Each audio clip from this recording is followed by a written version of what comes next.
Oh wait, did I even mute my... No, I never unmuted my mic. Doesn't really matter. I'm about to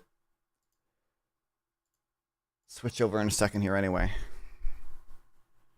My chat working, I activated it a little late. I think it is, but... Yeah, we good. We good.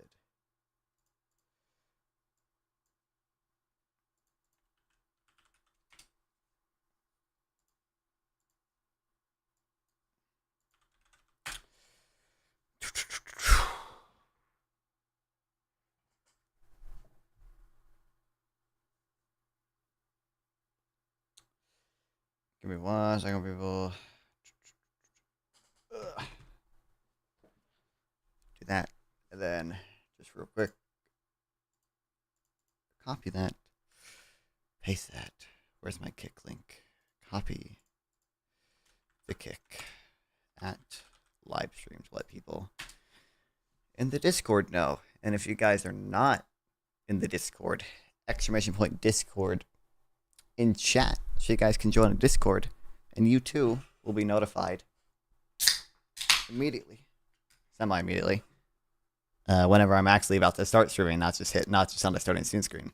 The stream is too late. Yeah, my stream schedule is, my sleep schedule is fucked up, Sauce Rama. But you know, I figured, unlikely I'll get anything else done today. You know, as much as I say I'm gonna edit, I never do. So, people in my Discord wanted me to stream, I'll fucking stream. But it is too late. Take a look at crime stats. Mind you, that is an underestimate due to poverty, foreign ethnic group, concentration of migrant background, crime, blah, blah, blah, blah, blah, blah, blah, blah. It is very unreported. It's the most Islamic place in the country. What? The night is saved? That's true. What is this? I have no clue. You're just saying that the most Islamic place in the country has a lot of crime, which I can't even tell by looking at this. What's the most dangerous? Blue? Wow. Wow. Wow. I'm convinced. Close the borders. I'm convinced. Why'd you say it's unreported?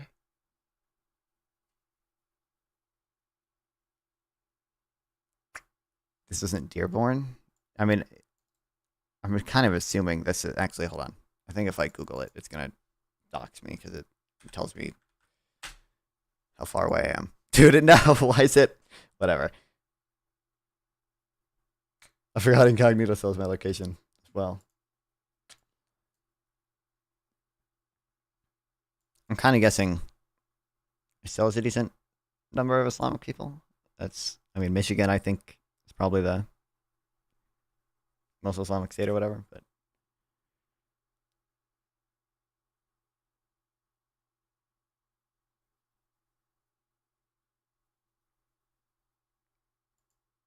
Yemeni people? There's a lot of Yemeni people there. Click the handcuff symbol. It provides text. Do I care? What handcuff symbol? I don't see it. Oh, I'm on this. What happens? You're gonna have so many Muslims? I don't know. I think it's just I mean, I think it's just what you typically observe, which is like that. You know, people tend to move. You know, if refugees are fleeing Yemen or whatever, they tend to move to like the same areas, right? Like we saw that, like, you know, in New York as well. It's like, well, there's a lot of, you know, Koreans all move to kind of the same place in New York. A lot of Irish people move to the same place in New York, right? Like, I don't know, it's just kind of typically what you see. Same thing why there's a lot of like Haitians in Springfield, right? People just like being where they are.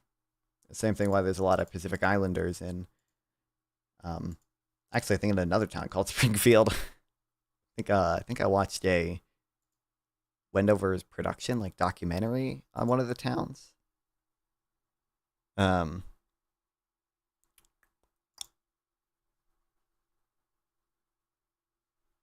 was it? Fuck. Wendover Productions. Springfield.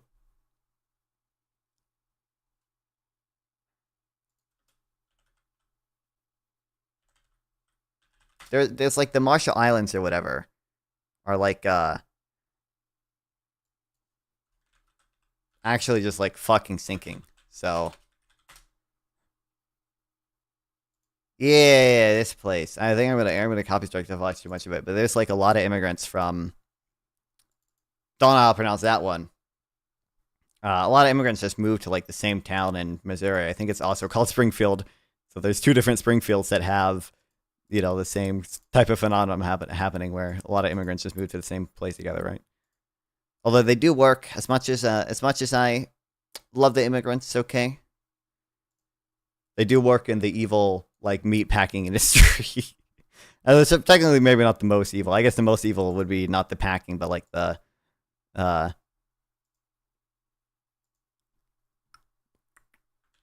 whatever, like actual slaughter industry. Or Springdale? Yeah, Springdale. Goddamn. In the northwestern corner of Arkansas. Springdale is, I would describe it as more of a blue-collar, working-class community in the midst of a thriving area of northwest Arkansas, one of the top 5 fastest-growing areas in the country. We are a very diverse city. We've got 44 languages spoken in our school district. Our 2 largest minorities would be Latino, which is probably somewhere around 35 to 40%. Could be a little higher. We'll find out in the 2020 census. And a large Marshallese population. We've been told the largest Marshallese population outside the United States, or outside of the Marshall Islands. Exact figures vary. 2010 census numbers peg it in the low thousands, but that figure is almost certainly inaccurate. In reality, currently, it is believed that as many as 15,000 Marshallese live in the Springdale area, 1/5 of all Marshallese people tucked away in this small Ozark city. A tree producer. I should explain, yeah, they work for fucking Tyson Foods. Tyson. In Springdale, Arkansas. Wife, Springdale established itself as the destination for. Which I think No Opinion has an article kind of about it too. It's containing our currently selectivity of immigrants and closing a border at a reasonable position. No, I don't think so. No, I don't think I would want a. What does closing a border mean? I don't think I would ever like want less like H-1B people. Really, I mean, I think Trump actually announced that he was gonna do one of the reforms for H-1B that I actually think would be good, which is replacing the lottery system with just like a system of accepting the immigrants who have like the highest salary, which is like a indicative of their skill level. And I think that's probably good. But I don't think I would ever want to close the borders and like restrict those people. When you compare Hamtramck to other communities of similar population, Hamtramck crime rate, violent crime, and property crimes combined is quite a bit higher than average, regardless of how Hamtramck does relative to all communities in America of all sizes. When Neighborhood Scout compared it to communities of similar population size, the crime rate per 1,000 residents stands out higher than most. Redraw inter-county borders and impose checkpoints there. Inter-country borders and impose checkpoints there. You're never gonna redraw most of the fucking borders we have now. Other than like minor like enclaves that we might settle with Canada or whatever, like our allies. Like you're never gonna have a big change. But immigration to the U.S. Now, decades on, what started as one man in a chicken plant has turned into the largest population of Marshallese outside of the islands themselves. The city has 30-odd Marshallese churches, has become a key campaign stop for Marshallese politicians, and it's even home to a tiny consulate representing the Marshallese government itself. The mission incredible. Yeah, but like I think No Opinion actually has an article about this too. It's like how do you want to like reindustrialize America without immigration? I don't know. Fuck. Which all this is relevant.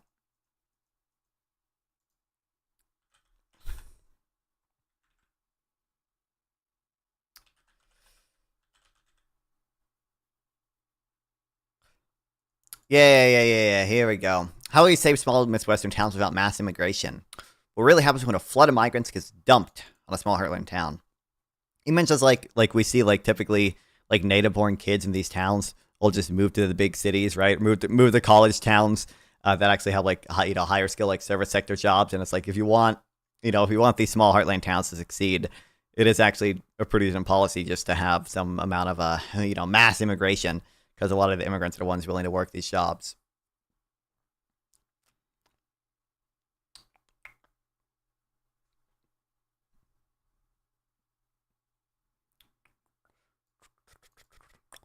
First, U.S. government usually leads into one, deciding which towns these immigrants move to. For refugees, we do have the Office of Refugee Resettlement, which works with a bunch of nonprofits to place refugees in specific locations. But this isn't the Soviet Union. We don't have laws specifying where you're allowed to live. After they move to the initial government recommended spot, refugees are free to move anywhere they want. For example, Somali migration to Maine was one of the secondary migrations. Basically, a bunch of Somali refugees were settled in various places, and then a bunch of them got together, moved to a small town in Maine. Like that was nice. This is America. You're free to live where you want. Paste. Also, no left canceling AOC. Okay, so on the left canceling AOC, that's obviously so it's obviously I think a bad move strategically. Because you're not going to get much better than AOC for the left, and especially for Israel. You maybe have a few other, like Bernie Sanders, like John Ossoff was kind of anti-Israel. I will say though, I think, well, actually, okay, so the amendment probably you should vote against, even if you don't like Israel, because the way the amendment worked, my understanding, didn't actually reduce total funding to Israel, right? It just said that we're not going to fund these defensive weapons, but nothing stopped money from being reallocated from defensive weapons to offensive weapons. So the amendment itself, I think you could make the argument the only effect is really going to have is to make Israel more aggressive, right? So maybe you should vote against it then if you don't like Israel. But I will say, I think was the voting 422 versus 6 in favor? I think I don't know. Do you mean in the DSA? I don't know how that works. I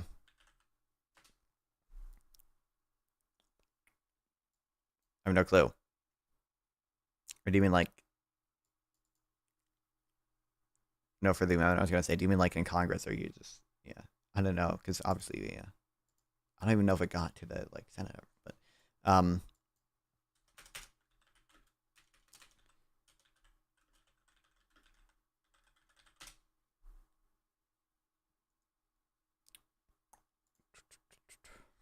I will say I think if you just really don't like Israel, why does it think I'm a robot?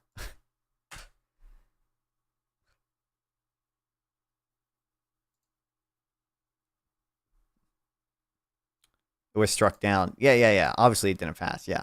I will say, if you just really don't like Israel, I think you could probably make the case that even defensive weapons are bad, even if they just protect the Israeli population, because obviously money is fungible, right? So if you give them Iron Dome stuff, they may very well just choose to, or that means they have to use their own resources, which could redirect stuff away from offensive wars, right? But also, I don't know how to weigh that happening, the probability of that happening, against the probability of Israel doesn't just redirect resources away from offensive stuff, and they just instead kind of double down on their fucking wars and say, we're just gonna start raising more in taxes, and we're just gonna fund the Iron Dome war from our own money and continue these offensive wars. Prancess, thanks for the rated 79. Let's fucking go. Shout out to Prancess. I was talking to Prancess a little earlier. Can you do shoutouts and kick? I don't know. Is there a command for shoutouts and kick? Thanks, Pickles Nathan, for the follow. Hell fucking yeah. I don't know if you can do shoutouts and kicks. I don't know how it works. You can just link his stuff, I guess. Prancess, if you don't know, wasn't going to stream until I joined his stream. And my Discord informed me, non-fun, you're basically just streaming, but from the Prancess's fucking channel. So I was informing him about the best charity, the Shrimp Welfare Project. As you guys know, the best charity. And I believe we will. What's your stream title? Simp Life Matter? It should be Shrimp Life Matter. I think it's Shrimp Life Matter. It's Shrimp Life Matters, because shrimp lives do matter, okay? And I believe, if we want to go over a little bit of this drama, the Twitter drama that I was slightly involved in, I believe next Thursday we will be having a Shrimp Welfare Project debate on Wick's show. Either it will be a 1v1 with me and some Eucharist Philip guy or whatever. I'll pull up his thing in a second. Or I'm thinking it might end up being a 2v2 with me and Bethan's Bulldog, which would be goated, because Bethan's Bulldog is my goat, versus Eucharist and Ryan Mullally. That is what I recommended to Wick, and Wick said Eucharist was down. What's Twitter drama? You've got zero motion.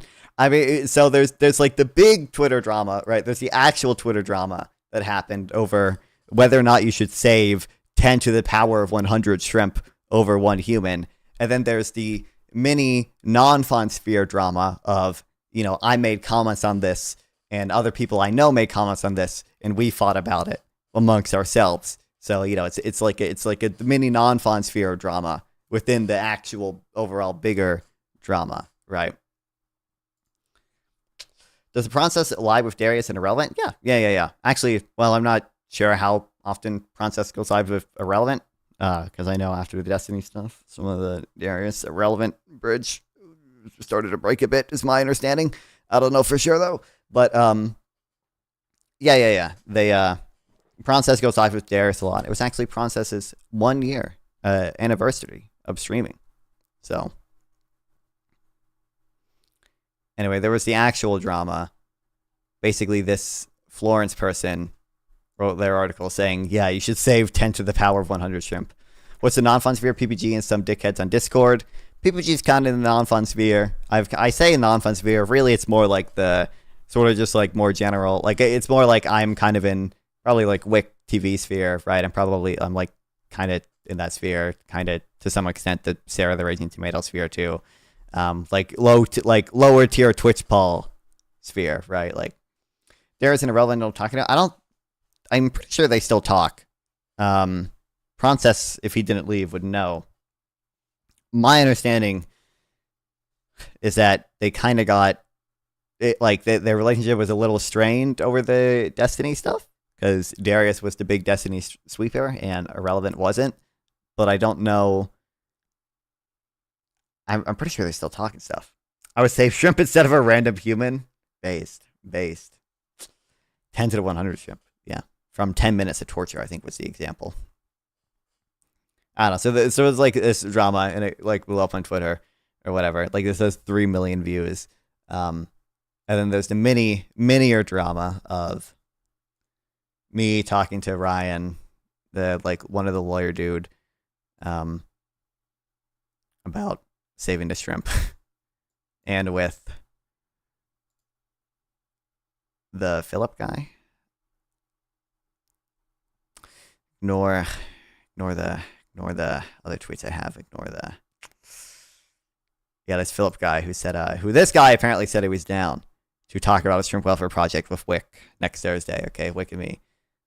He said like the thing that makes him really hate fucking effective altruist is apparently a shrimp welfare project. Which seems kind of I don't know what his argument is exactly. He just said like I just find it like really unintuitive to donate to shrimp. You should as a general put your money where it does the most good. Okay, I'm convinced. Keep going. Therefore, the math says that you should donate all your money to zap shrimp in their tank before they're killed for food. Okay, you lost me. Said like, it just seems like his objective is just kind of like it's kind of unintuitive to do that, which I understand, but I think like if you're, I think for one, if you like think about it, it becomes less unintuitive, and I think also if you just like if your argument is just like it's just like so unintuitive that we should donate, X amount of money to do this, like you should probably just say like, okay, we probably have some minimum moral obligation, right? Like whatever it's intuitive to say, like, it does make sense to say that, or it's a lot more intuitive to say maybe you should donate $10 to the shrimp welfare project and not 50% of your income, right? Maybe you should probably, your conclusion should just be like, we have like this minimum obligation to donate to the shrimp welfare project and not, or just a charity in general, and shrimp welfare project being the most effective of them. Yeah, I think that should be the conclusion. That there's a minimum, not that you just like shouldn't do it. Would you save all blue whales or 25k humans? I don't actually know. I saw that blew up on Twitter too, Easy Money. I don't actually know. I'll explain in a second. But real quick for the new chatter, suspicious ice cream, Democrat question mark. I would hope we'd be able to do some causal inference and infer that I likely am a Democrat. Yeah, I would say, yeah, I vote Democrat. I'm not I don't talk about like the party that much or anything, so I don't try to like strongly associate myself with one party, but obviously I think the Democrats are a lot better on policy and just tend to have better people than them. But on the blue whale question, I don't actually know because oh fuck, I gotta open Twitter chat for this shit, making me do work. Oh wow, thanks Game Boy. I didn't recognize it was Game Boy at first. Wow, based. So I think I responded to that initial tweet as well. It's really hard because like it's hard to know what the second order effects of like killing all the whales would be. And it's kind of hard to know like whether or not whales themselves live net positive or net negative lives. I really don't know how to answer that. Like I don't know. Like it's decently clear to me that like a lot of insects, if they do suffer, probably live net negative lives. It's not clear to me that's the case of blue whales. And then I don't know like how I should factor in the fact that like blue whales eat other animals and they probably cause other animal suffering, but then also a lot of the animals that they eat have net negative lives, so maybe absent blue whales as a predator, the like wild fish population would increase, and therefore we would also see like the population of fish with like negative lives increase as well. I have no clue where this was in the timeline of all this nonsense yesterday. Yeah, here it is. You should only care about whales' utility to us. What if I care about whales? Why would I not care about whales' utility? Whales can probably suffer.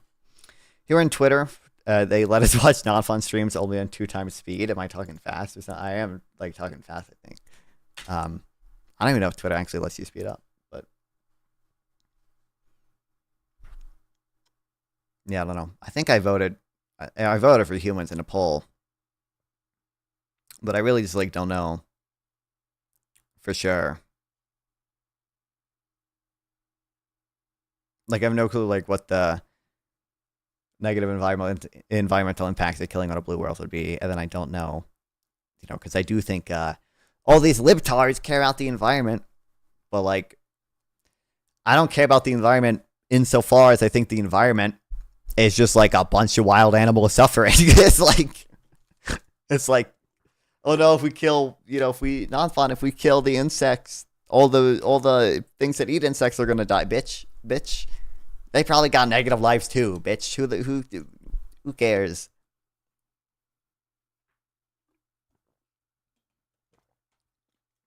So very hard question for me to answer. Don't know exactly where I stand on it. Intuitively, like I think if the options were in front of me right now, save the humans or the blue whales, I would probably click save the humans. But that is just an intuition, and like I could probably be reasoned out of it. Another thing, as I was talking about previously, that I just don't know how to assign probability to, is the probability that if we did cut funding to Israel's Iron Dome, that they would just start raising more taxes and pay for the Iron Dome themselves, or they would do what a lot of people say they would do, is like, more Israeli civilians would die, and then Israel would be more offensive, right? Because, the civilian population wouldn't find it acceptable, and they would go in more aggressively to do these things. Versus like, Israel actually has to cut back on offensive weapons because they have to fund their own defensive Iron Dome. Don't know how to assign probability to that. So if we found one day that mosquitoes live positive lives, you would start a mosquito welfare fund. Based. Probably. I do think, by the way, a charity I could conceive of being even more effective than the Shrimp Welfare Project would be the Honeybee Welfare Project.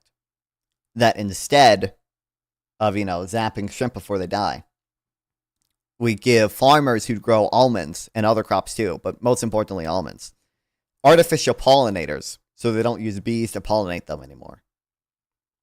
Now, I talked about this on stream previously, but from the reading I've done, Almonds are kind of need like a special type of cross pollination that like artificial pollinators just kind of can't do. So I don't know if that's feasible, but if it was, that'd probably be the most effective charity over the Shrimp Welfare Project. By the way, if someone wants to donate $50, I think it would be really funny to wear this shrimp costume to the Shrimp Welfare debate. And I think that'd be funny and goofy and awesome. See, I have this open incognito tab because I know Walmart will and Amazon docs my fucking location. There's also, I don't know which one is better. There is this one, but this one kind of, I feel like this one would probably be better for like a stream like look. Because like the eyes are kind of like more forward facing and stuff.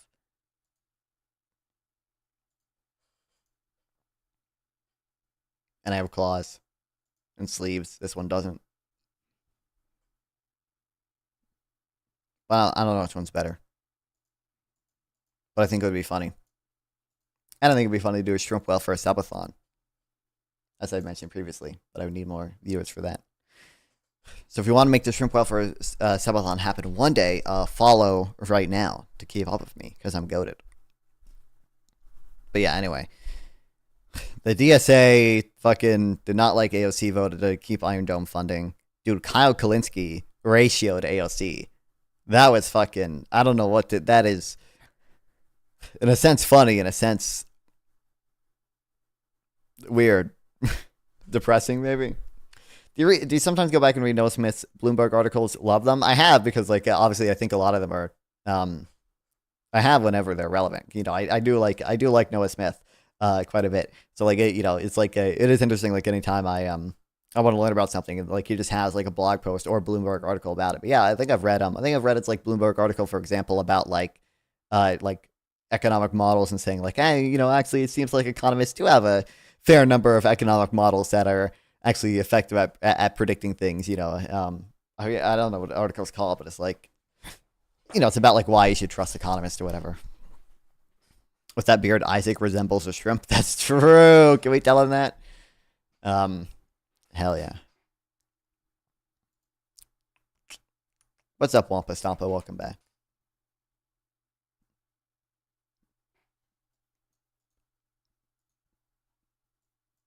I don't know. I saw Live and Learn were arguing about it, but like I don't have I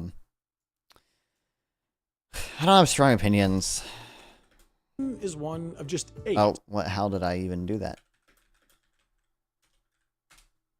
Israel stuff is blackpilling me. It's the red brown alliance in real life. Well, that is true. I think that's the wrong thing.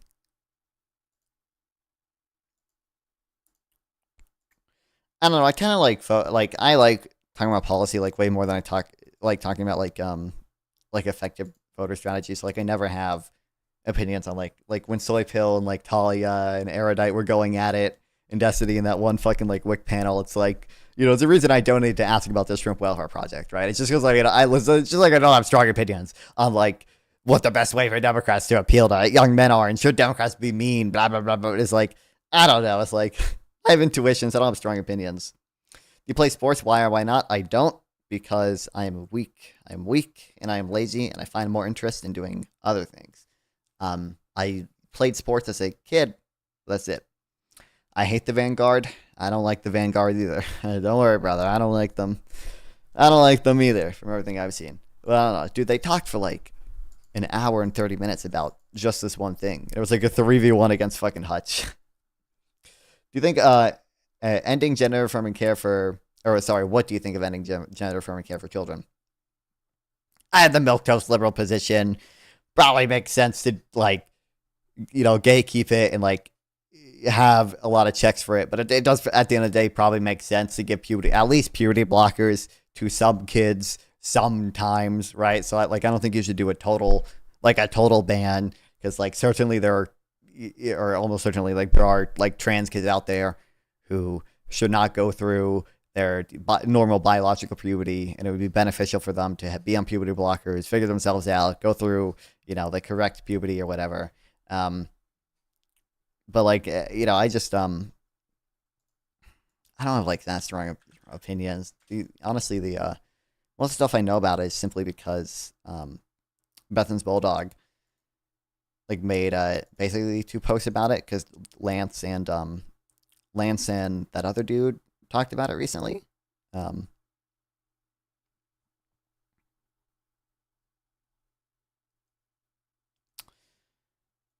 but I just don't know that much about it. Isn't there a study that like 90% of kids overcome their dysphoria after puberty? So people, I'm not gonna be most educated. My understanding, people like play funny games sometimes with like the desistance and dysphoria thing, because like some studies will take like a very like strict, or like very broad rather view of like what desistance is. So it's like, oh, if a child was like painting their nails and like had long hair, right? Like I painted my nails in the past and I had long hair in the past. Obviously, I'm not fucking transgender. So there are, some study. Well, that's not obvious in some of my chatters actually, but there are some studies that would say like, oh, actually, non-fawn is a detransitioner. He's a desister. But I think there are probably studies with more strict definitions that probably find pretty similar things to like. It seems like a lot of children kind of just, I don't want to say like outgrow it, but discover that's not that's not their truth, right? Like it's obviously we would expect just teenagers in generally to in children and tweens to be like semi confused about some of that stuff, and I think social media probably only adds to that. So it would not absolutely not be surprising to me if like the majority of people who had like gender dysphoria to some extent like outgrew it. You are a sister, let's go. Sorry, that was bad. I apologize. Well, I'll take it as a compliment, I guess.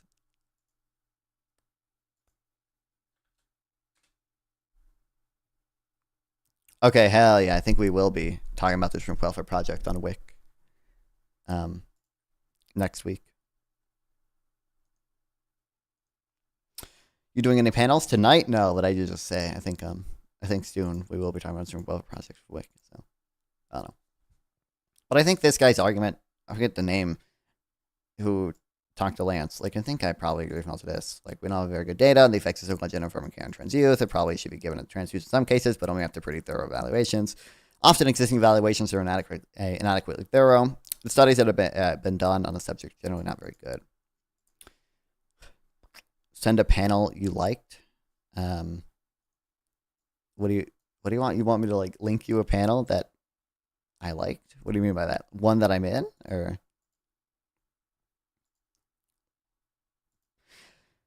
As always, Nordics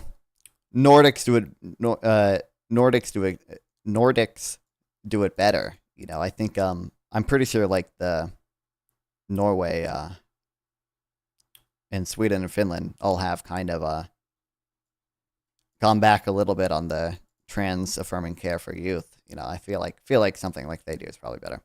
I know like 4 Twitter accounts who make pro transgenderism for anti transgenderism their entire personality. For example, Wesley Yang. Yeah, I know. It's obviously like an overblown. I think it's an overblown issue either way, and it seems weird that we talk about it so much. But also another Bentham's article, which obviously many have thought of this point before him. Obviously you don't I don't think it's entirely wrong to talk about things not in proportion to how big of an issue they are. But I don't know what panels I like. I don't know. Like I think some of my most popular videos are panels. What are you actually talking about trans stuff? Are you? I was talking about trans stuff. Yeah. Like I am not trans if that's what you're trying to ask. Are you familiar with the cash review? Only a little bit. What did I even click on there? The only stuff I've seen a little bit on it is like loaner boxes stuff on it, but I don't even remember what's the fucking that. Does he even have it anymore? He might not even have it any fucking more. God damn it. Loaner box, yeah. Because I know he read it, but more than I've done.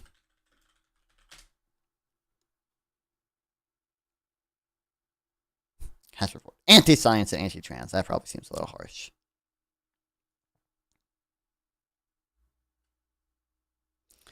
What did he say?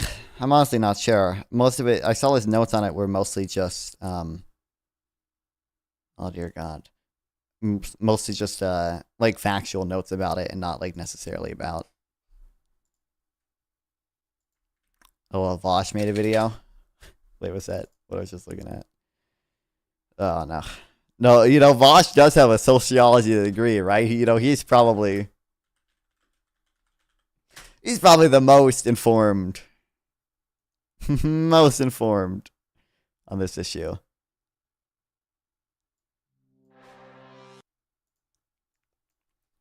Hold on. Everyone just using the wrong Obsidian link? Because I know Letterboxd used to have it fucking public. So this. Ah, God damn it.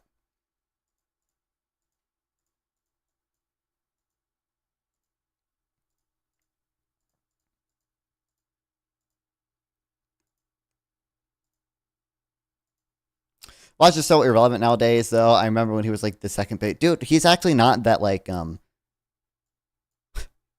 he's irrelevant, but he's still like growing. He's irrelevant in terms of like Twitch ball because like he never like talks to anyone anymore. Like he very rarely like does debates or whatever.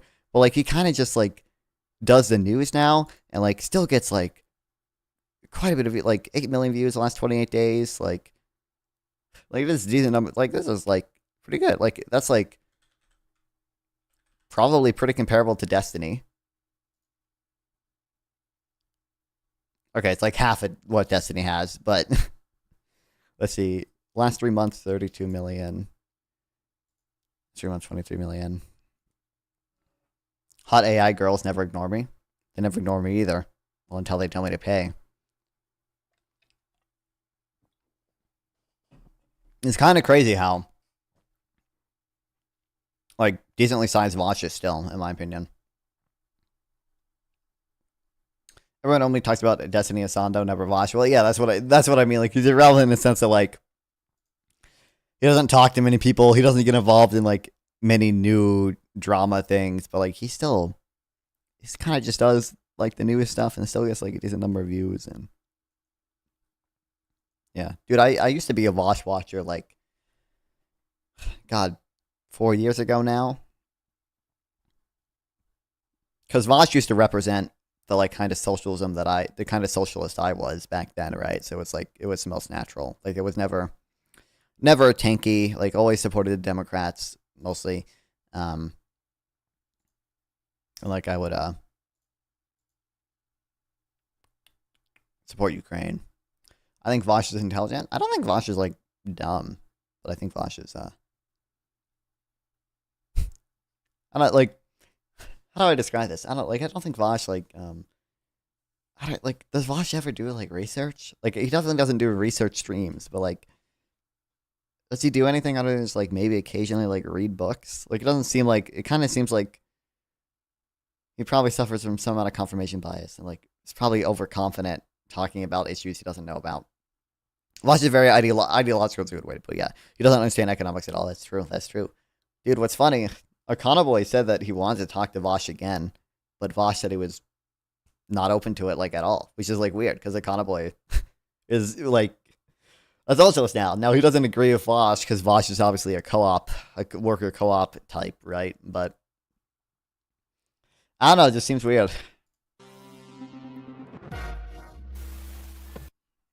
All right, there's one more. Is it a common thing to be turned on by erotic art? I just look at them. BYT feel nothing. Do you mean and feel nothing or something? I mean, I don't think it's that common. It's not super uncommon if you're in the types if you're in the corner of the internet that you're on right now. You look at them but feel nothing. Yeah, okay. Not that if you're in Vosh's corner of the internet, probably more common than you think. But more thing that I want to talk about in this kind of like ongoing shit show that is the Cast Report. So as we know, the Cast Review. The Cast Review was a political hit piece commissioned by anti-trans conservatives. That seems to like a little like I'm pretty sure the person who headed it was like semi anti-trans before the Cast Report, but like didn't she like work for the NHS. Like, I don't think she was like some crazy like anti-trans person. Like, Zelensky neuters corruption watchdog sparking protests. Oh no. Well, so good faith, Vosh. Like, yeah. Also, we're just on Twitter right now. Like, I don't know if does he ever go somewhere other than Twitter? In an effort to legitimize medically a political reactionary backlash against trans people by donning a professional affect and pretending to engage in good faith meta-analysis and literary research. The Cass Review takes a look at the entirety of existing research on trans health and the effectiveness of hormones and transition, and then ignores it, and then makes up its own prescriptions. So since then, like, this is like, there's no reason to believe this is even remotely credible, right? When questioned about the prescriptions of the Cass Review afterwards by a queer organization, I don't remember the name, Hillary Cass basically backtracked on previous statements, saying instead that hormone blockers should actually be applied at an earlier age. I think that Hillary Cass is effectively just been paid to legitimize transphobia here. I don't think that she's like really in on it or consistent. This focus on puberty blockers, which have become almost totemic for being the way to get on to, has become a war.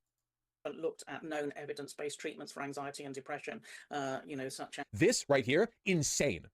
So insane. Here, Hillary Cass is saying, you know what doctors have never thought to do? If somebody claims they're trans, instead mentioning they might be anxious or depressed and prescribing the medication along those lines. What do you think normally has happened to trans people up until the past like decade? Like, it's obviously she's probably just trying to apply like for several months. We've probably like just moved too far in the other direction. Like, there should be still some amount of gatekeeping for it, right? Like, I think that's probably what she's trying to imply. I understand why so many people are obsessed with the trans issue. The differential of gender and sex is the biggest social revolution of all time. I understand why normies are obsessed with it. I'll put it that way. I guess, yeah. And I do think there are like just bad faith people on the right who want to use it as a distraction. I don't think old people on the right are like that, obviously, but I think there are a decent number of people who just want to use it to deflect and distract from things. So,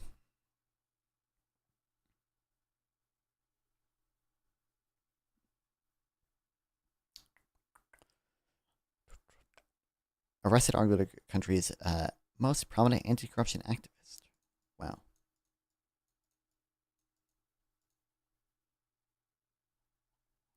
Thoughts on Wesley Yang? I feel like, is this the person Hamster was telling me about?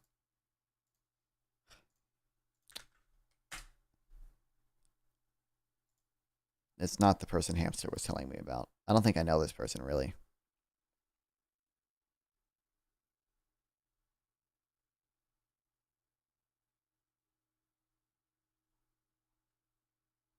What the hell?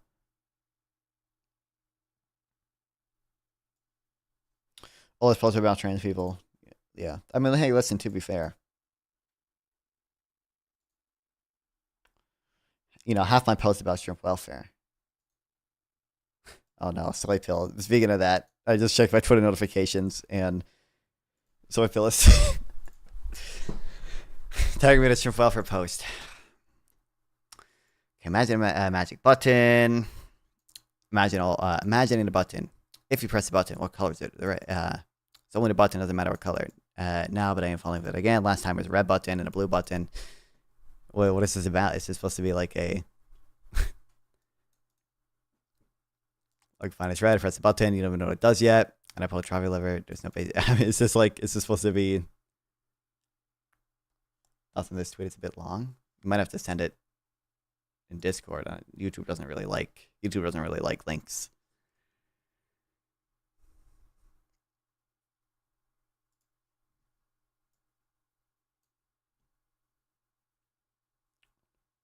Transgenderism must revert to being a form of private eccentricity. Recognition as one's preferred gender can be privately negotiated, but with no coercion, and by any entity, public or private.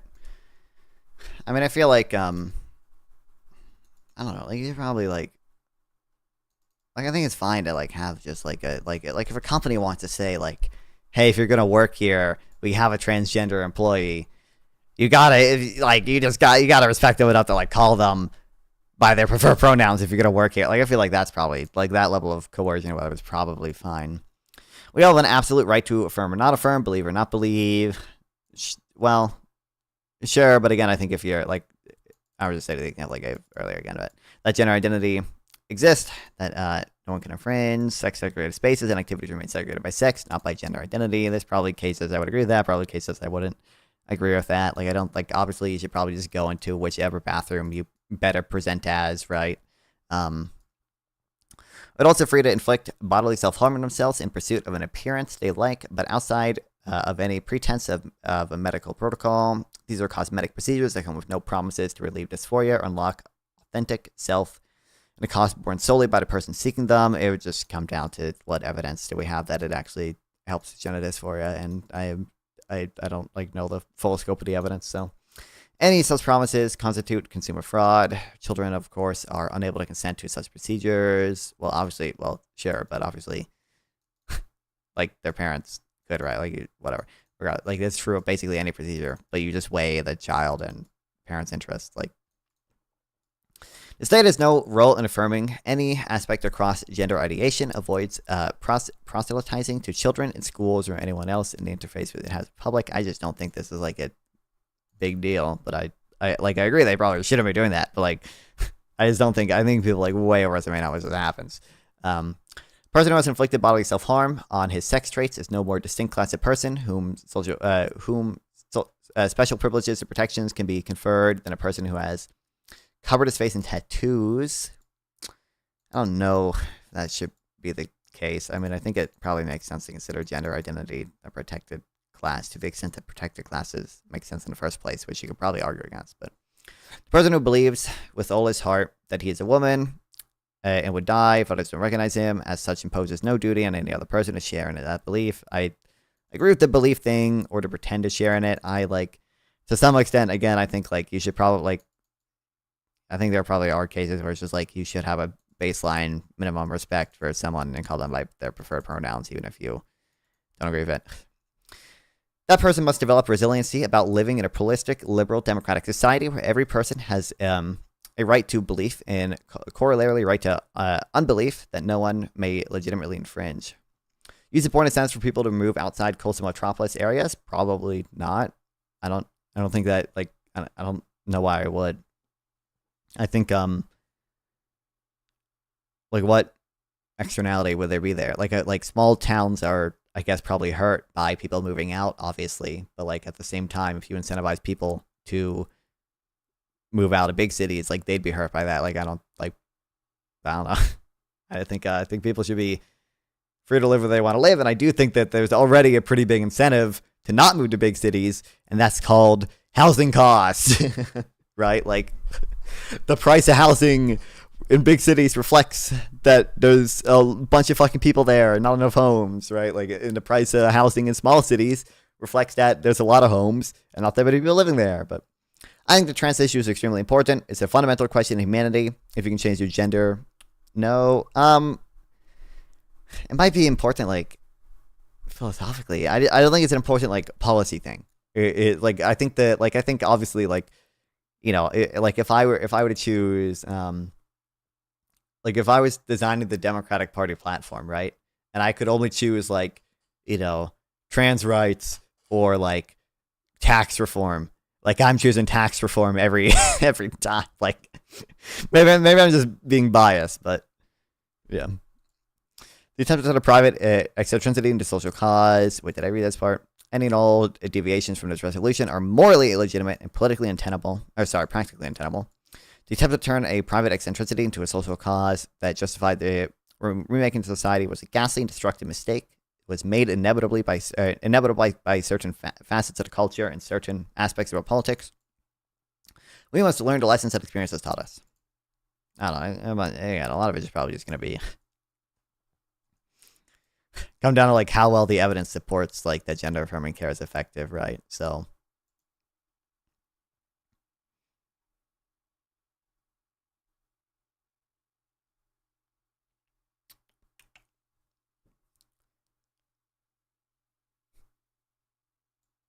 a real big freeze big, really? Yes, 10 to 100 is more than all the atoms in the observable universe. Truth nuke. Okay, then I have a bigger freezer in the universe. No, you can't just, no, wait, the freezers. One for each flavor. You can't just make up the freezer. 3 freezers. Why not? It's hypothetical. I don't think you're going to do this good faith, but I have a new hypothetical counterfactual even. Oh, really? You know what I would have done differently if I were going to hit this with me? Going to hit me with this mouth-watering supper time superstition? What? I would have had breakfast this morning. Fuck you. Wow.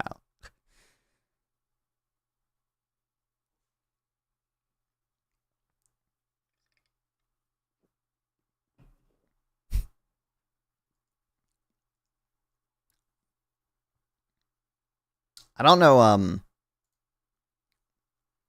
this person, by the way, I know they're like, Kantian. I don't know what the best way to pronounce it is. But I also know they're vegan. And I don't know what their justification for being vegan is under, like, Kantian ethics. I'm curious. I mean, I guess, like,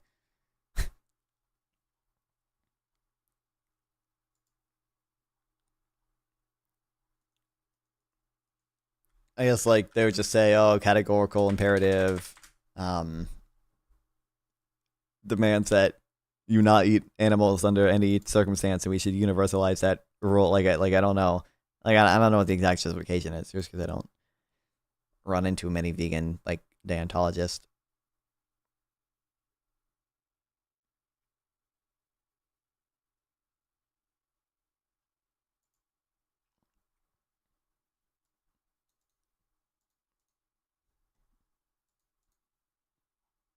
Hi everyone, there's this I wonder what this is.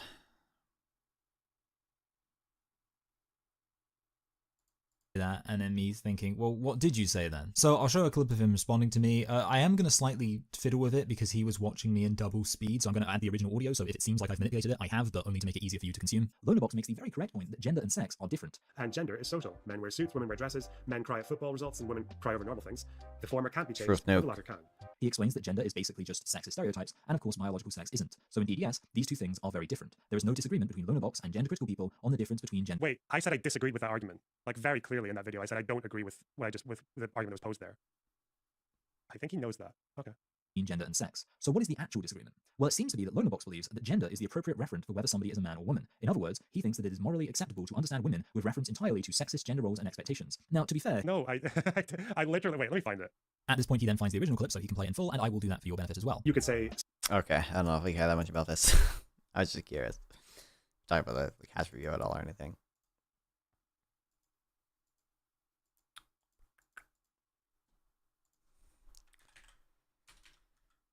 Norway, gender, affirming, care, minors. I feel like I read that Norway pulled back in it. But it wasn't like, I mean, it says they didn't ban it. I'm assuming this is like a fact check of some right-wing person's claiming they banned it. Currently includes non-surgical treatments, but recommends against surgery for under 18s in most cases. An independent Norwegian healthcare board, not associated with the government, recently proposed increased restrictions to such care, though not an outright ban, but has no authority to institute changes. Did my YouTube comments show up? Not the only one that showed up was your last transgender fundamental question thing.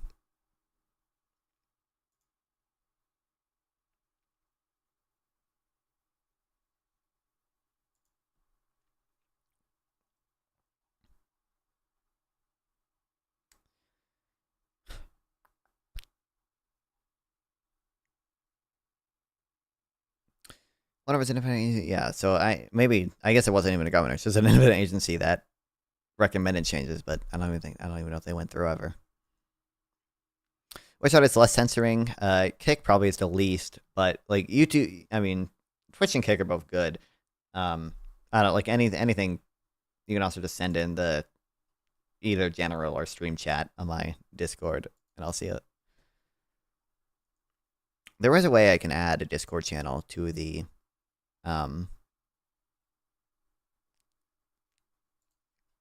chat, kind of, but it's annoying.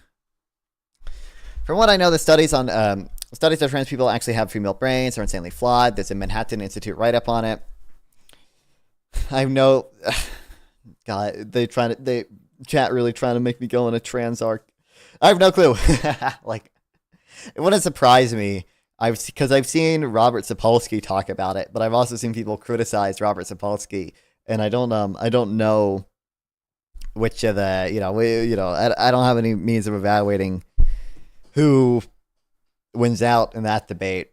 All I know from taking my psychology class, though, is that my finger digit ratio implies that I received more estrogen as a baby in the womb, and therefore my brain is likely more feminized than typical males, which makes sense because I am a liberal soy boy. So there was that. Is that person who wanted a panel still here? I don't know.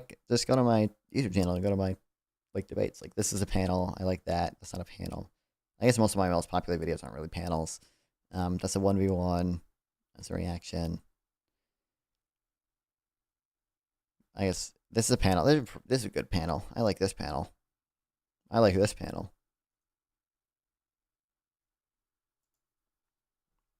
Typical lip cuck. That's true. That's true. Seeing on a I just want to be clear.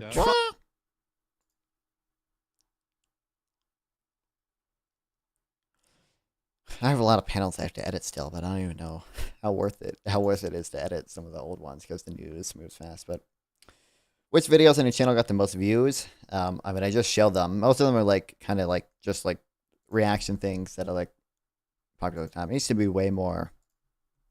I could still be making videos like this, but I don't care. Like, obviously, this, I will say, this was an actual genius move by me because as soon as Kamala Harris dropped out, I made this video because one of the reasons that caused Destiny Hassan's fallout was the debate over Kamala Harris. So this actually was pretty genius content strategy. I knew this would do well if I reacted to that video and uploaded it as soon as Kamala dropped out, or as soon as Biden dropped out and Kamala took over.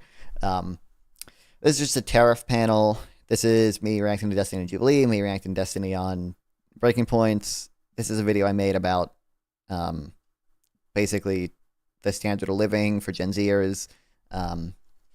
What's stopping you from using some shrimp art as profile picture everywhere? I like having my face associated with the brand rather than shrimp. I do have in my banner, at least in my Twitter banner, I have the Shrimp Welfare Project. This banner pretty accurately describes my ideology, if I do say so myself. This is a pretty good banner. I don't know. I kind of just I made this profile picture. I kind of just use it for everything. I like they made the boomer video. The near universal hatred towards boomers online is so weird to me. Yeah, they worked their whole life to get to where they are. I mean, so there is that, but I also just think that I also just think Gen Z is just way underestimate how lucky they are, and way overestimate how bad the economy is. I don't know, it's just so weird to me. But yeah, I think I'm gonna make a remastered version of that video at some point because I got a better microphone, fancier lighting. I can have my face cam on, and I think I want to cite some more things. Eventually, I'll make a remastered video. But still no shrimp. Fours? What do you mean? The banner has the Shrimp Welfare Project. We might add some. Maybe I'll add some shrimp emotes. I think that'd be cool.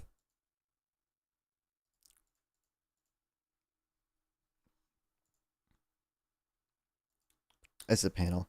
This has Process on it. Back when Process did debates, remember that? Process viewers who are, I'm assuming some of them are still in Kick Chat. Save the shrimp. That's true, Tyler. Fuck yeah. We got some more fucking Save the Shrimpers in here. We got some more would save the 10 to the 100.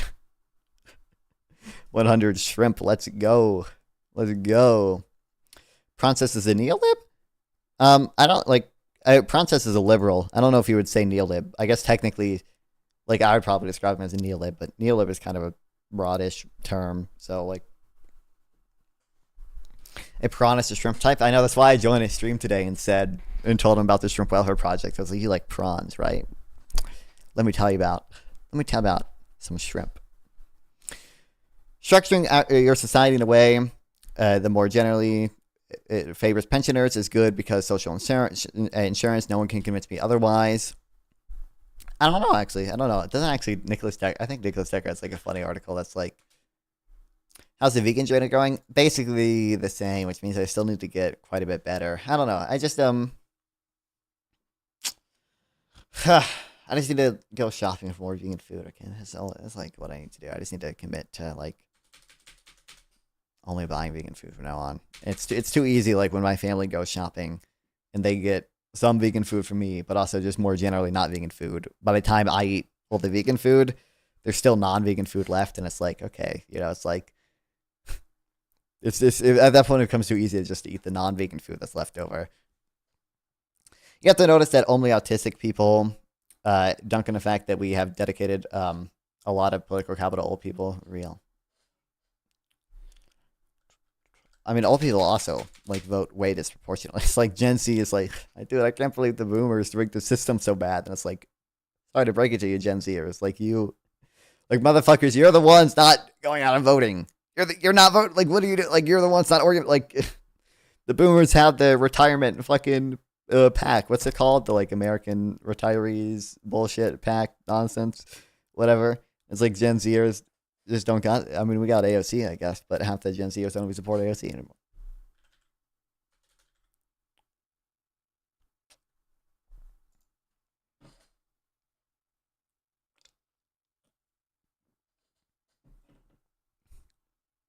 I never read this article, but I think Nicholas Decker actually makes the case in here that it might be better to take everything. Are we getting Yang Bucks in 2028? Yang Bucks? Is that like fucking Andrew Yang's new cryptocurrency or some shit? Also, welcome back, Pathfinder. Dude, our demo 18 and 21 is so right wing, it's kind of insane. Well, my understanding, aren't we like, isn't it like the women are like more left wing than average and the men are UBI son? Yeah, that makes sense. I hope so. And then the men are like kind of more right wing. I'm a single Democrat friend and I live in Massachusetts. Goddamn. All my friends are basically apolitical or Democrats, or like for the left of the Democrats. All my IRL friends. But obviously that, might be some like selection bias there. Like, I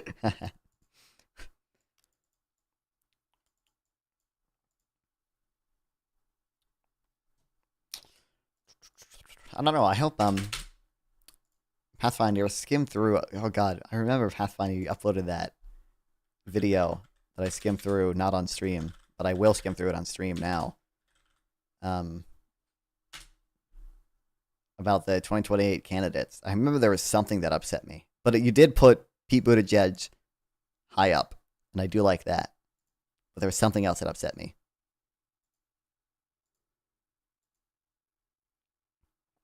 I like Pete Buttigieg, so I like you put him there.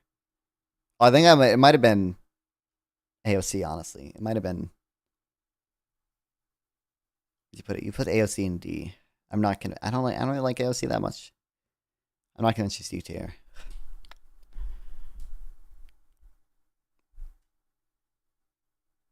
There was something else that upset me, I think.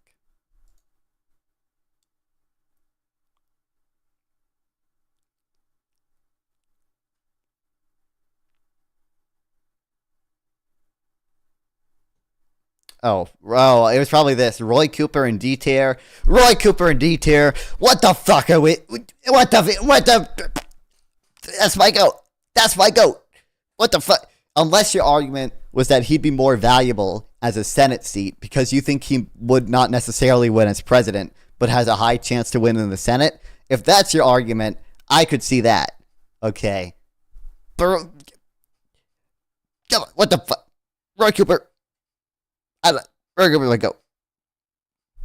Well, because I said Rokana is smarter than he lets on. I mean, like I said, I only skimmed through it. Like, I don't think I watched. No offense, I didn't watch here. I didn't watch most of the commentary. I watched some of the other stuff. Don't worry. But I think I don't know. I don't have like that strong opinions on Roy Khanna, other than I think it's funny that he's hanging out with Soy Pill.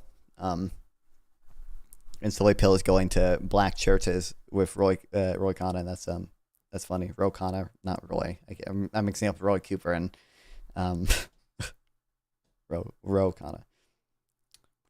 Let me hop into VC for a minute. Sure thing. Let's go. I would have joined your VC, but okay. What's up? Hello? Hello. Can you hear me? Yeah. Yeah. Oh, okay, okay. Yeah. All right, dude.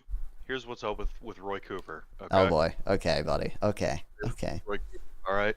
Great guy. Love him. He's awesome. That's all good. He's your boy. But here's the problem. Okay. All right. This is you said that you didn't watch the commentary in the video. That's fine. But one of the things that I'm constantly hitting on, I'm beating like a drum in that video, is that 2028 is going to be such a seminal year for the direction of the Democratic Party and specifically our Mhm. image. And we need aura. Okay, we need aura. We need somebody who fucking aura farms, and that is a large reason that the people that are in the S tier are where they are. Okay, and Roy Cooper I can see again, that's that. good stuff. But what's the appeal? I mean, I don't really know, right? Because Roy Cooper's got NC or okay. People down here like him. Like he's never lost an election in North Carolina, but I don't think he has. I agree. I don't think he has like nationwide aura. Is he even like a nationwide? Like, does anybody nationwide know him, or is it just Not because really. we're fucking I don't think nerds? so. Yeah, that's what I figured. That's what I figured. If they do, it's only because he was a potential VP candidate, right? So I think Right, I think right. Yeah.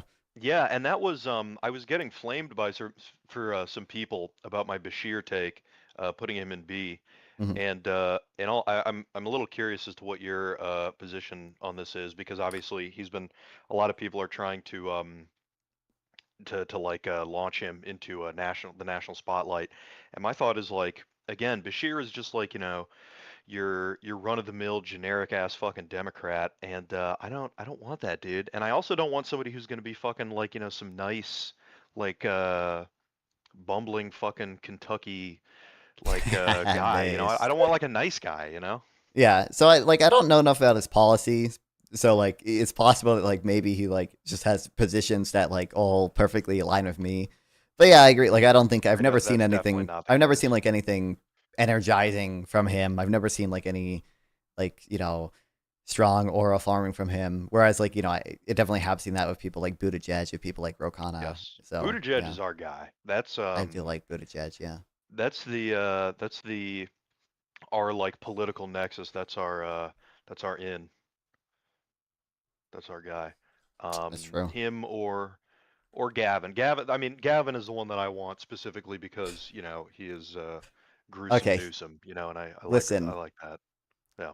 I could see that working if the abundance agenda in California, goes well. Okay. But if it does, Hey like, man, we're doing everything in our fucking power. We just got that CQA. I did see that.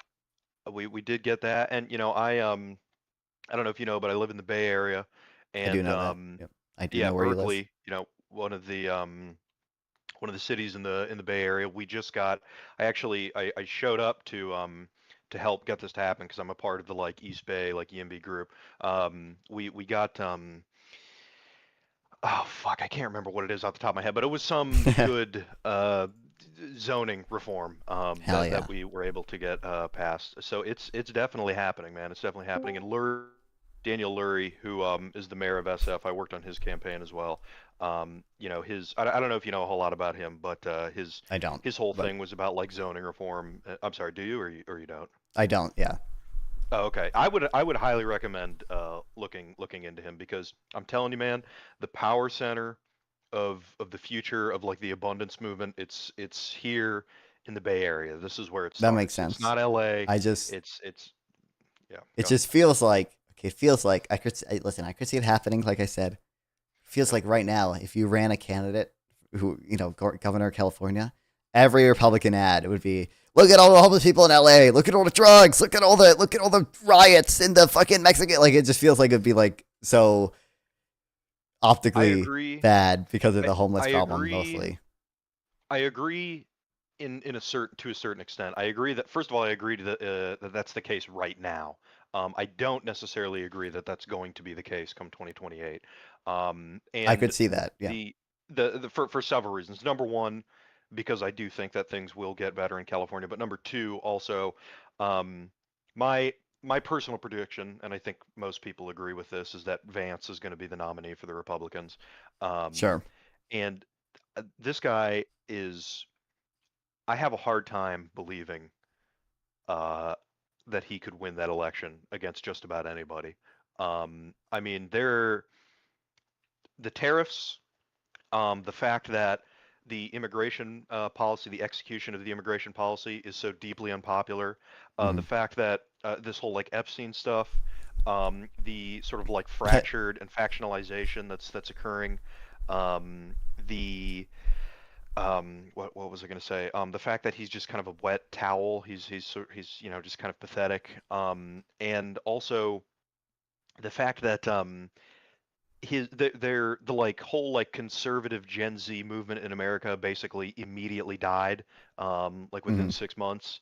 I can't. It's insane headwinds that they're going to be going up against, and I think one of the sorry, this will be the last thing I say. I know I'm kind of rambling here, but the one of the things that I think that Democrats are going to be looking for in the primary is who is standing up to Donald Trump, and Gavin Newsom undoubtedly is positioning himself in the national spotlight as like I'm gonna the kill guy. myself. Why? Why?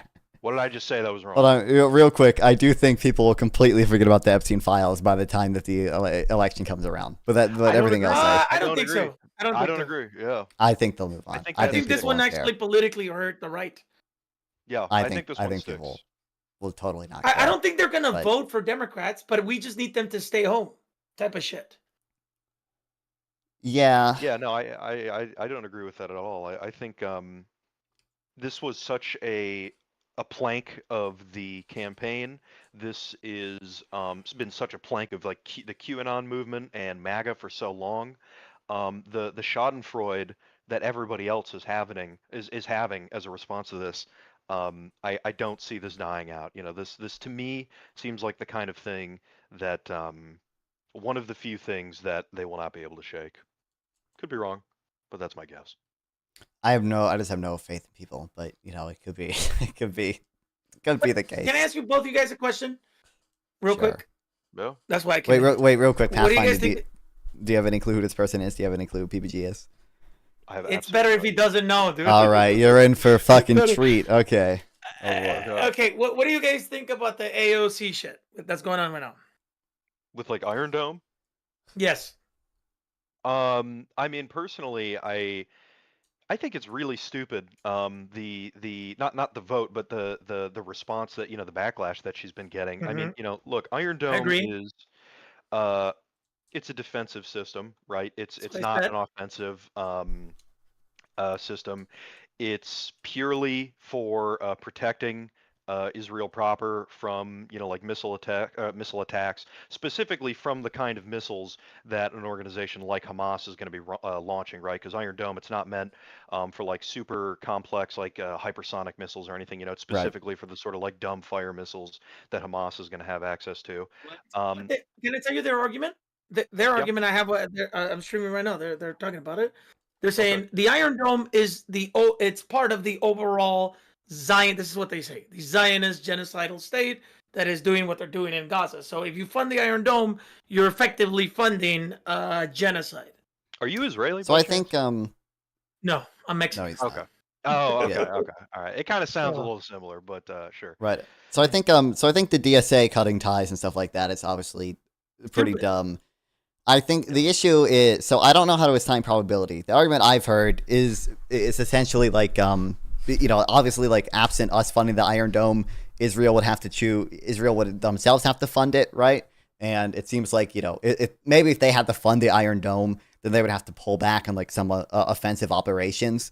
The issue is I don't know how to assign probability to that happening versus Israel choosing to just either collect more money overall and keep funding the Iron Dome and their offensive operations, or potentially the worst case scenario that I've seen people capability to fund. I don't know about Iron Dome, but their offensive measures, they don't have it. They need it from the United States. And look at the weaponry they have, the F-35s. Yes, dude. They need parts. They need missiles. They need a whole bunch of shit. I don't know about Iron Dome, but I definitely know about their offensive measures. But I'm coming at this from a leftist point of view. If the left is shitting on the one girl that if she decides to run in 2028, she's polling second or third, right? She does have a legitimate chance to be president, at least primary, win the Democratic primary, and maybe become president, right? She has. I don't think she has the ability to defund Iron Dome, but she does have with the president's power, does have the ability to take away offensive weapons from Israel. And these people want to throw that all away for a vote for a 6 against 400 amendment, which went nowhere. It was basically a LARPer bill. It was just a moral bullshit, and they're calling her a Zionist. Right. I think I agree with that. I don't think it's a good strategy at all. Yeah. No, I agree. And I think that this opens up a great political opportunity for her because she is able to use this. I don't know if she is doing this, but she could, if she wanted to, use this as an excuse to sort of distance herself from the more, I guess, for lack of a better description, far left people in the country. Because obviously, she is. You can say retarded left, yeah. Well, just I hesitate to use like a blanket term because there's so many different like kinds of people that are like rolled into that, that will get mad at you if you have even the slightest policy disagreement with them. I mean, look at Stalin and Trotsky. But I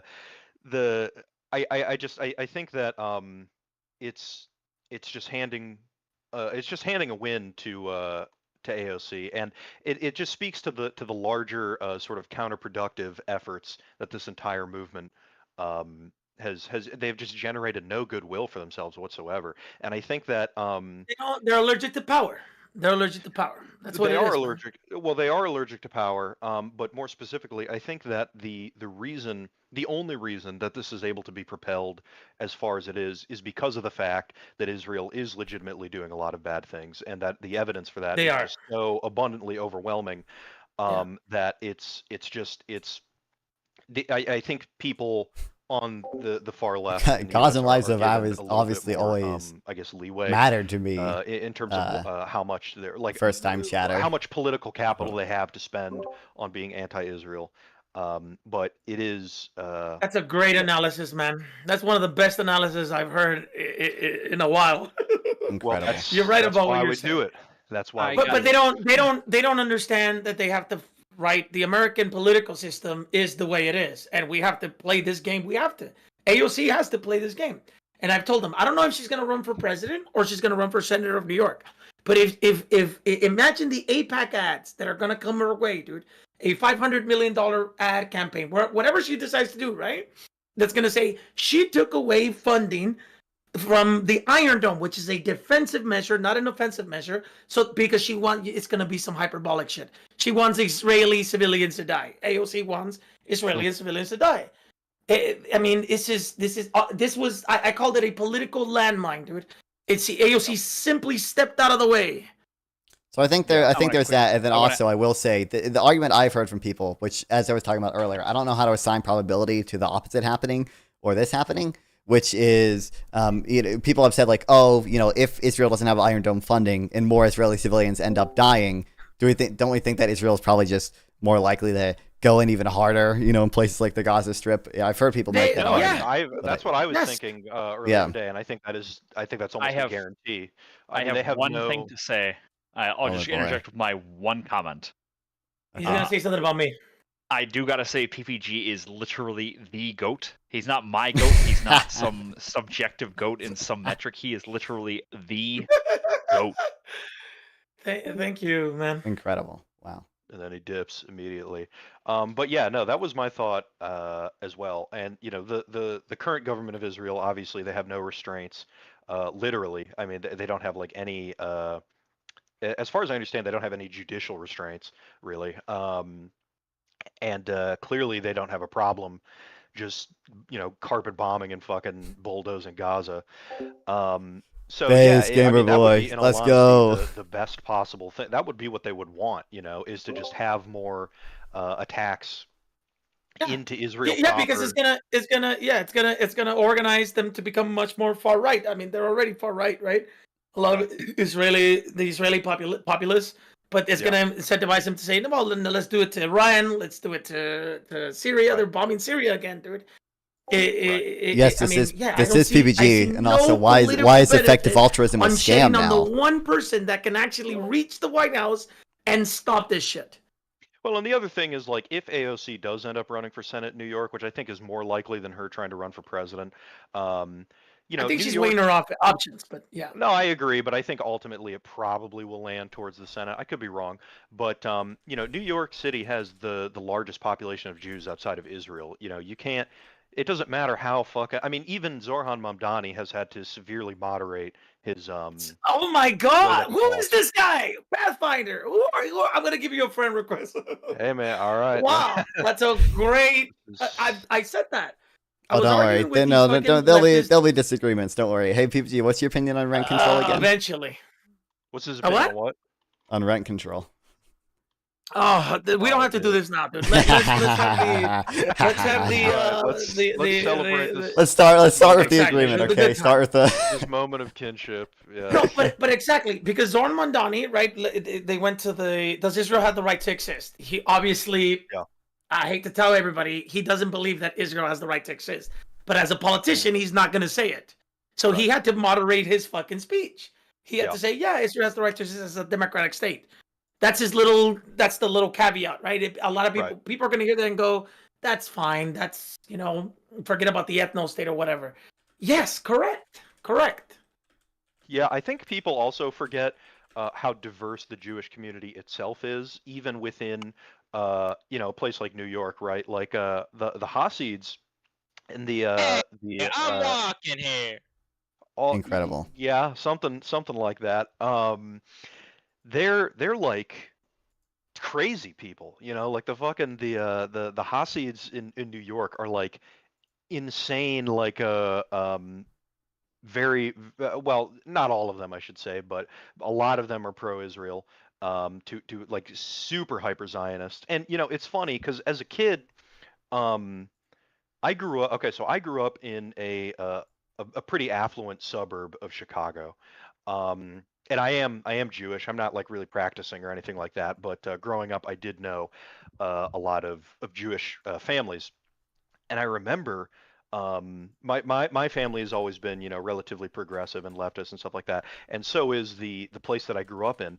And I remember one day having dinner with my childhood best friend and his family, and they're like very progressive people, like even ahead of the curve for the time, talking about like transgender issues, back in like 2007 and 2008 and stuff like that. You would think that these people were like the proto wokes, and then when it comes to Palestine and it comes to Palestinians, they're just like, oh yeah, they're animals. They're just it's as simple as that. They're like cattle basically. And I think that people forget that there is the Jewish like community in the U.S., especially in New York, is very it's both very Zionist and also not super Zionist. There's a very diverse, I guess, collection of Jews in the United States, and it is total political suicide for somebody like AOC in a city like New York City to have a hardline position one way or the other. And she has to toe that middle line. And I mean, I think that this is a perfectly acceptable middle line to toe the way that she's been doing it. I think also, by the way, that was one of the best analysis I've ever fucking heard, dude. By the way, my understanding of the amendment. I don't have anything. I don't have anything to say about that, dude. My understanding of the amendment, by the way, there'd be nothing preventing like money allocated away from the Iron Dome to go to more offensive weapons. So like it could end up yes, like, literally yes, like but these people are too retarded to understand that. Right. So if they take away the Iron Dome money, they could just allocate it to offensive weapons, which is what AOC said. But they don't. Right. These people don't want to have that conversation. It's regardless. It was not gonna pass. This is a LARPer bill, dude. You have people now throwing red blood in AOC's offices, calling her a fucking genocidal Zionist. This is the problem with the American left, dude. This is why we can't gain power. Yeah, I do see Interesting. a similar phenomenon starting to grow on the right though, which is like this insane purity testing because we have a lot of political discussions about like the extent to which the left should be purity testing and how much we should be doing that. And sort of the consensus around that conversation is, well, the right doesn't purity test at all, and so long as you just glaze Donald Trump, then you're in. But I am starting to definitely see that there is purity testing that is starting to form on the right, especially as you get the quote unquote Epstein. woke right movement stuff growing. Well, that's a part of it, but that's just a Yeah. subsection of it. You also have your groypers, and then you have your people who are brushing up against that, but aren't exactly groypers. Like people like Matt Walsh. And this is sort of one of the problems. It's the dog finally catching up to the car, right? The these kind of like illiberal reactionary ideologies don't really function well as like as Oh, like a he philosophy doesn't know or as like PPG's a illiberal. Oh no, PPG's not really that how do I illiberal. put this Well, can I yeah, give you an sure. example? Okay, so the people on the left say things like, and sometimes I agree with them, sometimes I don't. I just, it depends on where the political Overton window is for me, right? So something like Medicare for all, it is. I mean, it is something that you want to run on the Democratic Party, right? And some people consider it radical, but it's extremely popular, right? So that would be a good. I don't know if you want to call that illiberal. Would you call that Well, no, legislation that's not what I illiberal? mean. That's not what I mean. Oh, I'm talking about specifically on the right. Um, mm, because what my point is that we on the left have been talking about how the right doesn't purity test at all, and we do purity test too much. And the point that I'm making is that in the midst of that conversation, I think a lot of people are not seeing that the right is developing uh, a series of purity tests now. I That is cutting people out. And that is sort of one of the problems of when you have a reactionary ideology come into the mainstream. They're not designed to survive in that kind of environment. They have to be the eternal sort of opposition.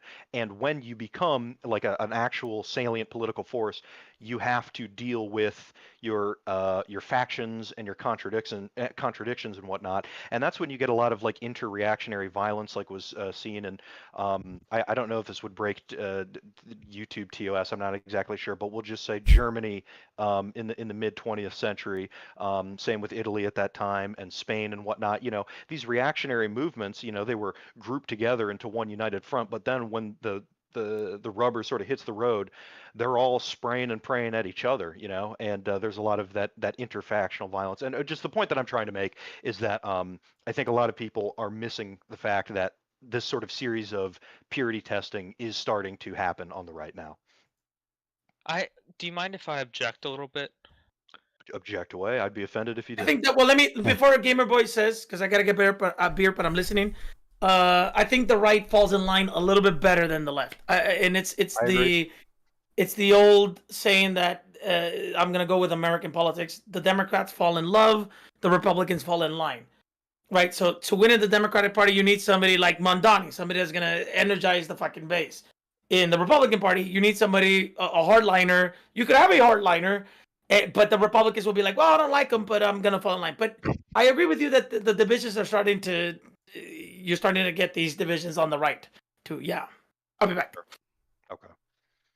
What do you got for me? No fun.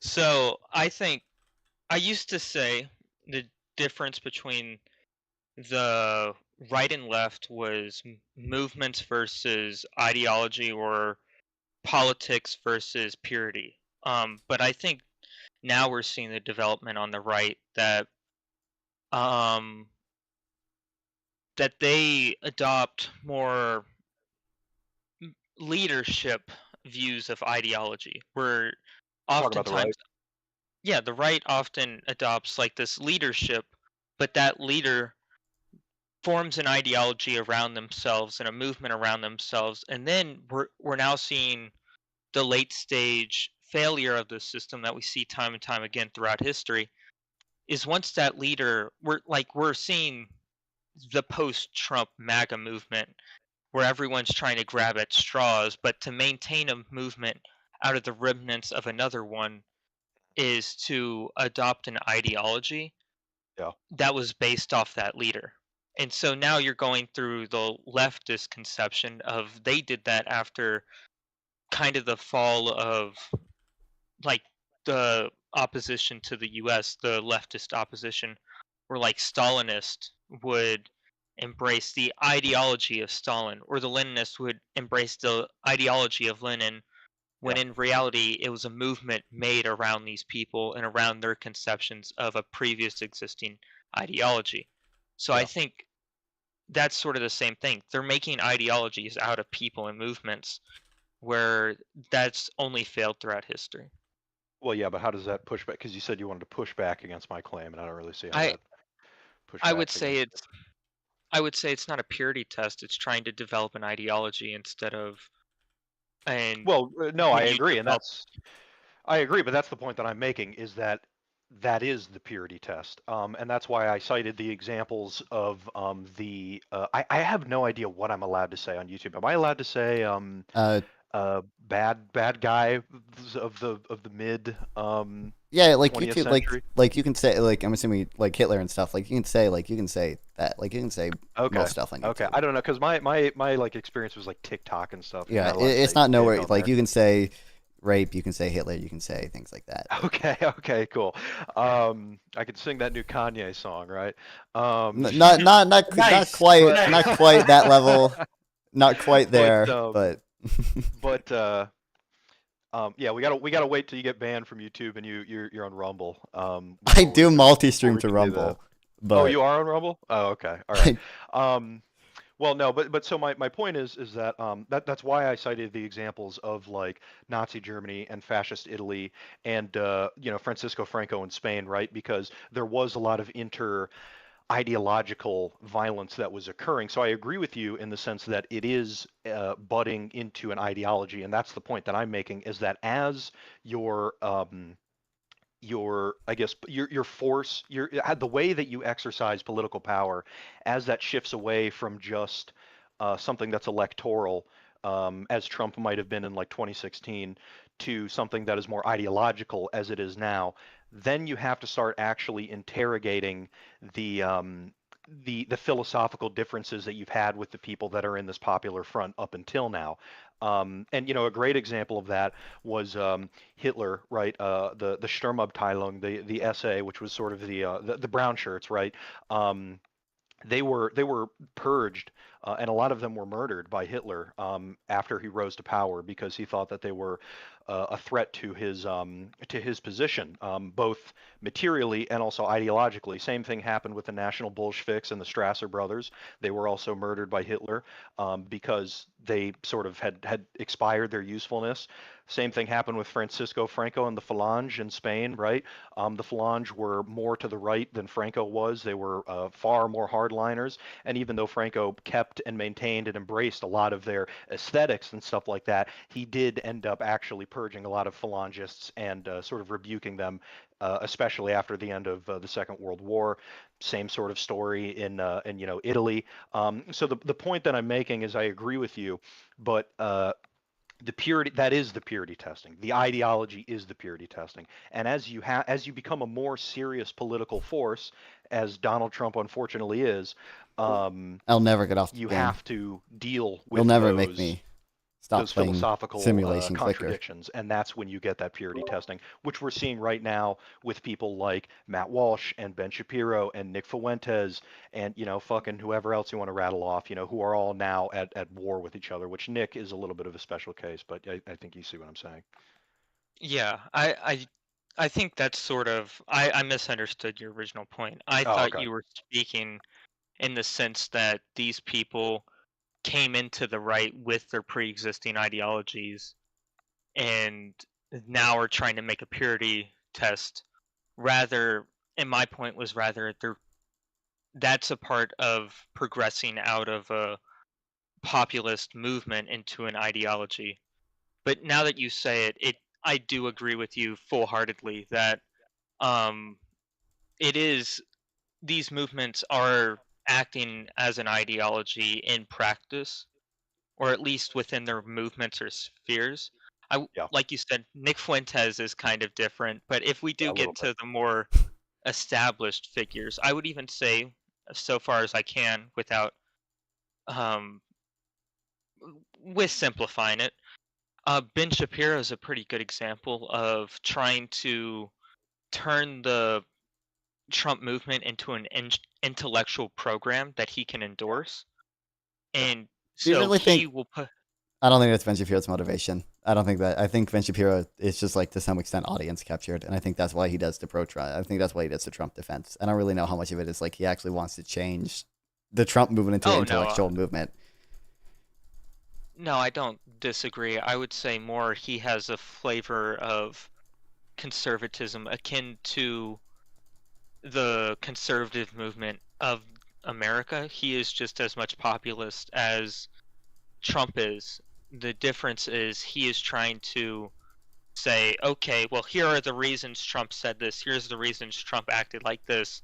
And in doing so, he is kind of putting it through a filter of, instead of just saying Trump likes Israel, he's going to say Zionist and give a history of Israel.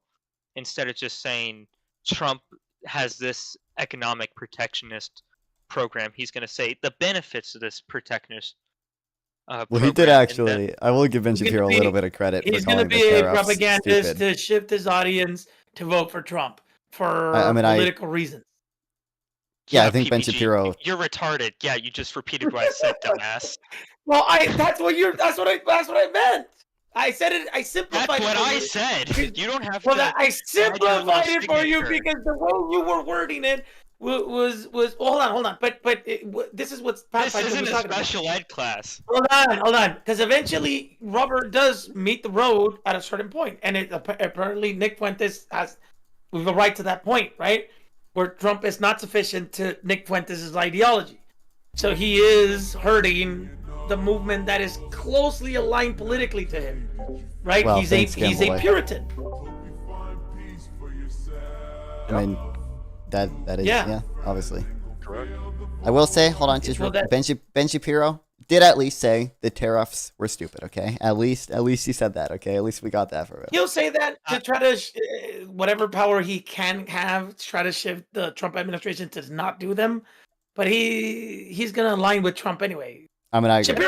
Obviously, yeah. I don't agree with that, actually. I think that, and this is something that I try to talk a lot about on, like, just in, like, when I do videos and stuff like that, is I think people have way too cynical a view of politics and political commentary, and I understand the reflex for that, but I think that it does remove a lot of the agency from these people, right? Like Ben Shapiro, he does criticize tariffs quite often, and he also is a very vocal supporter of Ukraine and criticizes Donald Trump when he does not give them the aid that is due and whatnot. And I don't think that that's because I think Ben Shapiro has any genuine or serious disagreements with Donald Trump, but I also don't think it's because it's some cynical play for power or something like that. I think he is just exercising his voice as a conservative in the way that he feels is truly best. And the reason that I think it's important to make that distinguishment is because it's easy to write people off when they're being cynical, and when J.D. Vance is a great example of that, right? Clearly, this guy does not have a fucking principle in his body, and if he does, it can be bought by Peter Thiel. But so many more people are actually ideologically driven, and it is important to understand that because that is a different kind of beast that you're dealing with. When it's Stephen Miller. Go ahead. It's the difference between the opportunist and the ideologue, and there's a right. I think that AOC took this vote as an opportunist. This vote with the Iron Dome. I don't find any problem with that. I actually understand American politics. I thought that was a great vote for her future political career, for one day to arrive at I don't think opportunism is necessarily bad, especially if you're an institutionalist, right? It's like you arrive at a higher, say she wins the presidency, dude, then she could actually stop sending offensive weapons to Israel, which would, that would be fucking crazy, right? But these people, these leftists, do not understand that, dude. They don't. They're pure. They're like, no. If you voted against this moral vote, which was never gonna pass, you're a Zionist cuck. Ask PPG how much his understanding of American politics cost him the last election. That's true, PPG. Do you have any answer? Who said that? Who said that? I don't know. They're just XNB in my chat, in my Twitch chat. I don't know if you have any. Wait, who said what? Who said what? Just someone in my chat said, ask PPG. I know who that is. Yeah, because I said that I kept saying that Kamala was gonna win. He's throwing that in my face, dude. Even though I said if Trump wins, everything is gonna get worse, including Gaza. There are perfectly good reasons. There were perfectly good reasons to believe that Kamala Harris was going to win. And you know what? Yes, there were, motherfucker. What? Give me a goddamn break. You people, chill. Everybody's a damn panicking after the elections. You people. Yes, you people. As Tony Pro said in the fucking Irishman, that is a racial comment. You people. I'm just kidding. But there was so many good reasons to believe that Kamala Harris was going to win. There were many reasonable reasons to believe that she was going to win. Okay, and this whole there's like a revisionist movement of like people on the left who try to do this like, you're fucking out of your damn gourd if you thought that she was ever gonna fucking win. There were totally reasons to think that she was going to win. Okay, the fucking what's her name? That motherfucker in Iowa. What's that bitch's name? The Seltzer poll. And Seltzer. Yes. Look, I understand that it was super off. Okay, I understand that it was like, fucking disastrously wrong. But her track record was so clean. And there were. It was. I mean, am I crazy? Somebody tell me if I'm. No, crazy I don't think you're crazy. I mean, even like the Silver, Nick, what's his name? Nate Silver, like his model was like 50-50, right? So like, obviously there were good reasons to think that she stood a good chance. It was not, it was a close election. We all agree on that, right? Yes.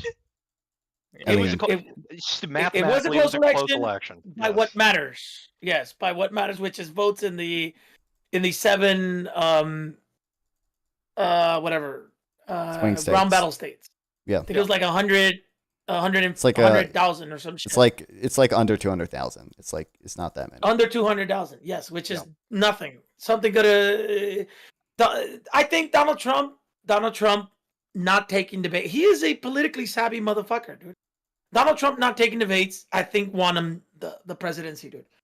Because Kamala Harris, even though she's a fucking that has no enthusiasm, it goes back to if you're a Democrat, you need to be loved. If you're a Republican, they're just gonna fall in line, dude. She was just not good at this shit, dude. But she looked good in the debate, and that's when she pulled the highest, dude. So Trump, understanding that, he's just like, I'm not gonna debate anymore.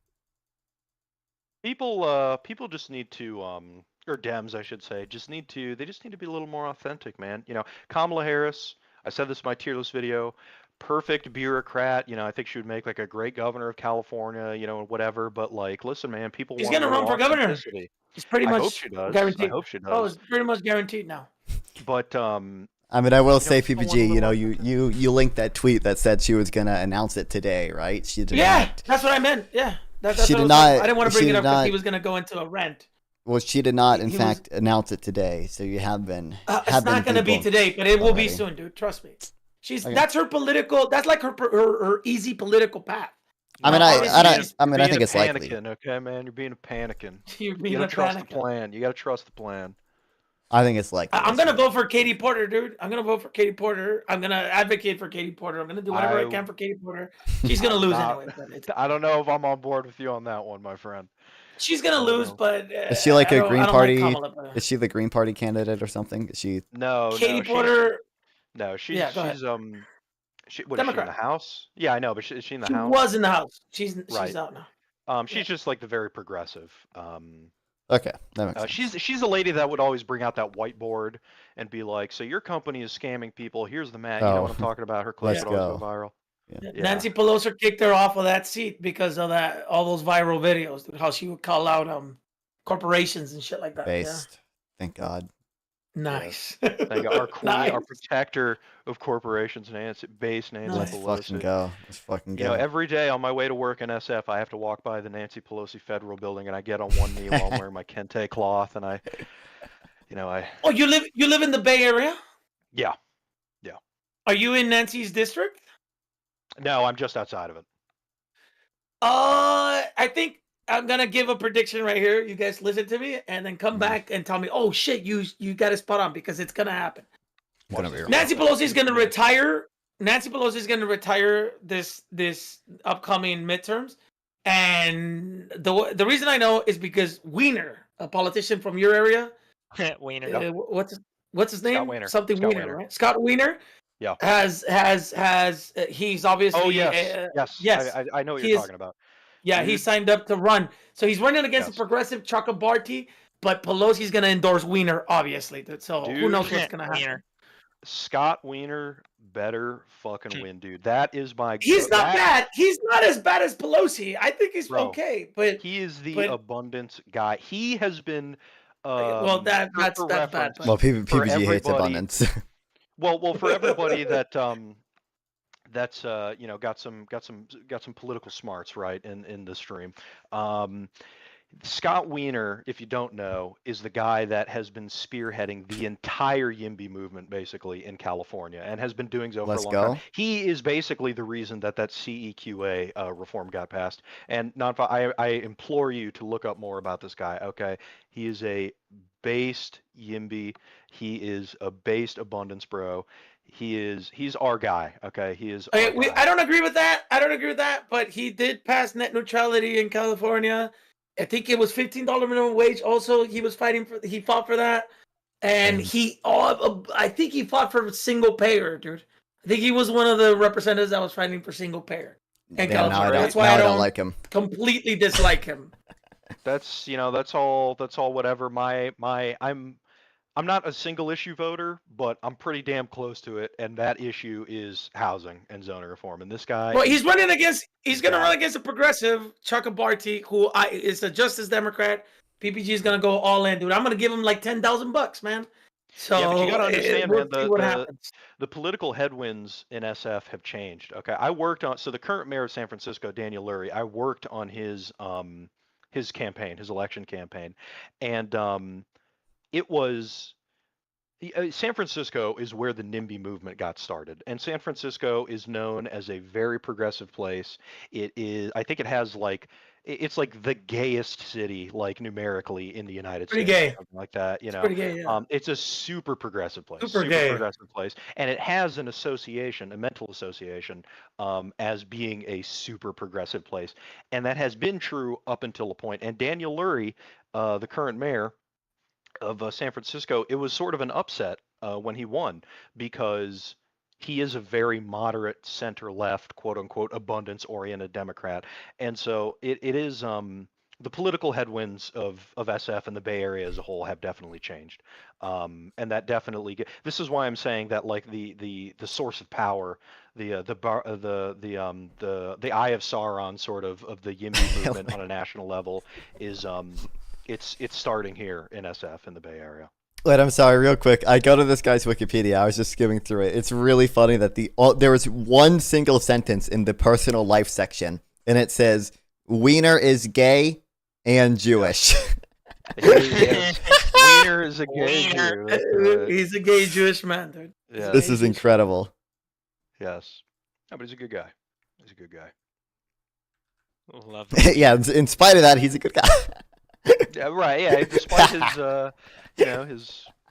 his problems, his proclivities.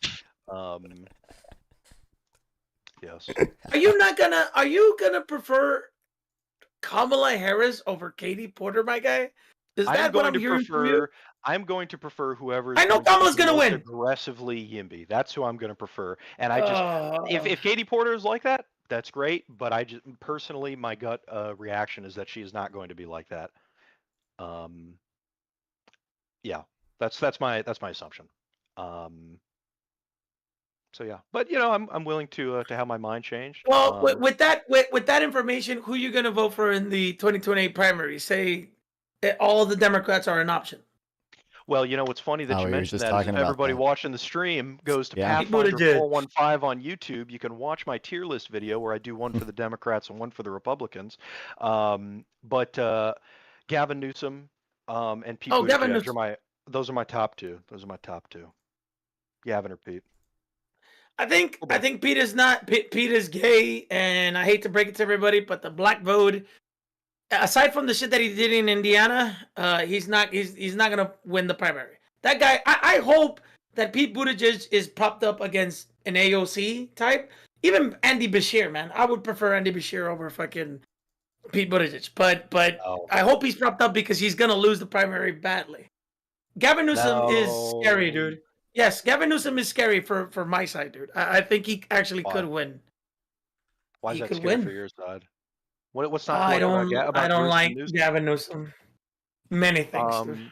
First of all, he's based as hell in the sense that he is a ultra yimby and he is a like super when it comes to like immigrant rights and stuff like that, he is like radically He was pushed in that progressive on position. Let's go. He was pushed in that position. I know what you're talking about, but he was pushed. and The he's most base handsome as shit I fuck. know. I know what law you're talking about. He passed that where union farmers could unionize, and that was because of massive backlash by all unions in California, and he barely did it, dude. He dragged his feet. He isn't Wait, hold on, wait. He's pro farmer unions. I gotta. No. I don't like that. He That signed seems... it with massive backlash. Like the entire. I mean, this is Overton Windows shit. If he's president, he's not gonna do that. Forget it. That's political capital, dude. It had to be used against him. Supported the evil farmers union. Not, I don't know. That's true. The Seems farmers weird. are evil, and they are eating the cats and they are eating the dogs. Farmers are anyway. That is true. But and I can say that because I lived with farmers in the rural Midwest for like 10 years. But the reason, or I should say one of the biggest reasons that I want Gavin Newsom to be president is because we have to stop fighting Republicans with kids' gloves, and we have to put on the brass knuckles. And is there anybody? Yeah, I know, super controversial take there. I bet none of you guys have heard that. But who among the potential Democratic nominees is doing anything to signal that? Andy Bashir isn't. Andy Bashir is still doing that. No, AOC. No, yes. Not really. Yes. No. Hold on. Politics 101. You bring out your base. Oh my god. The most popular politician. This is a fucking fact. This is a literal fact. Well, yeah, but I'm talking about somebody who's going to go into the White House with an axe to grind against Republicans. AOC. Maybe. I mean, I understand that she doesn't like them, but look, Gavin is out here saying we're gonna fucking undo the like citizen districting committee, and we're gonna fucking obliterate the Republican districts here in California. He's saying that now. He could have done that at any time. You know that, right? Well, yeah, because it was a completely different environment up until now. And I mean, maybe it came, a little too late, but... If he believed in actual power against the Republicans, he would have done this in 2018 when he was elected because we have a supermajority. I don't agree. If a progressive would have been elected, an actual socialist progressive would have been elected in California, obviously we would have gerrymandered fucking California we would have won the House. We won the House on 2020, 2022. Dude, how can I don't say agree that? Because I will tell you why. Because listen, Donald Trump, for however unpopular he was then, it's not even close to now. Okay, the Democrats have a lot of political capital that they can spend on doing sort of iffy shit that they did not have back then, and ripping up an independent districting committee to gerrymander the fuck out of one of the largest states in the country, that would not have fucking that would have never flown. That would have never flown even in 2018. Now, the fact that isn't even hitting the news has surprised me, but nobody fucking knows about that unless you are terminally online. Well, yeah, but I am terminally online. Yeah, exactly. So unless you're a terminally online politics guy, you have no idea that this is happening. So that's my point, is we have the political capital now for these sort of actions to fly under the radar, which we did not have back then. And I think that the fact that Gavin was actually wise enough to understand that speaks to his No, political I acumen. actually don't agree with that because the Republicans don't need political capital to do shit like that. That's why they gerrymander their state. Well, no, that's true, but that speaks to the hypocrisy of the American electorate and not the reality of the ground. Do you think that we should win by power's sake? I mean, that's the whole point of the American political system, to win for power's sake. Like, if the Democrats really wanted to win, New York would have gerrymandered. Andrew Cuomo should have gerrymandered, and Gavin Newsom should have gerrymandered. And I'm telling you guys, we never would have lost the House. All of these elections that have passed from 2018 would have been Democrat House, dude. We could have blocked the CBO fucking study just came out. 10 million Americans are going to lose their fucking healthcare in Medicaid. That never would have happened if we would have gerrymandered the House. I don't think that the political environment was friendly enough to Democrats to allow that to happen, whereas now it is. I disagree, and I have to take a piss. I'll be back. I think I probably agree with Pathfinder on that. Oh damn, he's pissing. Goddamn. And we have the confirmation that I won. That's another one going on the chalkboard. That's true. That's true. Undefeated. Undefeated debate champion. I won the Iran intervention debate. That's won. True. I don't think I've actually done any other debates. Dude, I'm very jealous you got to talk to Noah Smith though. Dude, that was awesome. But, yeah, I was kind of excited because he's, he lives in SF and I really like him and he's a cool guy. Mm-hmm. And then in the debate, he's just like spaced. He was pretty. Not that I blame him or anything, but he was just like not even there, dude. I know he was pretty quiet. He was like K-holing or something. But that's okay. Yeah, what's funny is one of the guys in that panel, the bald guy, non-smoker. Yeah, I tried to set up a oh, you know him? Yep. Okay, well, I tried to set up a follow-up debate with him, and we both had some like scheduling conflicts, and then he fucking like lost his shit at me. God damn. And I was like, chill, brother, chill. But yeah. By the way, before PPG gets back, okay, I'm gonna do a tiny bit of lore drop. Okay, PPG's, degenerate Twitch politics streamer. Okay. Yeah. Switched Gambler, over to alcoholic, gambler. landlord, Yeah, I was gonna say. Switched over. Landlord. Switched over to Kick. Switched over to Kick because he got banned on Twitch for peeing on his carpet for subs. That wasn't the only reason. I think it was also just sexually harassing. There might have. Yeah, there's probably a few reasons. Yeah. Yeah. Anyway, he used to pee. Thank you. That was funny. That was funny, dude. Thank you for that. I had to stop mid piss because that was pretty funny, dude. Thank you. I didn't sexually. I was banned because I was ban evading. Apparently, I had an email with. Why were you banned the first time?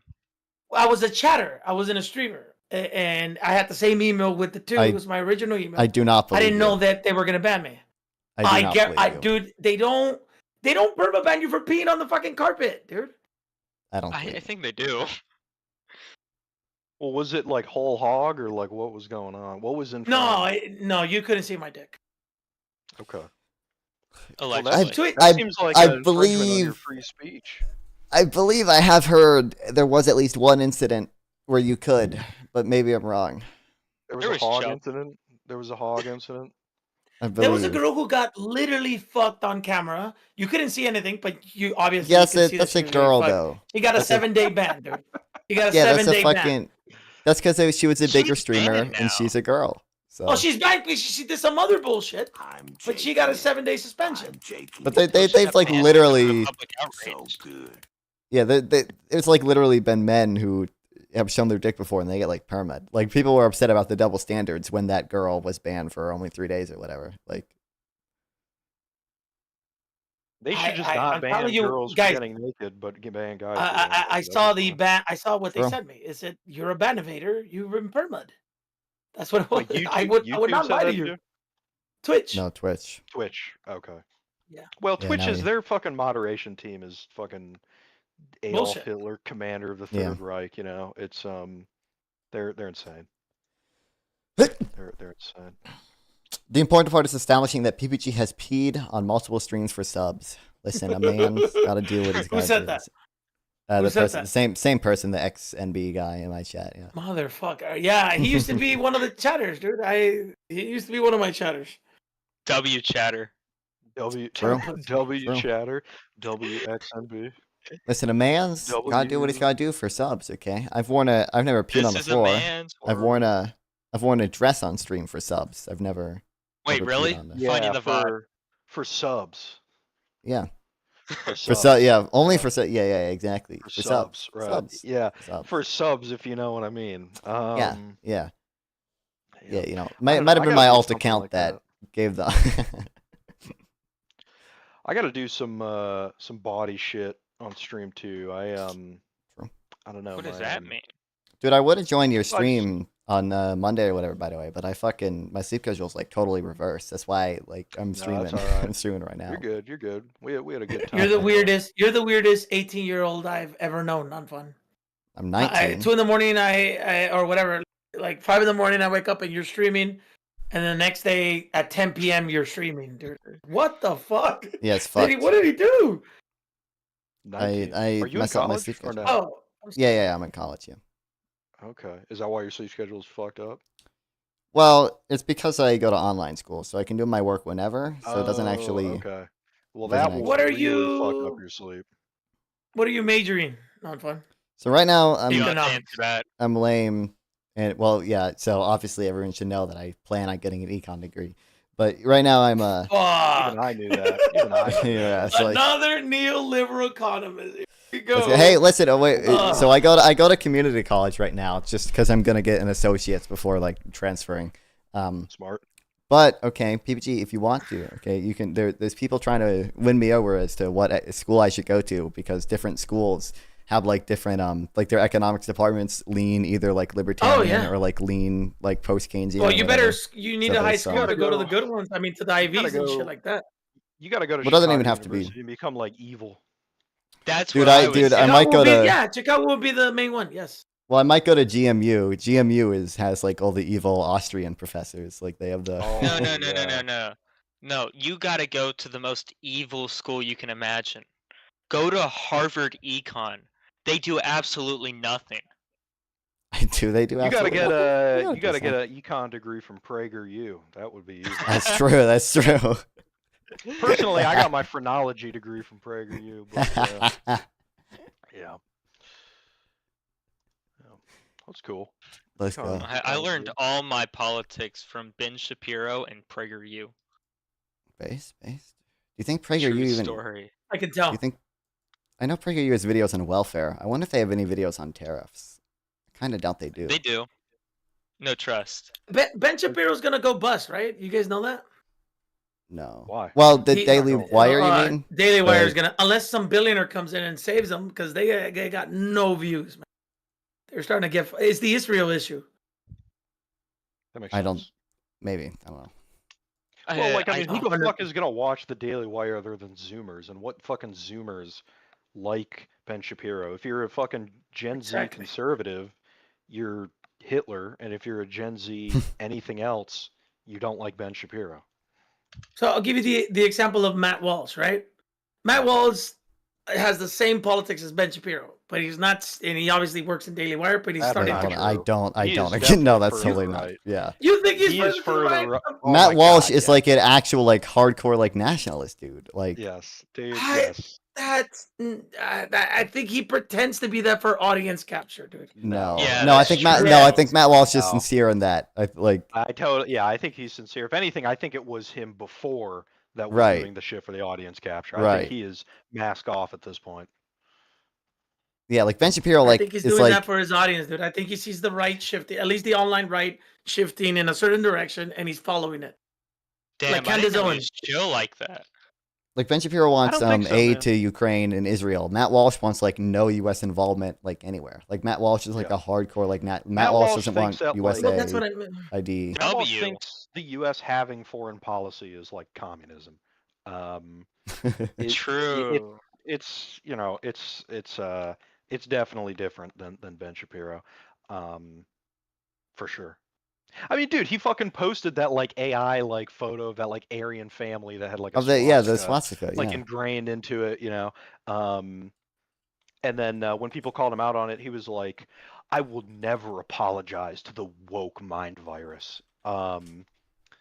Yeah, no, he's definitely further to the right than Ben Shapiro, if you can believe it, but it's true. Who is the actual? I would say Nick Fuentes, but who is the actual in your guys' mind? Who is the actual principled right winger? The one that's like, no, if you don't come to the Puritan of Puritan. What do you mean? I Nick think Fuentes has a pretty large following, dude. Nick Fuentes is that, but he's not like his ideology is full of contradictions. So, but I mean, if you mean in the sense of that he's not willing to relent on his so-called principles, then yes, it's Nick Fuentes. If I said Thomas Sowell, would you say the word?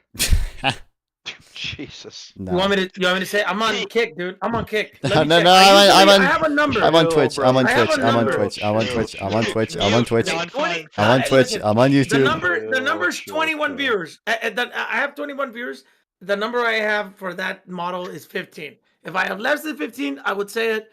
More than 15, I don't say it. So I'm on Twitch. I'm on YouTube. Okay, we can't be. You're on my server right now, motherfucker. I'll have you know. Rule number 3 in my server, or sorry, rule number 2 is no racism, please, guys. So. I didn't say it hard R. I said he in that video that I don't know if you guys have seen the clip. In that video, he was describing the N-word, and I said, well, you know what, Thomas. You know what, Thomas? And then I said it.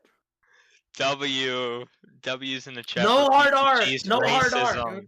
No hard R. Soft A. Very soft A. Very soft. To a black man. I don't know. Mexicans, they do things a little different. True. Oh my God, Pathfinder's so fucking based. And not only that, dude. I grew up in the hood, so I have a path that you guys don't even know about. I could East LA. I could say it. I could repeatedly say it, dude. But I don't say it. Wow. Principled. I wish I had the balls to like go up to PPG and say, I'm from the hood. I'm from Houston. I can say the N-word to a black guy and no one would care. Like that is just some insane gall and then go on. Well, I mean, the way it was in the hood is just power based, dude. If you're some fucking gangbanger, you could say it. Yeah, who's gonna landlord? Who's gonna say some shit? Now I'm not there anymore, so I don't say it. I don't want to play them called. I don't want to like bother. Mexican guys, at least streaming in it to them. The U.S., they're basically like they have like the pass as like a community. You know? Yeah, there's a Twitch streamer called Cheese Whiz, and he comes in here and he can't stop saying the fucking word. It's like it's in his. It's ingrained in him now, dude. Whatever sentence he's like hi and then N word. Are we gonna do this N word? Is this where you thought the stream would be going, Don Fon, tonight?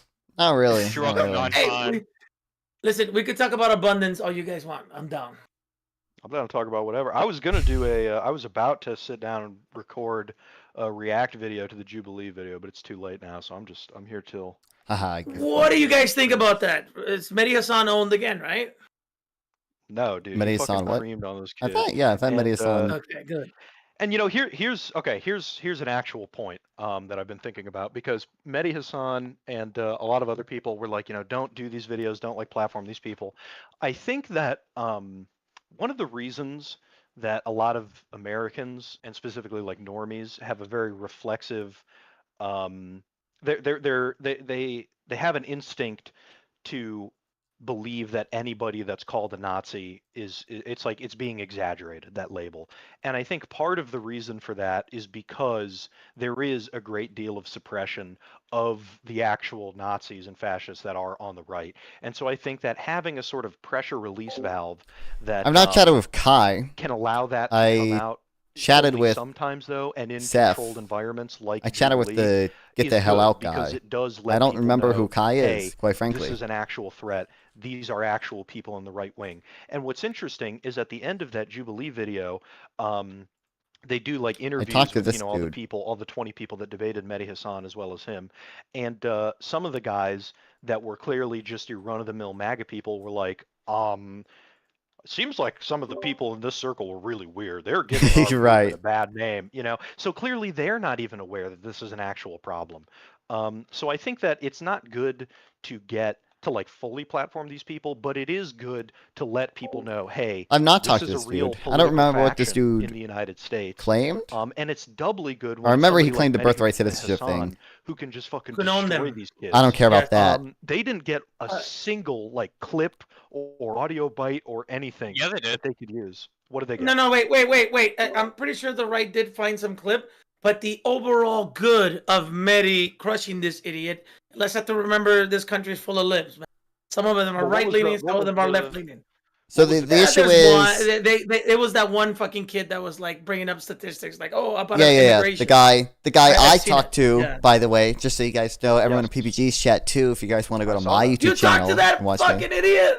You Yeah. talked to, I was screaming. I was driving to the casino and I was screaming, dude. I was, oh, this motherfucker, dude. Were you high Sounds on like cocaine that. as you were? Yeah, No, I I'm talked to that sober. dude. So What'd he say? I mean, What'd he say? we just went over like some of the studies he cited and some of my like counter I was studies, surprised and then we at how talked much about. he was actually able to cite. No, He yeah, was- it's weird. Because this dude, like I didn't speak to this dude like over VC ever before the Jubilee thing, but like Yeah. he's just kind of like in like the same like econ circles that me and like some of my other friends are. Like he's in some of the servers that we were talking about like economics. So like it's like I knew about him, like I knew his general position. Like he's a very odd person because he is actually like somewhat intelligent. Like he knows like quite a bit about some econ things. He just also has like some of these like really weird like race realism positions. Insane and, like, it's just- ideology. Yeah, Where it's well, like, it Yeah. was it's weird. the fucking Mexicans. It was doubly weird because he I didn't watch the whole thing, but I watched part of part of your stream with him, and it seemed like he conceded a lot of points to you, specifically about like the benefits of immigrant labor. Yeah. I could be wrong. Maybe he like reneged on that or something like that. But it seemed like his position, again, correct me if I'm wrong, but it seemed like his position was, yeah, I know that it probably economically is a net negative to like deport fucking all brown people and whatnot, but it is worth it for race realism reasons. So yeah, we didn't talk about deportation specifically, but yeah, so a lot of it was like if you watch like him talking to Mehdi, because of the format, like they obviously can't like go that far in debt. So like he did like concede, like if you're looking at like he was citing like a occupational study, and Mehdi was talking about like the total effect on wages, a spatial approach, right? So like he does obviously recognize that like the overall, I think he does recognize the overall impact on wages for immigrants is like pretty low. He just prefers to look at the occupational approach, which does find some negative effect. And then he says like, oh, I don't necessarily care about, or I think the other like spillover benefits are overrated essentially because like, Hispanics aren't the ones doing innovation, and Hispanics aren't the ones doing blah blah blah, and like he thinks it's going to increase inequality too. So which is probably it might increase inequality a little bit. I don't think it's that big. He's right. He was right about that, dude. That is correct. It does because not a lot of Mexican superior genes increase. not a lot of inequality. income workers could reach the work requirements for the jobs that you're talking about, right? So sure, some wage increase. I've seen those studies. Some wages increase, but it's in sectors where low income workers, low educational workers cannot reach. So and overall, right? So Look, I'm not against immigration, dude. I'm not against immigration, Right. but the wages shit is a little skewed. A little skewed. That's my. So I agree. Like you generally see like some negative impact on like low skill workers compared to a positive Yes. impact on the higher skill workers. So like even if the Mhm. total effect is 0, you might still see increased inequality. I just don't I don't think that effect would be that big in the long term, just because it seems like we have good evidence that immigrants are pretty upwardly mobile. They're actually more upwardly mobile than native-born citizens. Yeah, are. but So- wouldn't you say this? Okay, but that's true. That you're right about that. But what about everybody else? What about people that Who is aren't everybody? upwardly mobile, like poor American? I'm just saying, if we see that immigrants are upwardly mobile, we wouldn't expect the effects and inequality to persist for that long. No, but because this you is would- like a good point for the would see the fucking. I children- know this guy's a fucking white nationalist, but he says, well, it's the American poor laborer that is getting fucked over completely. Because sure, the sure. immigrant is mobily, No, but on average, is mobile enough, but the poor American cannot socially move forward, and he's going to lose on his wages. Right. Well, I think so. If the claim is the mechanism by which immigrants increase inequality is that they reduce wages for low skilled workers but raise wages for higher skilled workers, we would, regardless of if you think American workers are like left behind, that effect would diminish as immigrants become higher skilled workers because their children are upwardly mobile, because their children do become high skilled workers, right? Like that's all I'm saying. But okay, well that's what these I'm saying what these idiots said. So they come to the wrong conclusion. Like the right conclusion would be citizen to path to citizenship. That's when they say they're white nationalist shit. Like, well, you're destroying the fabric of our white country or whatever the right? No, if you actually do that, then you will have less of what you're talking. And they don't want that. That's what he's told Mehdi, by the way. No, I mean, I agree. That's what he doesn't want. What do you want me to? Yeah, that's his argument. His argument is no, we're white. What do you want from the man? He agrees. I am white. That is true. I'm white, but I'm different. Mexican white, which is different. But if I look up like Kai clips, it's just gonna come up with Kai Sanat. Like background and stuff is. My sister did it. She says that we're Spaniard, like 50%, and then everything else, dude. So colonizer shit. Right. PPG is actually an anchor baby, so. Both of my parents were immigrants when they came here. Anchor baby. Horrible. Unbelievable. Every boat needs an anchor, brother. I'll be the anchor. Based. I just want to say that somebody that me and Nonfun know, Ophelia, did get married. Dude. I have confirmation and pictures. If you guys want to see them. I don't care. He's crying. Oh, I'm sorry. So does Gamer Boy knows that too. I'm distraught. This is horrible. Unbelievable. Ophelia? PPG was crying when he figured out the news. Is this some girl that you guys all like orbit or something? She gets around, man. She's a non-fun. She's my orbiter. Exactly. Right? She gets around, dude. Exactly. She is our orbiter. Okay. Really, she's a PPG orbiter, and PPG is a non-fun orbiter. So. True. And I'm just gay. I cannot get over the fact that Pathfinder, who I like, and Non-Fun, who I like, and Gamerable, who I hate, will both in Pathfinder and Non-Fun. If it was Pete Buttigieg over AOC at the very end of the primary, you will vote Pete Buttigieg, dude. Yeah, you're gonna make me kill my. No, I honestly. There's one motherfucker. There's one motherfucker that could lose the race, and that is Game. I'm sorry, but politics matter. I think AOC could definitely lose. I do not think that being gay is that big of a deal for an election. I really don't. I don't think being gay is like a bigger deal than like some of the things AOC would be criticized for. Like I don't know if it's like any of the like Israel stuff she'd be criticized for. AOC for? The Israel stuff, the abolish ICE stuff, the defund the police stuff. Work, man. I don't think that'd be the biggest deal, but I think like that would be a factor. Like I think literally all they would have to do would just fucking broadcast those pictures those dumbass pictures that she took at the fucking border wall. It's true. And that would be it. That literally is in and of itself more damaging than Pete Buttigieg being gay, especially because he's not like flamboyantly gay or anything like that. You know, he's just like a fucking. No, I think the Republicans, Trump is gonna, unless he's trying to rig the elections. By the way, if you guys haven't noticed, if that doesn't go through Congress, I think Donald Trump is gonna make the Republican Party so unpopular that anybody could win. I cannot fathom that you will vote Pete Buttigieg over AOC. Well, yeah, because I agree with you. Because I think that pretty much it is an auto win for whoever the Dem is, which means that I want them to be somebody that is going to be a productive North Star for the evolutionary pressure of some people dying. About telling you that the way is the Trump or the can answer if you'd like. Right after I said my chat doesn't objectify me, What the somebody fuck is said your this? boobs look really intelligent today. So You could chalk up to like a true animosity. I do have animosity for some of the things you believe, though, and some of the things you say. I have no clue what that is. Okay, I was just curious. What the fuck? Okay. Restrictions that you NIMBYs, that you Abundance Bros like to talk about in California.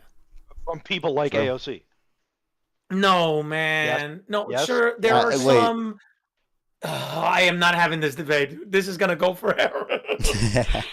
You guys are. I take it Pathfinder loves Ezra Klein. Well, of course. I'm gonna. If you guys are still talking, I'll be back later. I got one video to. Give me 5 minutes. I'll be back. 5 minutes. Okay. Well, a little bit more than that. Just it's the fucking Greenwald AOC video. I'll be back. I'll be back. Sure. Whatever. Okay. Oh yeah, you're playing the fucking game I was playing. Hold on, wait, real quick. What is this? Does this Kaish women debate anything other than fucking birthright citizenship? It seems like every debate he does is birthright citizenship.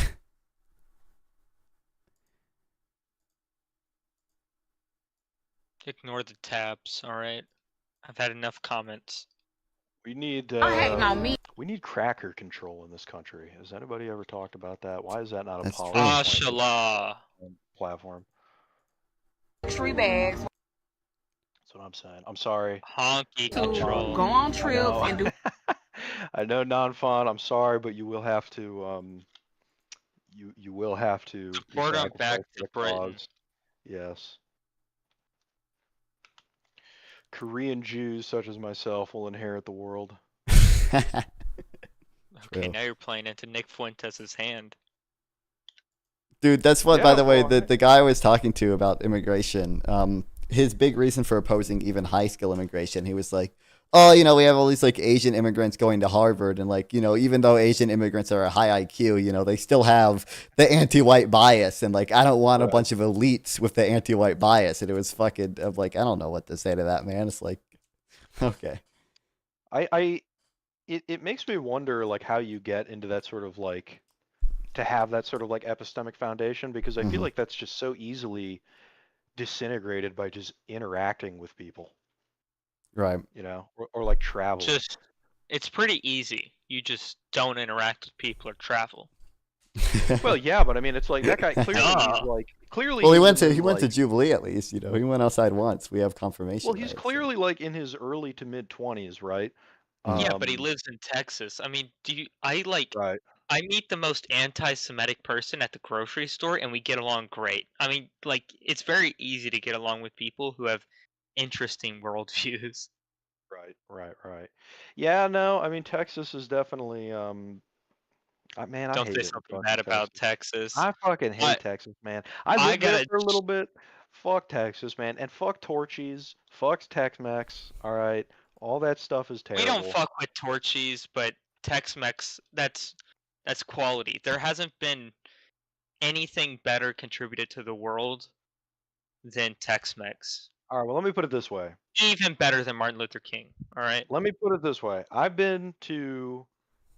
was in, I shouldn't say lived, but I was in DFW for an extended period of time for a job that I had, and I was in Waco for an extended period of time for a job that I had, and Dallas as well, and I hated every second of all of them. And I the guess I could. only time I don't want to. I don't care about. the only I don't time give in a fuck Texas- about birthright the only citizenship. like stuff that I did in Texas that I I enjoyed. mean, we're only was the talking job about that I was immigration more doing, generally. If he wants to do and that, I going don't know. to the I don't Baylor actually. University campus. I don't actually know what his position is though. Why'd you Texas go is to hot. Baylor? For the work that I was doing. Fair. I just Texas don't is a like hot mess. that certain Texans, cough cough, Boy, cough cough, Micah even, like to pretend that they're a swing state when they're sleeping on the real swing state, which is North Carolina. Okay. Why do they I think don't we're like a swing state? We're not a swing state, and that's what Or makes not a us swing great. state, a state that could conceivably be like turn blue in the future. Okay, not happening. Lexus will be Not Lexus happening. Will be real in 2028. I am clip this. Lexus will be real in 2028. Won't happen. I could Not actually, happening. yeah, I could see that. Won't happen until There's after enough people, 2040. There's enough people moving to Texas to turn it blue.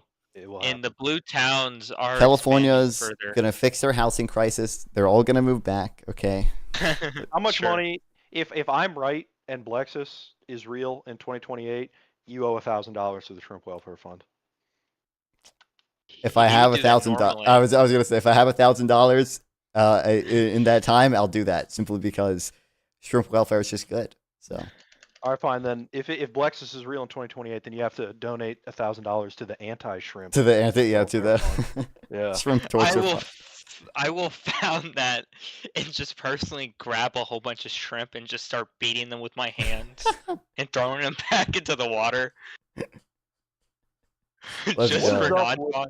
Explain to me the whole shrimp welfare thing, like, because there's clearly some like a degree of irony with this, and I don't understand fully. So the meme and the reality. Right. So there is like what's funny is that like it is like a meme-y thing, but it is unironically, like mathematically, also like the most effective charity, probably, right? Like I think it is actually just like a really good thing to donate to the Shrimp Welfare Project. It is also just funny that you can market it in a meme-y way, right? Okay, so the way shrimp die currently, and I've given this rant 100 times, okay, is usually Are you just aping this from Richard Hanania? Because I know that he talks about this. No, I'm aping it from Bethan's Bulldog. Okay. The way shrimp die usually, typically, is it's not good. So typically, a lot of them are killed in what's called an ice slurry, where shrimp are basically just buried live in ice, and they are left to suffocate and freeze to death over the span of about 20 minutes. Right? Horrible way for them to die. And we have a lot of good evidence to suggest that shrimps do feel stress, they feel pain, they are sentient, they do all these things. But luckily, we have these electrical stunning machines, which can, before shrimp go through this process, stun the shrimp so they don't feel, you're anesthetizing them so they don't feel any pain while they are, left out to die in the ice or whatever. Obviously, farmers don't want to buy these machines. It doesn't increase their profits yet. So there's no benefit to them, but obviously shrimp would be helped by that. So the Shrimp Welfare Project, using money from your donations, buys these machines for farmers, gives them to the farmers, and they while also making sure they commit to not only stunning shrimp, but also ending practices like eye stalk ablation, in which like female shrimp will have their eyes ripped out while they're alive, simply to make them more fertile, which not only hurts the shrimp while they're alive and their eyes are being torn out, but also means their offspring typically have a lot more defects, typically live a lot less, live a more unhealthy life, right? So, Shrimp Welfare Project, using money from donations, basically will save about 1,500 shrimp per dollar per year with these electrical stunning machines. And even if you, for $1, it's incredible. And even if you, a very conservative estimate of how much shrimp suffer. So the mean estimate. Conservative. True. The mean estimate from a good think tank called Rethink Priorities, who does a ton of research into like how probable it is that animals are sentient, and when they are sentient, how much they suffer relative to humans. So even the conservative estimate of of them suffering about 3.1% as intensely as humans do, means that this would still be like mathematically the most effective charity. $1 given to the Shrimp Welfare Project is like equivalent to reducing the same amount of suffering as anesthetizing like 46 humans before they die a painful death, right? So it's a pretty effective charity. It's the equivalent of killing Shrimp Hitler. That's true. Think about that. All right. That's something to consider. That's food for thought. I like doing charitable acts. So that's Would you go back in time to kill Shrimp Hitler? Absolutely. I might eat him. I do like shrimp quite a bit. I like shrimp. Okay, you wouldn't last a day in Texas. Now I get it. I lasted many days in Texas. Thank you very much. Not well. And by the way, going back to the whole Texas thing, your staple fast food joint is disgusting. Don't mess with Whataburger. Whataburger is like eating wet toilet paper. Depends. What Whataburger did you go to? A run-down Whataburger or a Whataburger in good condition? I went to like 2 or 3 different ones because like I said, I was bouncing all over Texas for my work. But if they were in good condition, I can see your point. But the ones where they're absolutely just miserable in there, they make the best food. I can't recall. I really can't recall. I just remember being I remember being That's very the disappointed. rule. That's the rule with Texas joints. You have to go to the worst looking ones, like Tex-Mex as well. You have to go into one where it looks like Mexicans are constantly having like PTSD flashbacks of bad customers, and you can see in their eyes that they just hate white people now. You That's know what it, you know what you guys have that is good that I do like is Tom Thumb. You know, that's a really great name for a Ted grocery Cruz. store. Oh, no, Tom Thumb. That's a great name for a grocery store. Tom Thumb. Never been. I really like that a lot. I don't know. Are there any North Carolina specific fast food joints or anything?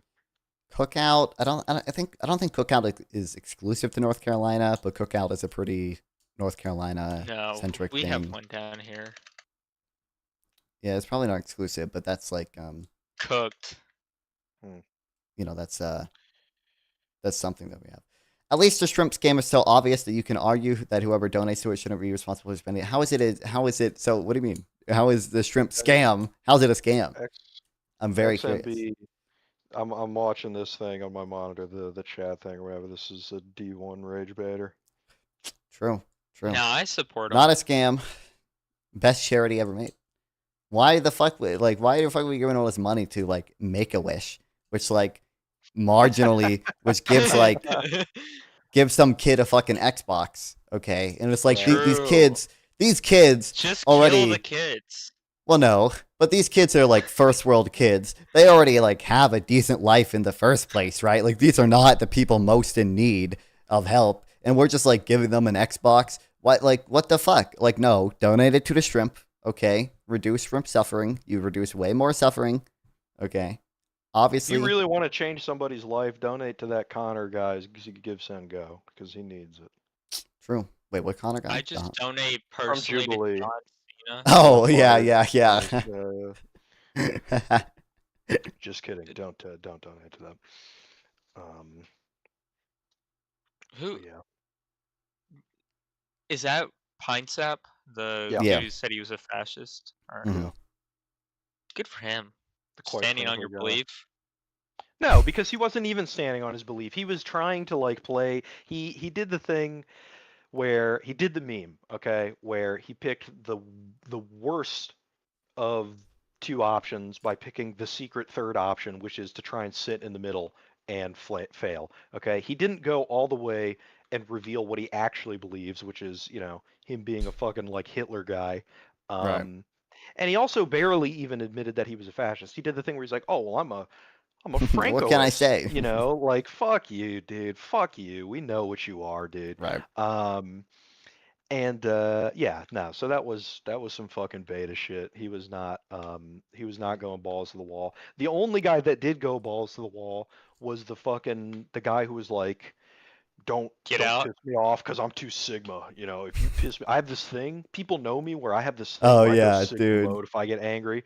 That was so fucking pathetic. And then the other guy, yeah, who was like lasagna lips. Wait, hold on, like, real "Get quick. out." Might as well go all the way and promise to say nematodes per 50 cents. Number one, I don't know what nematodes are like microscopic, aren't they? Like they don't like. There's no good evidence that they suffer. We have very good evidence that shrimp suffer. I'm very curious if you have a defense, if you argue that shrimp don't suffer. I'm very curious to hear that defense. But like you know, we have very good evidence shrimp suffer. We have decent estimates about how much they suffer. Says who? And The woke mob. nematode. Yeah, these are like. I guess. Well, If you this want- one's microscopic. This one. Some Ask of these. Grok. All right, Grok will tell you. Ask Gork. wait, That's let Gork. me ask Grok. Do shrimp do tricks on it? The shrimp fry this right. It's a shrimp suture. Yeah, I guess some nematodes are microscopic, some of them aren't.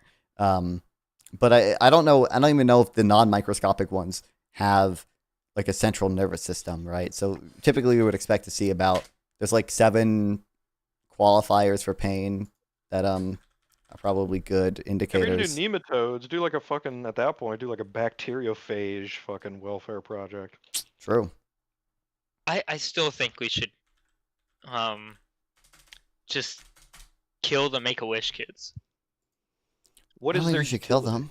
I mean, I think they. Like it ends their suffering earlier. If you get me. Well, I mean, we would expect if they had negative lives, they would probably. I'm sure some of them are suicidal, but we would expect them to just like kill themselves. I don't think.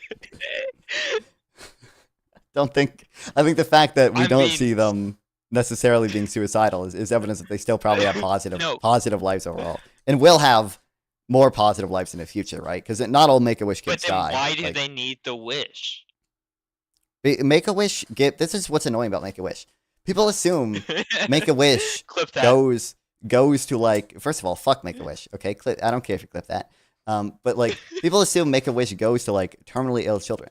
I don't know the percentage, but I am pretty sure the majority of Make-A-Wish stuff does not go to terminally ill children. It goes to children who like have leukemia, which is a very treatable cancer, right? Not that leukemia doesn't suck, not that I don't feel bad for kids with leukemia, but they ain't good. Most of them not gonna fucking die. Okay, so nematodes have ciliated sensory endings and avoidance response consistent with noception. So yeah, obviously there's a difference between noception and pain. They would have to have some type of some type of central nervous system. It's possible that some of them do feel pain.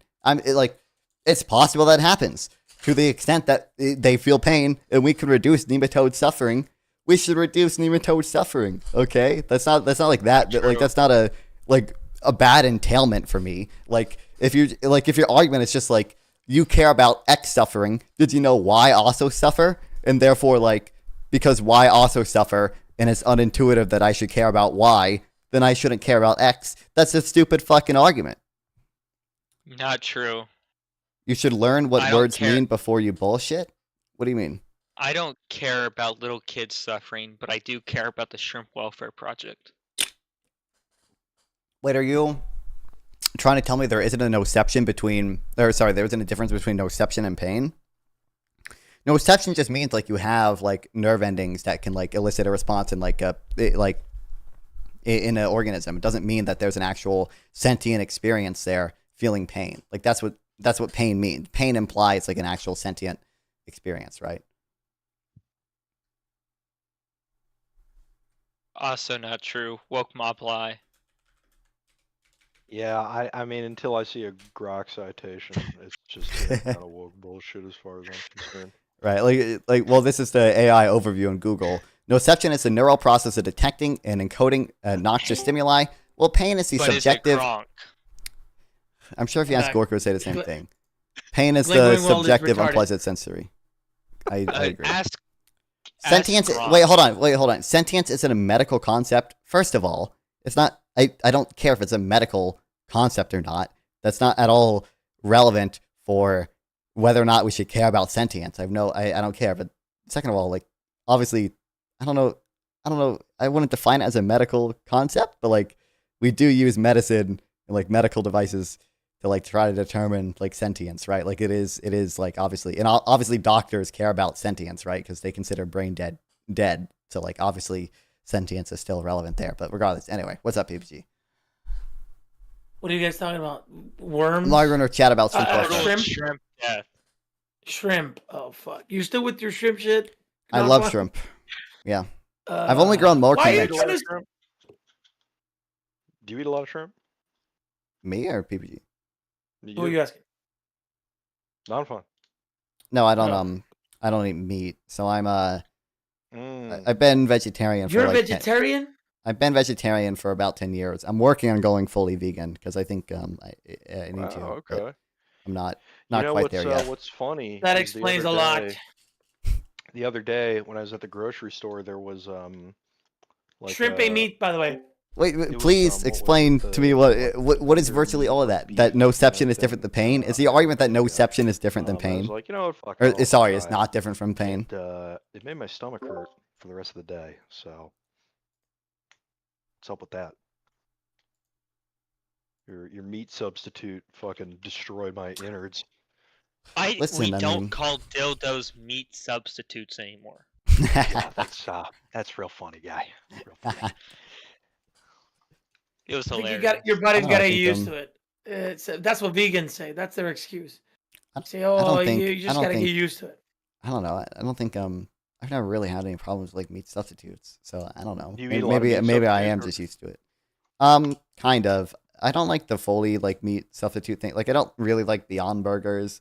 I think I don't know, because the original reason I went vegetarian when I was like really young is I think I just like did not like eating most meat, and my mom was like, you gotta eat meat, bro. Like the only reason excuse you could have for not eating meat is like being a vegetarian. And then I was just like, well, fuck you, mom. I'm a vegetarian. I was like, I was like 10 years old or something when I did that, right? She thought it would be a phase. Well, it's not a phase. So I don't know. Maybe to that day, coming out of the closet, he hasn't looked back. That's true. That's true. Nice. But so I don't really like the meat substitutes that are like trying to be meat for the most part. I do like fake chicken, which I have been told tastes pretty similar to real chicken. Yeah, I do like true. that. But like the Beyond Burgers, I don't like. I prefer just like a black bean burger, which is not like trying to be a burger. It's just like Sure. just like black Okay. beans. Those beans. Yeah, the synthetic chicken stuff or like the fake chicken stuff or whatever, that stuff does actually taste really good. I've had a lot of very good of that stuff. Hell yeah. But not yet with the ground beef or anything. Yeah. I've been trying to eat more seafood. Just because I When I have was like a- Go ahead. When I was a kickboxer, I tried to go vegetarian first. I had no energy.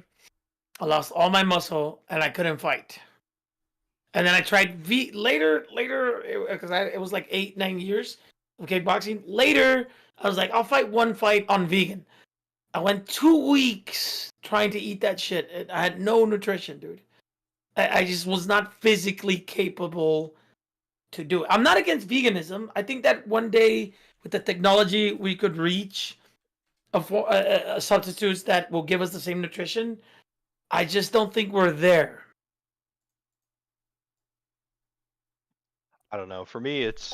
I mean, Wait, hold the on. Can you nutrition just is tell me? awesome, I'm so but, confused. What do you think? What do you it's think? also just like I tried. What to- is your I kinda argument? have, like, a Is your diverse argument simply set of that Neiman experiences. Tones experience I- noception, like, or is the your reason argument I'm that trying to they eat a lot more experience seafood both right now is noception and pain?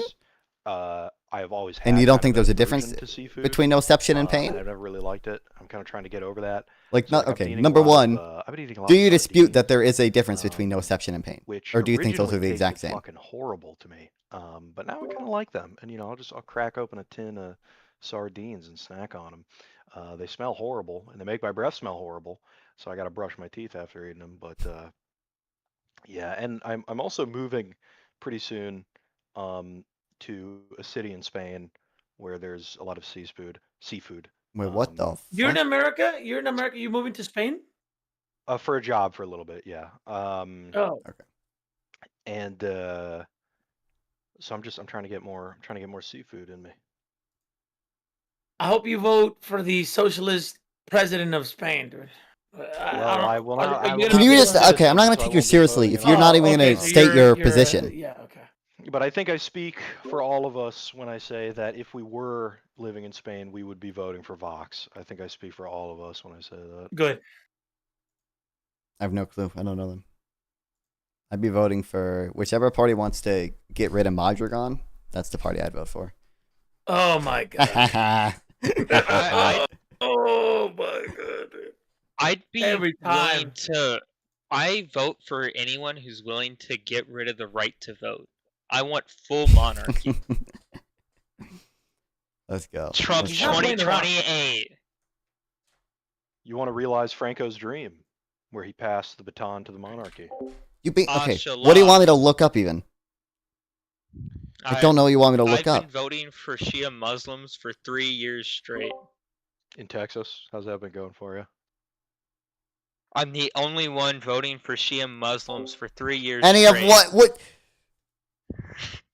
Well, Any of what? Okay, I'm so salute you. confused. Yeah, I looked up well, nematode. Like I was reading the Wikipedia article on Jewish man, nematodes I earlier. salute you. I'm so. Could you just tell I me? am a Catholic nationalist as well, so it's kind of a. I don't know why you can't answer this. I'm not going to take you seriously if you don't answer this, because you're obviously just a retard if you don't answer this. Do you think that there is a difference between nociception and pain? That would be my first question. Yes or no? Do you think there's a difference between those two things? So yeah. Yeah, so whenever I say something racist, authoritarian, or just straight out the worst thing you've ever heard. I'm not talking to you, Wampa Stomp. I'm talking to the other dude. I'm glad you agree with me, Wampa Stomp. Or every single thing that the Pope says ever. Yeah, like I hate Vatican II, even though it's supposed to be infallible, for whatever reason, because I disagree with God and the Church. Right. Which, But in a that's sort just of because I'm roundabout way, actually makes me a Protestant. Yeah, but since I'm a sedevacantist, right, I know that I'm more Catholic than both the Protestants and Catholics, but still act like I'm any better than the Orthodox. Yeah. Because I'm just that trad. Well, hey, man. Wow. Based. Go follow me on Twitter. Follow me on Not Twitter. follow- Exclamation point X in the chat. Follow me on Nonfun420. I post base things on Twitter. It didn't work. Did XXX. Institution. Kraft, who's very smart, he's one of my chatters. He said institutionalized guilt. What does that mean? I don't know. I agree. I don't know either. Guilt about what? He just wrote that. Oh, lapse Catholics, nothing more Catholic, unironically. And then Wow. Catholics. Wow.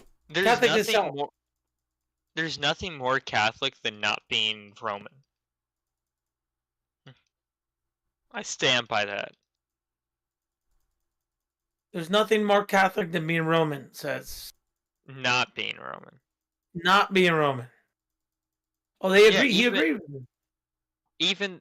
Even the Roman Catholics aren't Roman. They hate the Pope for whatever reason. They always disagree with him. He's supposed to be the representation of the faith. They have never been to the Vatican, whereas I, the based Jew, have infiltrated the Vatican before. And I want to go to the Vatican. I even bought a Bible from the Vatican gift shop. Let's fucking go. Thanks for the sub, Bubby. Hell fucking yeah. My stream deck isn't working. Give me a second. Hold on, people. we gotta get a twerk break loaded up. The Bible. Like the for real. Sorry, like wait, I'm stupid. I just typed in Task Manager and Task Manager, dude. I'm I goated. have all the original writings. And It has a Let's fucking go. Thanks for the sub. Yes, it's Hope yes, too it's gay. That is signed- true. Signed By the Jesus Christ Christ. himself. Yes. Yes. Why does that sound like a Trump quote? Signed himself. I went to the Vatican and I got the Bible. I'm not talking about a Bible. The Bible. Okay, you know what I'm talking about. The Bible, and it was signed by. Guess who was signed by? A little known guy. Maybe you heard of him. Jesus H. Christ. Wow. That's pretty good.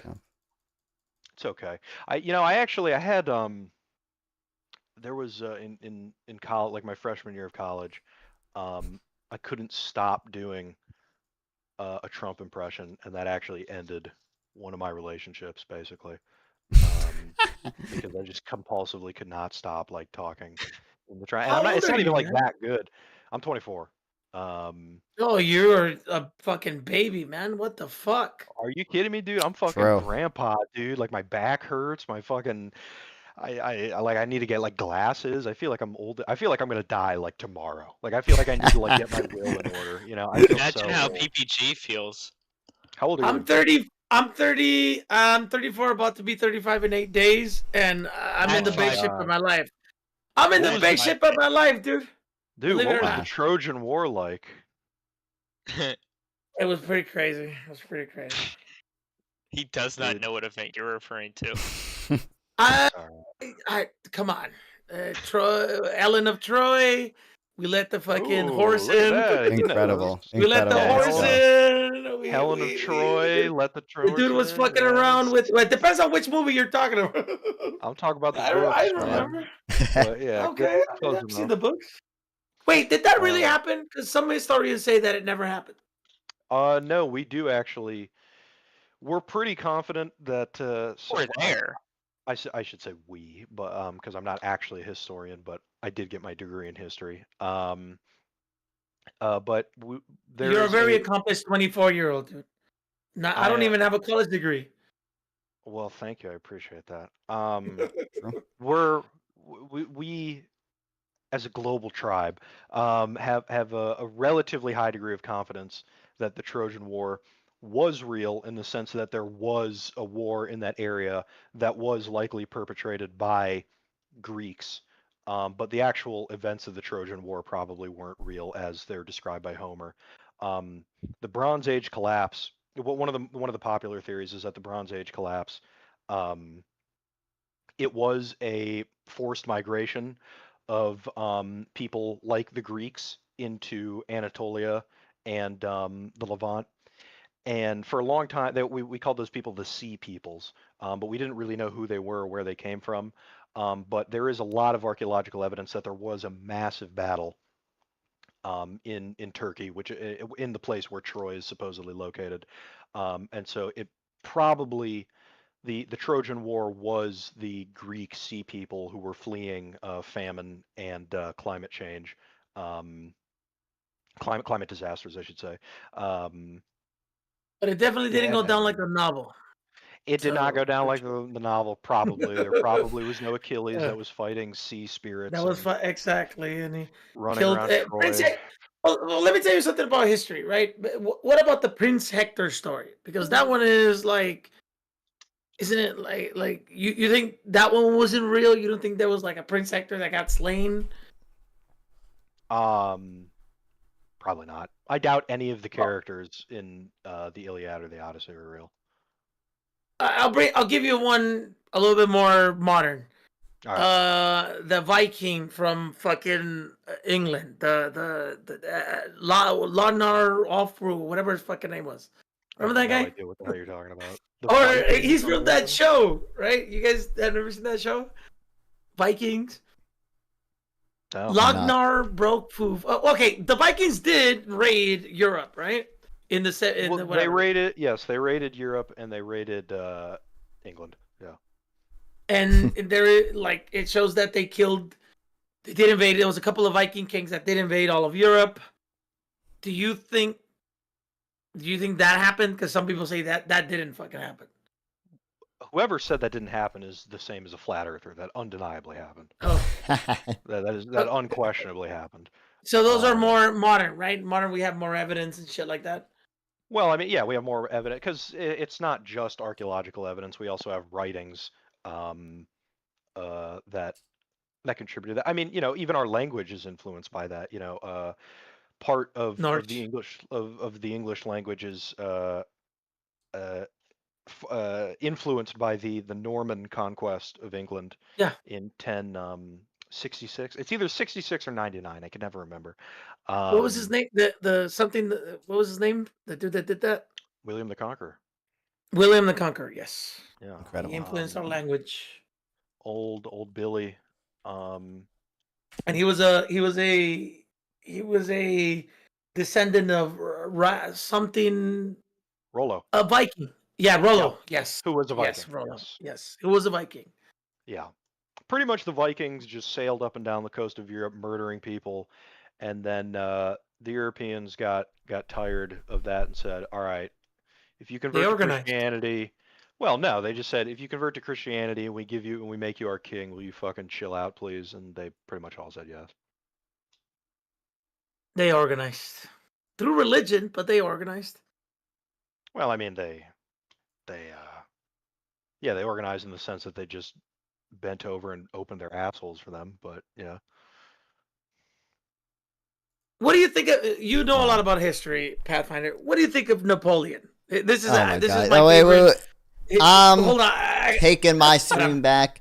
I don't give a fuck about Napoleon. Okay, I let the Viking shit go on for too long in the first place. Because Napoleon has a lot of economics, dude. Believe it or what about not. the economics, man? What about A lot of economics, dude. Tariffs. First of all, continental system. I don't believe you. But second of all, you're not going to talk about that. No, that is true. That is literally No, that is factual, dude. He was a different type of economics in Europe at the time. That was a huge factor in the Napoleonic Wars. Was tariffs. Mm-hmm. It was I feel like I've heard that before, but I don't. Yeah, the continental system. But that's Wait, it was what was that shit called? The shit that he tried to do, which is basically the continental tariff. system. The continental. Yes, which fucked him over. He, I think he was put in a position where it was either he does that or what is he gonna do? Britain wasn't gonna stop. You know what I mean? Well, look, we don't need to hold his stream hostage and talk about Napoleon. That's true. That's true. Don't care about Napoleon. I won't do it. Don't care about Napoleon. Don't care about no Vikings. Don't care about none of this. You don't care about the Vikings? Are you kidding me, man? Non-fun doesn't care about history. Isn't that funny? I care about. Okay, hold on. I care about some history, obviously. What history? Like the history of the oppression of woman, one might say. Obviously. King. And the history of matcha and labubus. Who said that? But Ophelia said that. Opelia's in your stream, huh? I'm a labubu lover. No, Ophelia did not. Ophelia's not on my stream or anything. What a hoe. Listen, I care about a little. First of all, I don't really care about any history pre-Enlightenment. Okay, so there's that. That shit's bullshit. Massive okay, that shit's L-take. Don't care. After the Enlightenment, I care a little bit more. But even then, before, this shit is not. It's not relevant. Not important. Don't care. Stupid. Don't. That's it. So this is some cool movements that you're doing on your stream, PPG. It is important, and let me tell you why. I'm sorry. There's somebody looking at my stream. That's why I did that. I'm sorry. I'm sorry, no, it wasn't for you. Pre-Enlightenment history is super important, and let me tell you why. Okay, I'm going to give everybody. This is a special, non-fun PPG viewer only exclusive sneak peek into a video that I've got coming out in about a month or two. Okay, this is an audience exclusive. I'm not gonna watch it. I'm gonna dislike that video. You will not dislike it. You will like it, and you will watch it, and then you will see the supremacy of the truth that history is important. Pre-Enlightenment history is interesting, important, because it's a video. It's funny that you mentioned the Vikings and stuff, because it's a video about how the so-called native English people, as we think of them today, were themselves economic immigrants, like the Angles and the Scots, or I'm sorry, the Angles and the Saxons and the Jutes and stuff, and whatnot. So in that perspective, there's because a lot of history is economics, and we can reference that stuff today. I want to debate on my channel more like of these like right wing like traditionalists or whatever the fuck, because they don't like really actually understand like the history of like immigration and stuff like that in Europe, and I'm not even talking about like what they would think of when they think of immigration. I'm talking about like immigration in like 800s and stuff like that, or even like Rome and stuff. Yeah. Something that they would find probably more amiable to their positions. But so from that perspective, it is not only interesting but also important. And if you want to know more, subscribe to Pathfinder 415 on YouTube. That is true. You guys should do that. That is true. No. That is accurate.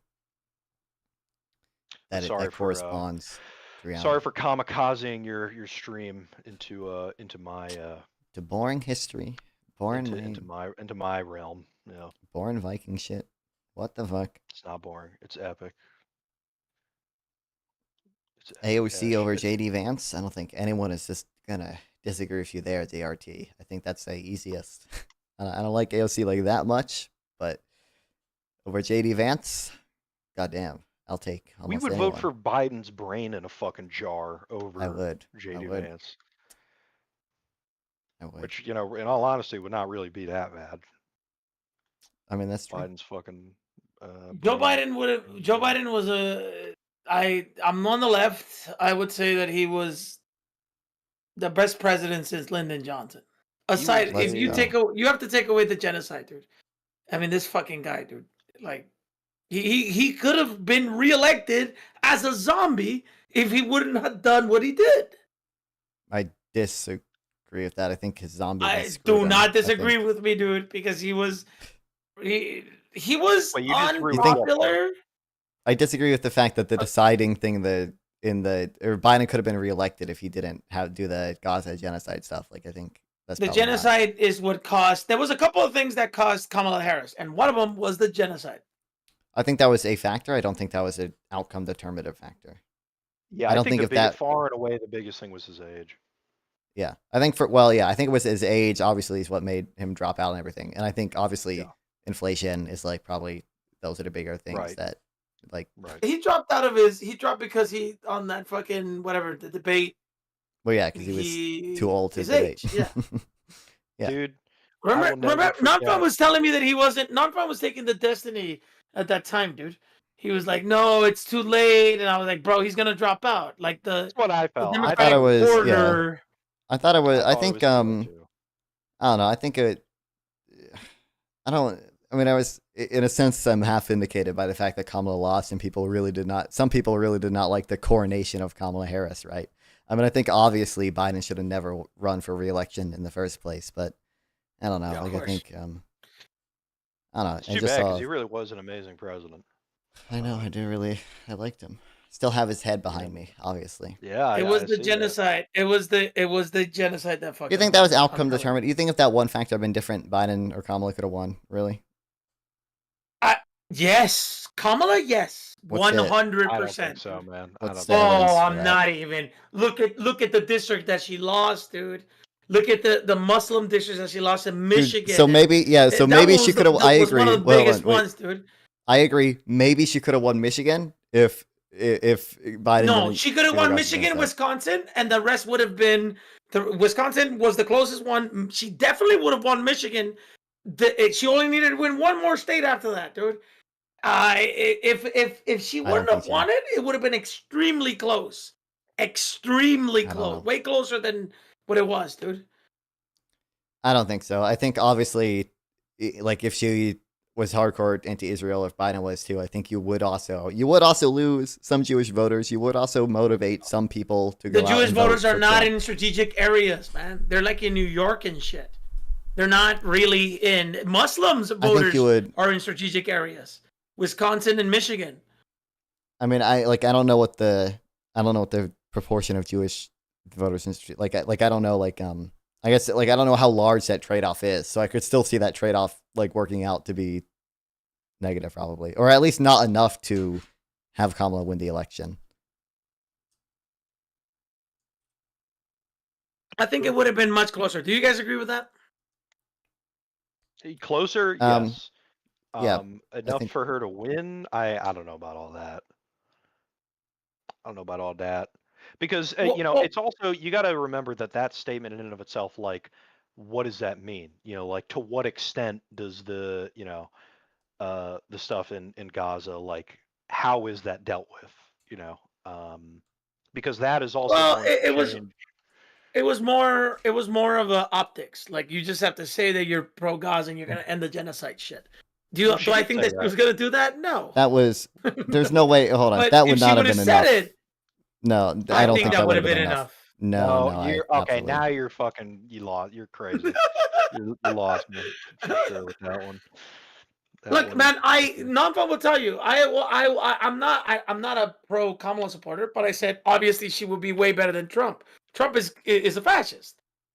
Trump is gonna fuck up. He's everything on all issues that you're talking about. He's gonna be worse, and he's gonna erode the remaining democratic institutions that we have, and that's what he's doing. Choirs have been preached. Yes. Yeah. I mean, yeah. But I don't think there was really anything. I think pretty much after October 7th. It was over basically in that for that specific issue. The battle lines are pretty much immediately drawn, and there's not unless Joe Biden immediately sprang to action with leveraging against Israel. I feel like there's not a whole lot that could have been done, and for But I obvious don't even reasons, know, he like, didn't do that. right? I don't even know. Like, I feel like that. It's hard to know how good that could be weaponized against him. I honestly don't know. Like, especially if immediately after October 7th, like he was like, actually, I don't give a fuck about Israel. I'm not doing shit. Like, I think I think like Yeah, the that would things piss he did people get off. away with, like, saying, hey, I'm gonna freeze offensive weapons before you go into Rafah or whatever if you don't evacuate civilians. Like, he already got some flack for that. So to take a position, it's a hard enough position such that most of the pro-Palestinians would vote for him or Kamala. Like, that would, I think, like, it's hard for me to know what type of ads would be running and like how effective those would be, because I think the median, like the boomers, all fucking support Israel still. So You also got to remember that, I mean, and we were just talking about this not too long ago. You know, a lot of these people do have these insane purity tests, which means that right, in order to maximize the so-called Gaza vote, you're going to have to tip so far in that direction and be so perfect about it from their perspective that you're. I mean, maybe I'm just rehashing what you were just saying, but it's going to lose a lot of people in the process. You're going to lose a lot of people in the process. Um, But did you watch that Hunter Biden interview? I've seen clips. I have not seen the full interview.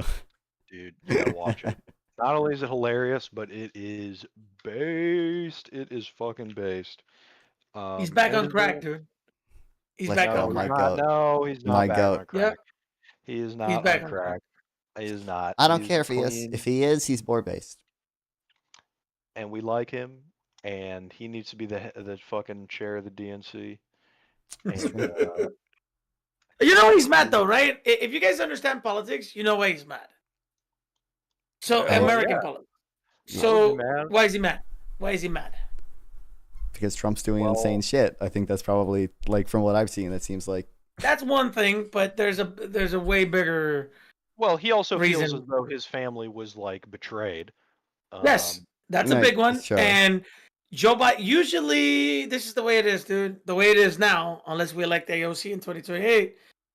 When both Republican, whoever the fuck is in office, when they're in office, they do favors for special interest.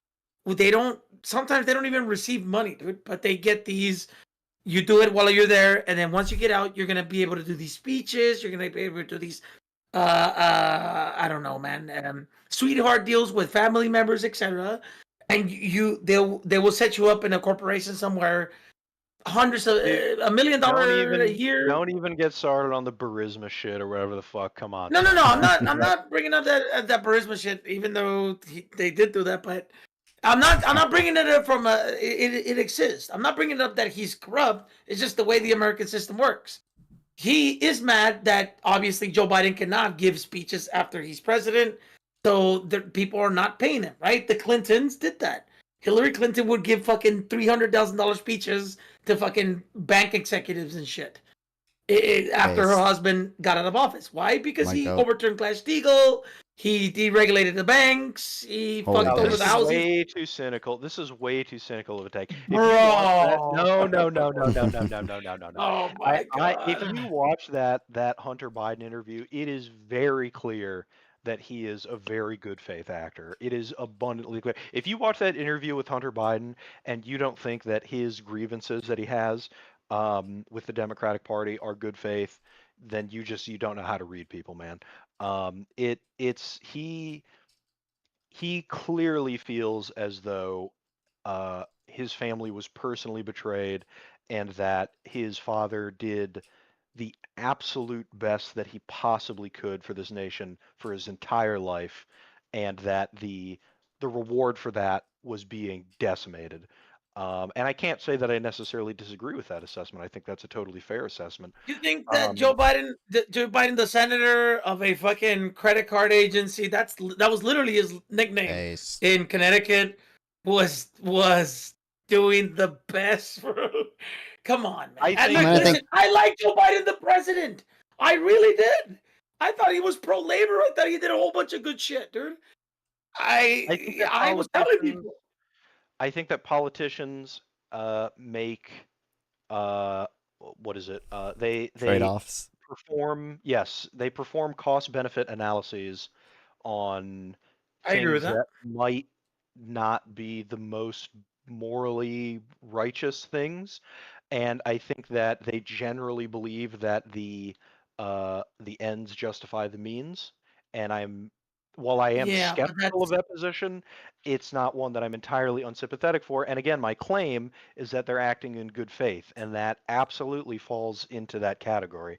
But the other thing is in this Hunter Biden then what do you say interview. about what? Wait, you agree with Go ahead. me that Israel has gone too far in Gaza, right? Absolutely, yeah. So what do you say about what you just said right now? You think that Joe Biden, because that's actually worse. You think that Joe Biden funding Israel he was doing it out of principle? No, I in fact, mean- we know for a fact that he wasn't doing that out of principle, at least to the extent that it was. We know for a fact that Joe Biden really wanted to scale back a lot of the Israeli operations. Give me evidence to what you're talking about, man. I don't have this off the top of my head, but dude, I've read a mean, million. Well, what were I was gonna say I will like give Joe the Biden freezing. credit to two things that he was better on Trump. He did force Bibi to let aid in, and he forced Bibi to not bomb Iran. Those were the two big ones. After that, he had no restraints. I have read so many articles about him, like, having private meetings with Bibi where they get into like shouting matches. With Yeah, each right. other. He called him. He literally called him like an asshole. That is typical political bullshit. That is the standard. What? Oh, he used some mean words. You know what that is? That's a leak delivered. That BB I'm gonna literally. tell you how politics Hold on. works, dude. BB on the Nelf Boys podcast, like yesterday or 2 days ago, said, "Oh, I had a friendship with Biden." You think that but fucking Nazi's not gonna lie? Non-fun. Hold on, you think Well, he's why do lying you when he lie about says, that? "I had a friendship with Biden that evolved into like heated disagreements"? You think that's a lie? You think he doesn't? He didn't. What's the lie there? What's the lie? Okay, hold on. Because our Overton window, when it comes to Israel, has shifted so far to the right, right? So obviously, for political Way too reasons, our analytical. presidents are gonna push back on Israel one way or the other. I'll bring Reagan. Reagan literally we stopped talking about- Israel why are we- from okay. from. No. I'm giving you an example. This is a historical example. But Biden's Overton window was We don't do he history was on this letting them do whatever they wanted to do in Gaza. Biden was? Yes. No, I think again the aid, the bombing Iran, the Rafah shit, like Yeah, that does count for something. I mean, I think it's even easy to the- write off when people are dying, but it does count for something. And I think that Disagreeing with you that he was better than Trump, dude, but that's a low but ass that's not my bar. point. That's not my point. But I think it's That's not- evidence that he that's not even wanted my Israel to scale back. Yeah, and furthermore, I think that his hands were sort of tied because number one, I do think that Mhm. Joe Biden is hands are genuinely not a tied. Zionist, and I do think that he believed that Israel has right to engage in military action. He just didn't like the extent to which it was going, and then of course there's all of the public. But he did discourse nothing around about it. I think that he No, I think he did what he could. Yes, Bro, I think he did what he could. Listen, the worded arguments that you guys are talking about came after. It came before and after. He continued to, and he did it with executive order, which means he needs his fucking signature. He continued to fund Israel. I'm sorry, no. It's true, autopen, deep state autopen. It was deep state autopen. Thank you, Turbo. Thank you for the 5 subs. Oh, guys, can you give me a minute? I'll be back. I want to have this conversation. Give me literally 2 minutes. I'll be back. Okay, sure. Wow. Oh Like shit, he's talking about gone. Israel. Do you talk a lot about Israel on your channel and stream?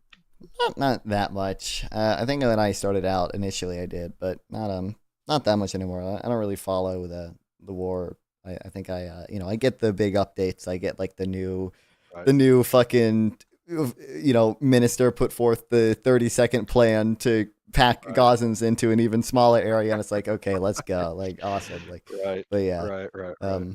Are you you know, I get Jewish, by chance? You don't have to answer that if you don't want to, but are you Jewish? no, no, dude. Everyone in my chat asks if I'm fucking Jewish. I'm not Jewish, no, but Okay. people, a You can lot of people think understand I am. why people think that, though, right? No, I do understand. No, I understand Okay. the intuition. Yeah, You should convert, man. You and I, we can go to temple together. that's true. That's true. Can't we get a? I think it's too late. Actually, I was gonna say. I think you can get like a birthright trip to Israel if you No, convert. birthright is still So. birthright caps at I think 26, 25 or 26. Oh hell yeah! So we can still. Fuck yeah. Yeah, Get and you birthright. know the other great thing about birthright is they do like a bunch of singles mixers. So you know they like try and set you up with the girl. Hell So you yeah! get a Hell nice, yeah! Marrying an Israeli. Israeli dude. wolf. And hey, say what you want about Israel, the girls are hot. The girls are hot. True. True. True. Yeah. Do you talk a lot about like foreign policy? Because I know the main thrust of your channel is economics, but do you talk about foreign policy? Listen, the best thing about Israel is its monetary policy. Okay, it had a good central banker for a while. Say what you will about Israel, their central bankers, you know, are really good, which you know might make might make some sense depending on. I know that Israel is like a super tech friendly country. Yeah. But that's really the extent to which I know. And I know about like the kibbutzim and stuff, but that's really all I know about their economy. Right. I know. I mean, they started out as like a semi-socialist country, so they do have like I have an Israeli friend. If you've seen my streams, you might have seen sample text come in before talk to me. And like he'll, you know, he's a liberal, so he doesn't like a lot of the more socialist things that Israel does. Like they still have some price controls or whatever. I don't know. So I talk about foreign policy. Typically, insofar as like, oh, I like Kamala because I think, you know, for X reason, Y reason, and one of those reasons is she's going to be like, generally, I think she is like probably better for foreign policy.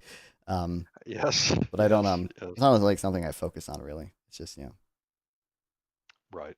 What, in a similar fashion to like policy of Kamala Harris's campaign, she never really got too specific on a whole lot of things. But now that the dust is sort of settled and we can have an honest accounting of her campaign, what do you think would have been the worst of her stated goals if she had won and was able to execute it completely? Like what policy of hers do you think would have genuinely? Because like a lot of people were like bitching and moaning about what is it, the capital gains tax? Yeah, that's what my gut is saying, but I feel like there's probably worse stuff that I just don't remember. I don't know. So I think that's bad. I don't think it's like catastrophically bad. Right.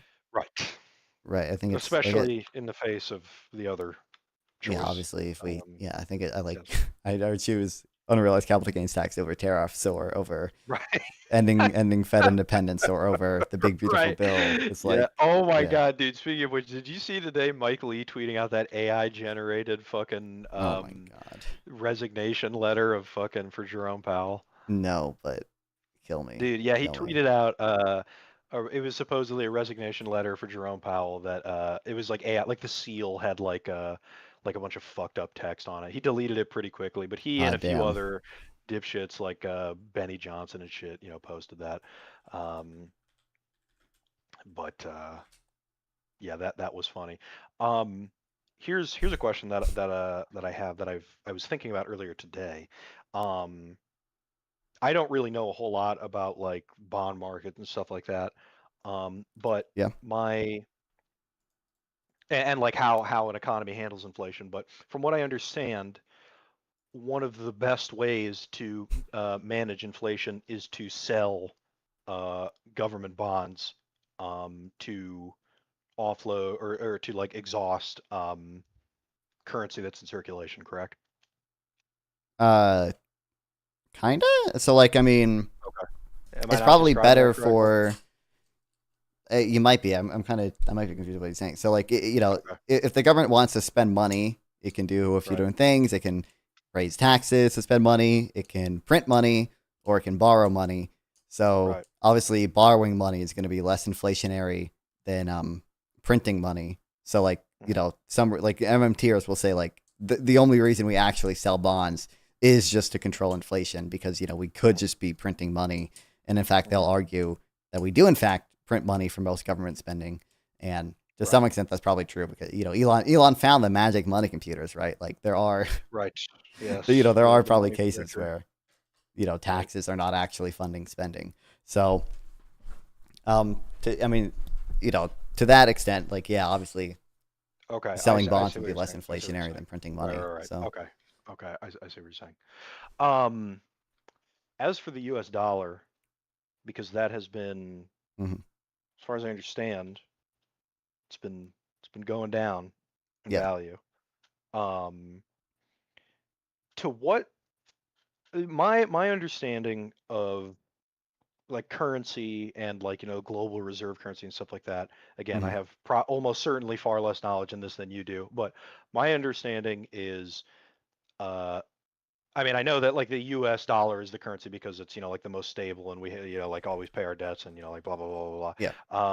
But is it I've been led to believe that the reason that currencies like the euro and the yuan and stuff like that, and obviously the ruble, don't supplant the U.S. even in times of crises like we're seeing right now with Donald Trump, is because they themselves are not reliably stable.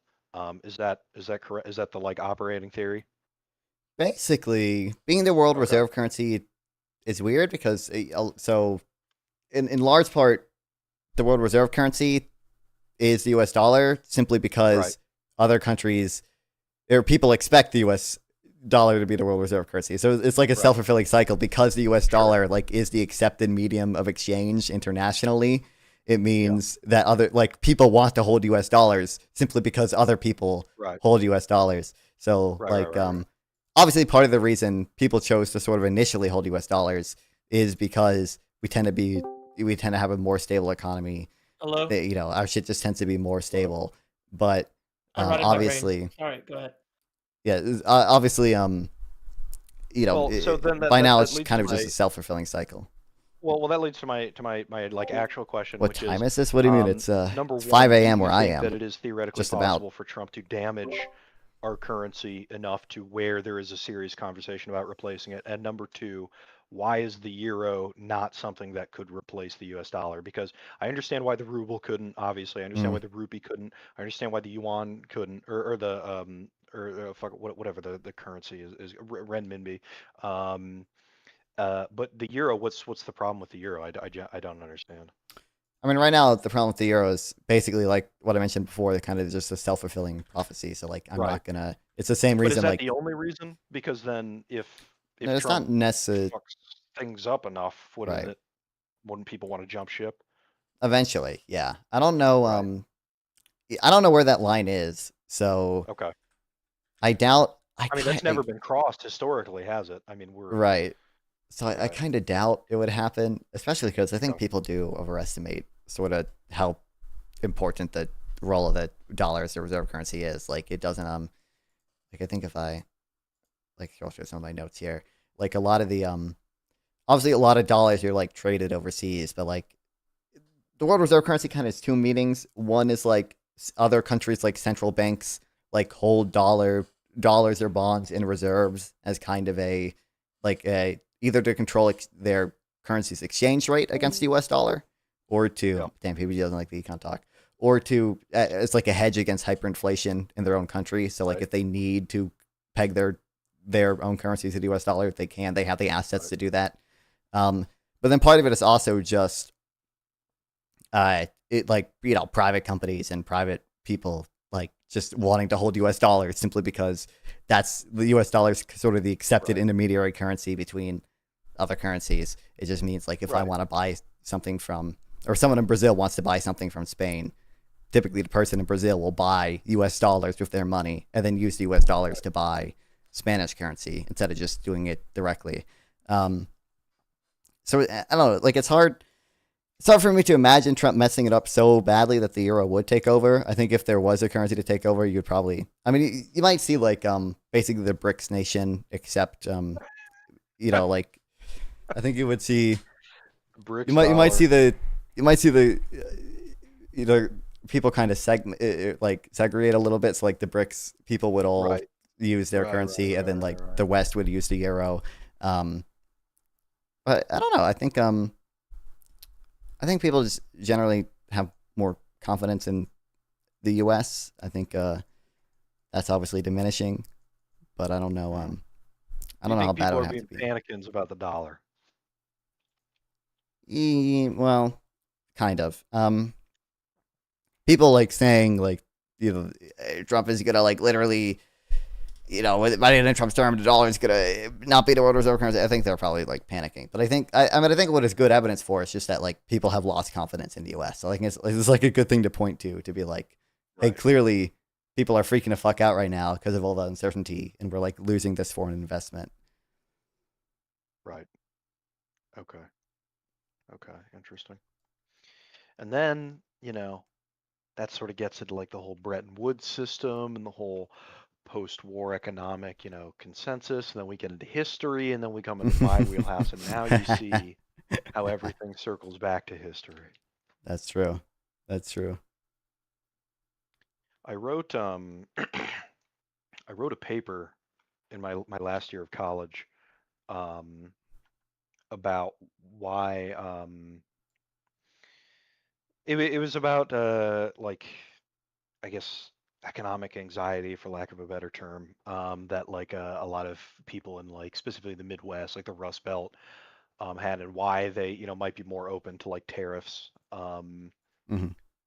that like tariffs that Donald Trump pitches and stuff, and in that paper, I talked about the entire point of free trade, and like how that system really got established, specifically with the post World War II consensus. And in my research of that,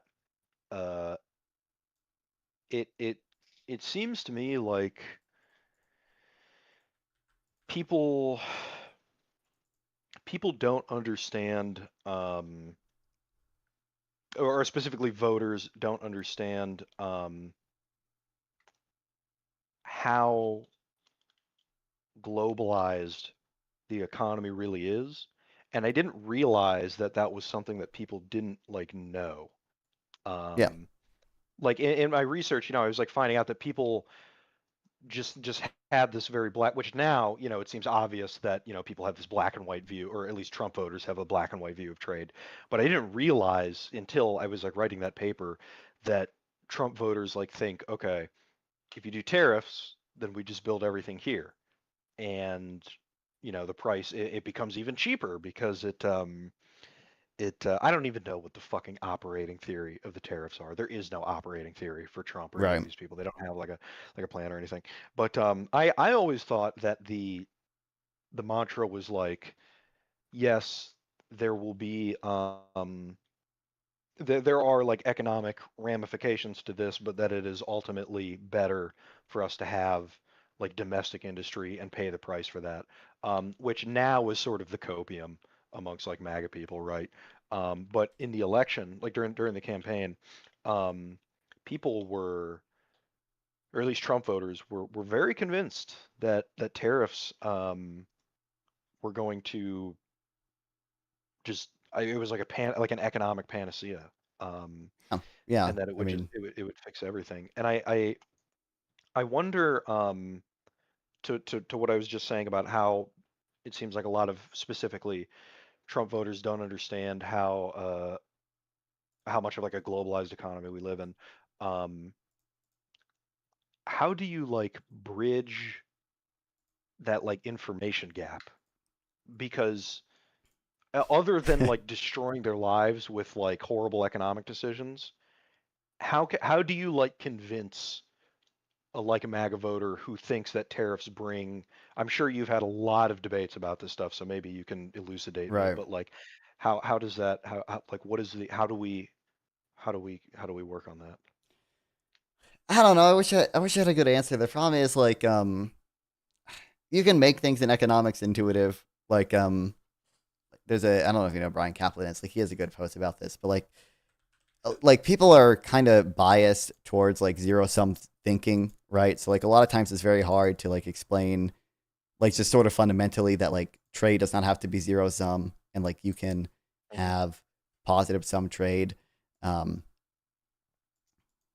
like I don't know. So I think it depends on the claim that they make, right? So I think like it's usually like not that hard to people if they say like I think there are multiple issues with the sentence like tariffs will restore manufacturing. Like there are probably like you can write a fucking book on like why that's not true with chapters on a bunch of different reasons why that's not true. But I think like it's relatively easy to tell people, and I think Democrats message on this decently well to say, obviously the type of universal tariffs that Trump is doing is not going to help manufacturing because most of these manufacturers rely on imported materials to make their products, right?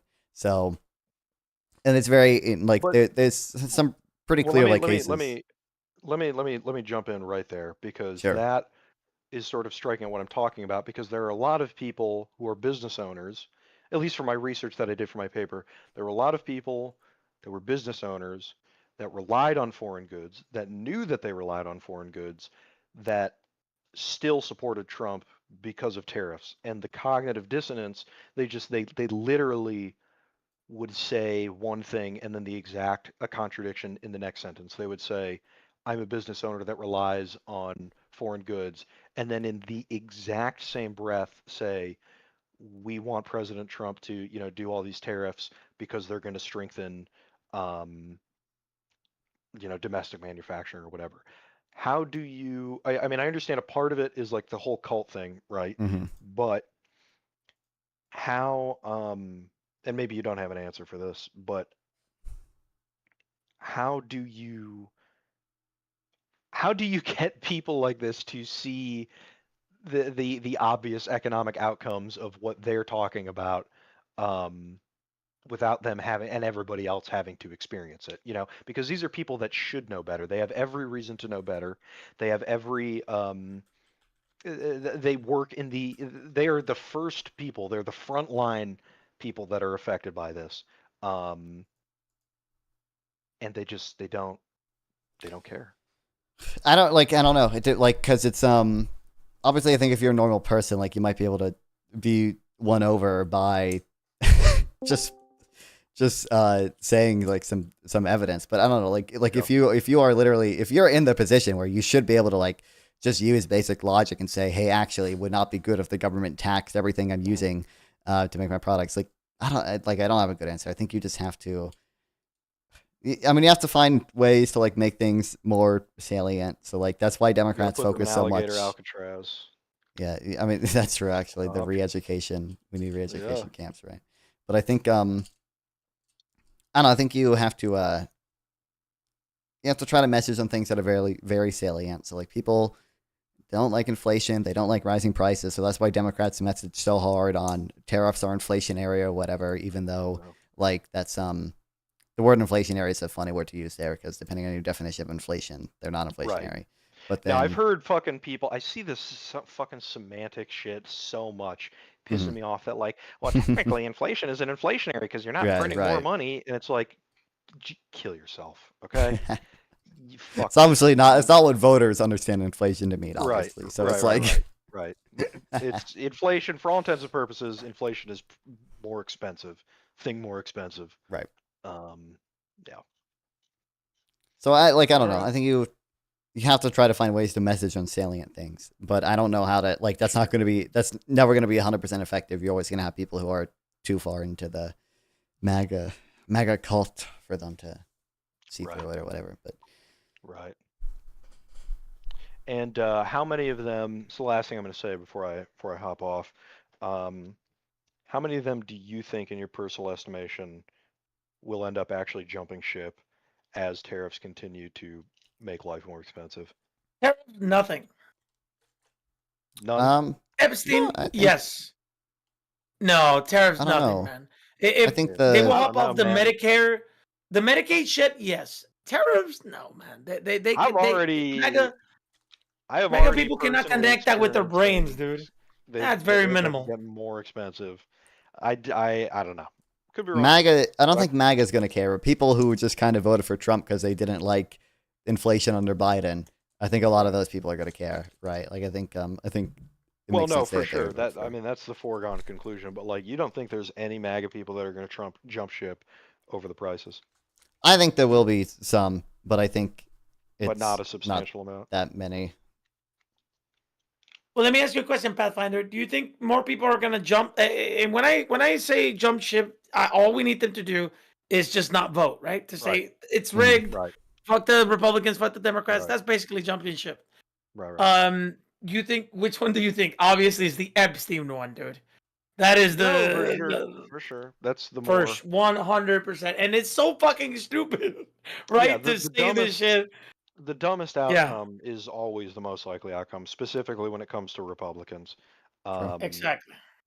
It like the next Republican platform is going to be about like how we need to reinvade Iraq to find the secret Black Israelite Anunnaki portals that are hidden underneath Baghdad.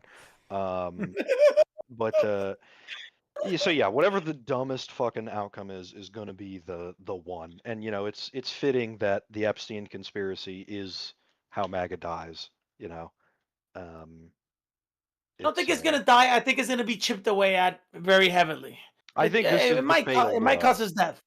It might cause his death. I think this is the shot that causes it to nosedive and spin out of control.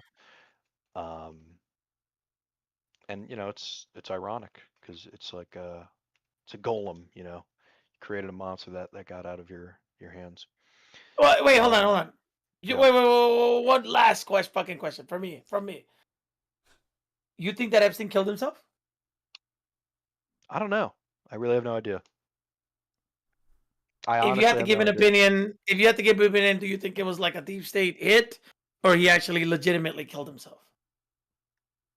My thought is that, well, I'm starting to change this belief because of how hard Trump is. Because of how Trump is acting, dude. Yes. But my how fucking hard. Yes. My original belief was this was a rich socialite. Trump was a rich socialite. They like to hang out with other rich socialites, and he probably likes banging girls if they're hot, and it doesn't matter what their age is. That was my thought, but I don't know, man. The way that Trump is fucking trying to keep a lid on this, I don't know. That's my answer. I don't know. I try to use Occam's razor for everything. I generally find that's a pretty useful tool, but I have absolutely no fucking idea with Epstein. I really don't. It defies all conventional. I think somebody like you, and I'll say this: somebody like you saying that I have no idea, not giving an opinion because it could go one way or the other. Yeah. In my opinion, forces me to say, okay, there was definitely something that happened. What does that mean? Somebody you know what I mean? Because you are very Because he's Jewish. Yeah. What the hell? Not like that. Yeah, You're very. And I were fucking Hasidic You're very down to earth, down in the middle. You got to look at the facts, type of shit. When people like that cannot come to a conclusion, that's when it gets me to say, okay, because that's when the right conspiracies come out, right? Like the right ones, the Gulf of Tonkin and shit like that, where it's like people who actually are more understand how this shit works are like, no way that happened, dude. No way that happened. So yeah, that's what leads me to believe that. Oh no, he might have been murdered, dude. I didn't believe it. I got shit because I said I've been to jail and I know how it works in jail. It's unbelievably nobody cares. Nobody gives a shit. It's so like, constitutionally fucked. Some dude is one guard goes to sleep. He's texting his girlfriend about sex. You could easily kill yourself in there, dude. Easily. But just the way it's going now and what Trump is doing, I'm like, oh, okay, no. It looks like something might have happened. Do you the only thing that I think is like for real suspicious, and I do think this is suspicious, but the only thing that I think is like for real suspicious is the fact that like 2 minutes of the security footage was like edited. Like there is a specific. It was 3 minutes. It's almost 3 minutes. Yeah, they determined that it was part almost 3 minutes. that they that they really do not want people to see. That and that's they what I think legit is, like, yes. What could that have been? That it connected. So it was a minute that one bitch, Pam Bondi, was like, "Oh, every camera skips a minute." But with that connection, there was like the other 2 minutes or minute and 50 seconds were connected to that certain point, dude.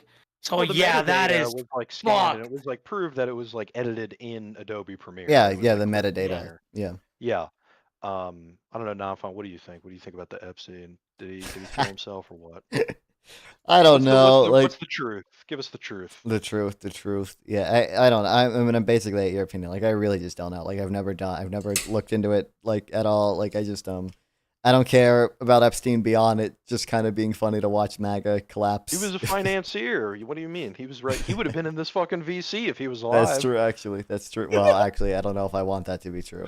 True. Nonfon would have been a Diddy blood, dude, if he was a little, if he was there, right place, right time.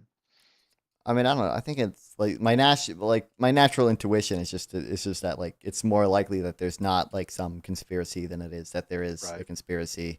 But yeah, what if there ever was? Wait, hold on, because I've heard people say this. Let me get this out there.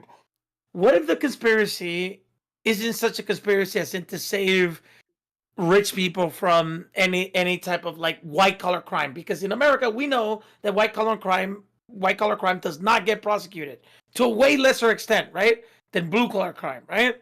And Diddy himself got away with nothing, dude. Literally nothing. The guy's not gonna spend. If he spends time in jail, it's gonna be 7 months, fucking house arrest, some bullshit, right? That's a sweetheart deal. Why was that? Like I don't know why that was. So like, well, that's what I mean. Legitimately, it's like you say the like. Well, no, I'm saying like legitimately, like maybe the evidence against him. But under our system, which allows white collar crime to get away with shit. Well, I'm saying that it could just be like I don't know enough about Diddy, so like it could just be the case that Diddy just like did not do the things that he was not found guilty of. Like, come on, man, fuck.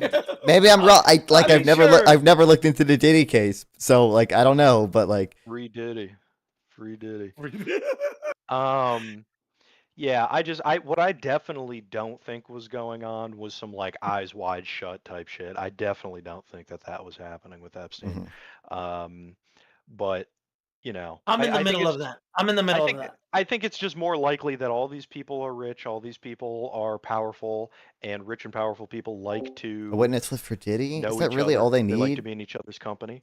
And I think that probably girls. I would imagine they would have more than just witnesses, and probably a lot of them just didn't care to ask about their ages.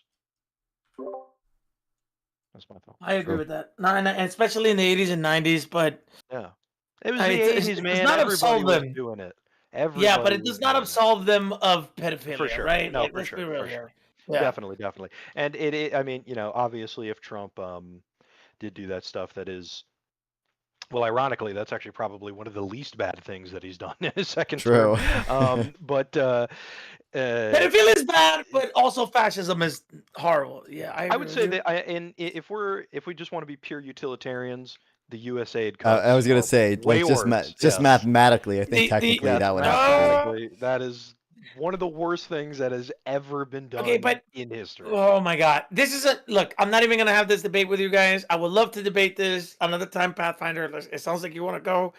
Sure. USAID was just real quick. USAID was a executive order, which I guess ended up being a like an actual law. Yeah, that was to influence for political reasons. Sure, they were giving people shit, vaccines, shit like that, right? It was life-saving treatment. Sure, they saved like 20 million lives. But it was for political reasons. I don't care. Right? But they were doing that. They were doing that so that other countries would not turn to another ideology. So how do we know that ideology, the other ideology, was not gonna strive for better outcomes for a human society? And one of them why weren't they doing that? One of them is China, because we've seen examples of China getting involved in these countries, and it is worse than U.S. involvement. No, not to a percentage, dude. Brother, oh, I knew this was gonna happen, dude. I don't want to do it now. We could talk about it another time, Pathfinder. All right. Well, we could do it another time. We'll have We'll have a stream, or we'll debate that. But I'm gonna go. We'll do it. I'm down. Pathfinder. I'm gonna get. I saw you gave me a friendship follow. Yeah. I'm gonna follow it. And your Pathfinder what on YouTube? Pathfinder 415. 415. Yeah, Nonfon, sorry for wrestling this stream out of your control. Free content. Let's fucking go. Let's fucking go. It happens, dude. It happens. Sit back and fucking listen to the podcast, basically. Exactly. Yeah, it's free. It's free content, dude. All right, it was good talking to you guys. I'm going to sleep. See you later. Yeah. All right, brother. Take it Appreciate easy. Peace. Hold on, even if do you think like does China even have an equivalent of USA like ID? Like I know they do Belt and Road stuff to fund infrastructure, but like do they even have like an equivalent of like do they even have like food? Do they have an equivalent of like PEPFAR and like food aid? They don't. They might have food aid. That was the soft power. So Belt and Road Initiative is soft power. They see, and it is right. I agree, but I'm just asking like, do they have like But the stuff I've seen from Belt and Road, much more it's advanced, mostly dude. Like they. Well, no. So again, the stuff I've seen from Belt and Road is like mostly like funding infrastructure, like funding dams, funding. Yeah, but stuff. infrastructure saves lives, dude. It creates development. I agree, but I don't think it. Yeah. Probably not as many as fucking PEPFAR did. I would guess. Well, this is the difference we're arguing is that America is much more developed than China. Obviously, China developed around the 70s, 80s. That's when they started getting to be internationally, politically, when it comes to soft power, influence in the world, right? In the world stage. America obviously has much more of we're already ingrained into the world. So obviously, for sure, if you get rid of USAID, you're gonna have this blowback, of course, dude. I don't disagree with you guys, but what is the cost effectiveness of once you get rid of this and you have these countries being able to develop without the measures that America wants them to develop for political reasons? What type of outcome would they have? You know what I mean? No, the last sentence about what is the cost benefit analysis of the development of them if they didn't develop with the America because America wants them to develop in a certain way, which is the neoliberal ideology. Let's be real here. All the evidence says that's good. But you agree with that. I do not agree with that, and we're gonna the difference is I have evidence, and the measures that I'm gonna talk about. No, but look, I have good evidence that I have a lot of studies that say it seems like these neoliberal institutions are actually really good for growth and actually really good for you're gonna cherry pick. I know non-fun because me and you fundamentally disagree. Wait, do you have Eddie? You're gonna bring up growth. You're gonna bring up purchasing power. I'm gonna bring up healthcare. I'm gonna bring up state measures. State measures. I would assume state measures are always going to be state minimum wage. The minimum wage is not at all minimum wage is not a good minimum wage is not a good indicator of how successful a population is in general. But regardless. Health outcomes are better with economic development. Okay, that's but how can you? Okay, now, but let me ask you a fundamental question. Mm-hmm. How do you know that that's not just because America is much more developed than China? What if America was just as developed as China and was able to give the Belt and Road Initiative much more better measures that will lead to better health outcomes by all the measures that you're talking about because they were more developed? What would that look like? What I'm claiming is that neoliberal. We're gonna disagree on this, dude. No. Look, what I'm claiming is neoliberal institutions. So things like property rights. Right things now, because they are the most developed countries, brother. No, but I don't care. It wouldn't. Even if China was the world superpower and was the most developed country or whatever. If they imposed non-neoliberal institutions on countries, I would expect the non-neoliberal institutions. How do you know this? Because it seems like we have good evidence that neoliberal institutions just create better opportunities for growth. I have studies on this, so I can send you. But you're not going to care. Okay, but I'm not going to care, dude, because I fundamentally ideologically disagree that growth is the only thing that you should be. I don't think it's the only thing that matters, but also if you look at HDI, economic freedom is correlated with HDI as well, and that includes healthcare outcomes. Okay, not fun. We could have this debate another time. Are you gonna end your stream or are you gonna? No, I'm gonna keep streaming for a little bit. So keep streaming because somebody wants me to talk to her. If you're still streaming, we could have talk about whatever you want. Just give me a moment, cause I'll be back. 5 minutes, 10 minutes. I'll let you know. I mean, we can. Okay, whatever. I'll be back. If you're still here, I'll be back, dude. I mean, don't. Okay. I'll be back. I'll be back. Enough fun. I should have better evidence for this on hand. This is the Bain study I have. Washington consensus works. I believe I have. There's another study that finds that like globalized firms institute like pro productivity reforms. But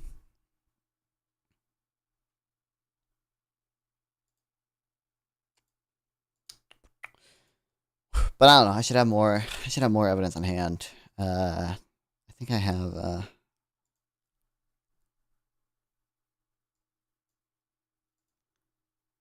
Fuck. I want to say I have something on it in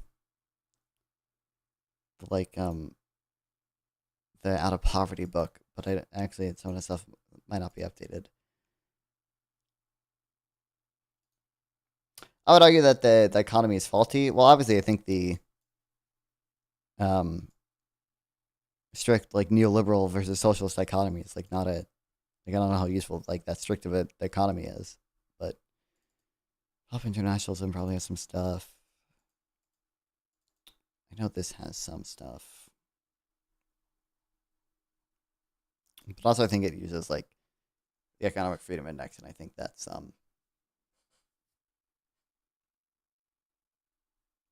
probably not the best thing to use.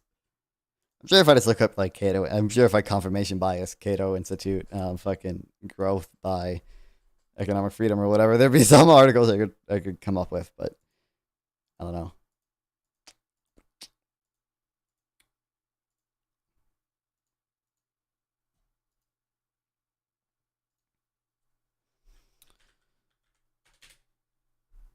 There's probably some studies in here.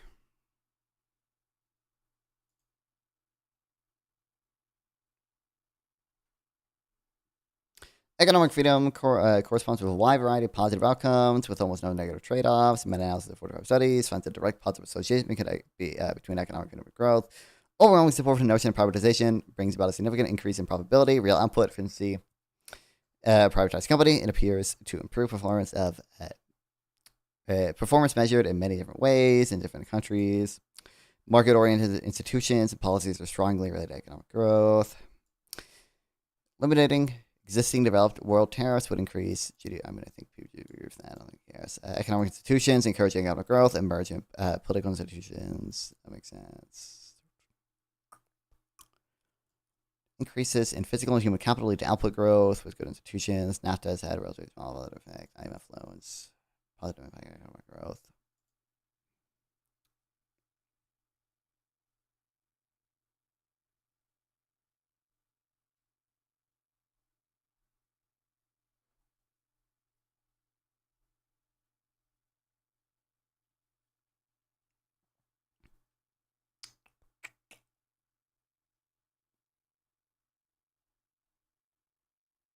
Privatization, so there was significant reductions in deaths from infections and parasitic diseases. People in most economically free nations live 16 years longer. Openness to imports, long-term membership in GATT and WTO, low rates of inflation, effective contract enforcement are each associated with lower rates of infant mortality. Institutions of liberal democracy and free markets are vital for the pursuit of happiness. Results from a panel of 86 countries over the 1990. Oh, what's up? What's up? No, I'm sorry. I told you 2 minutes. Yeah. I'm just looking through my like fact sheets. Like I haven't done like a particularly large amount of research on this, but like from the fact sheets I have saved, it seems like there does seem to be a decent amount of evidence that like even health outcomes improve with economic freedom in liberal democracy. So like I don't know. But that's what me and you were talking about when it comes to which country is more developed. Obviously, America is going to have more health outcomes to some shitty country that's trying to come from a different fucking yes. PPG. You're fundamentally non-fun. Your data points are coming from a very developed country. You guys have different measures. So, number one, obviously, some of these studies are going to control for the level of development, right? They're going to control for like per capita income. Number two, to some extent, there's a problem in that if we expect capitalism to lead to more development, then part of the reason like capitalist countries are like you see health outcomes are better in more developed countries is because they're capitalist, right? Look at what Kraft said. Look at what Kraft said. Kraft said that it's a litmus test. What is it? What does that mean? What do you mean they're a litmus test? I don't even know what that means. Kraft, you want to get on this conversation? Kraft is Incredible. smart, dude. Do I care about? It makes the rest of us better. What makes the rest of us better? I don't know. I gotta take a piss, dude. Give me a moment. Wow. Okay. Incredible. I have to. Hold on, I have to. I'm not running away. I'm gonna come back. I have to go to the restroom. That's not what a litmus test is. Yeah, I have no clue what they. Isn't litmus test supposed to be like a? It's like a test of your character. Litmus test is a like a basic level of understanding to engage with a topic. Okay. Krabs is smart. That's true. What's this U.S.-China or U.S.-Japan trade deal? Now China has to ship all their stuff to Japan because the U.S.-Japan tariff deal. I would hope that the deal, if we're trying to decouple from China, the deal would fucking have provisions against transshipment. But okay, master negotiator, let's go. Let's see. I know Joey has been waiting for the trade deal. Okay. 50% tariffs in Japan, another deal. That's even worse than what we had before he took office. Massive trade deal with Japan, perhaps the largest deal ever made. Japan will invest, at my direction, $550 billion in the U.S., which will receive 90% of the profit. Okay. What? Okay, that's interesting if you understand that foreign investment is going to increase the trade deficit, but okay. This deal will create hundreds of thousands of jobs. Unlikely. There has never been anything like it. Perhaps most importantly, Japan will open their country to trade, including cars and trucks, rice, and certain other agricultural products and other things. Japan will pay. What's up, Maida? Japan will pay reciprocal tariffs to the U.S. of 15%. Awesome. Let's go. This is a very exciting time for the United States of America, and especially for the fact that we will continue to always have a great relationship with the country of Japan. Wow. It's like the minimum set of tests that satisfy a requirement. Okay.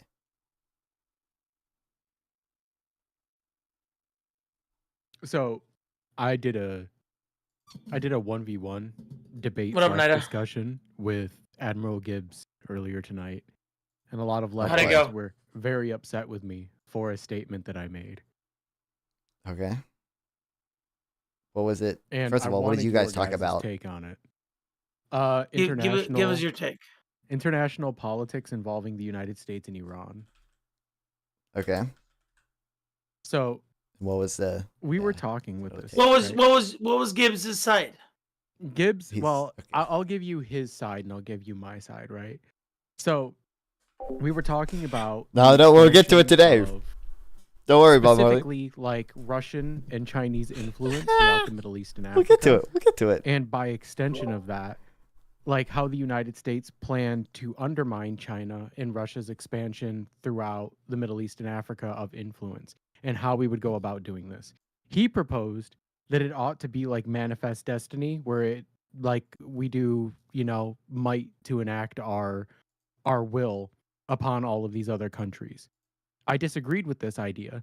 I said if the United States wanted to get involved, I think it needs to be non-militarily. I think the idea of American, Russian, and Chinese imperialism throughout the Middle East and Africa is something that we're going to see regardless of ideology, or regardless of if people are going to be acting as combatants or as competition to each other. And that the idea is that the United States ought to rework the IMF loan system to be more moral than what the contractual obligations that China is offering these countries.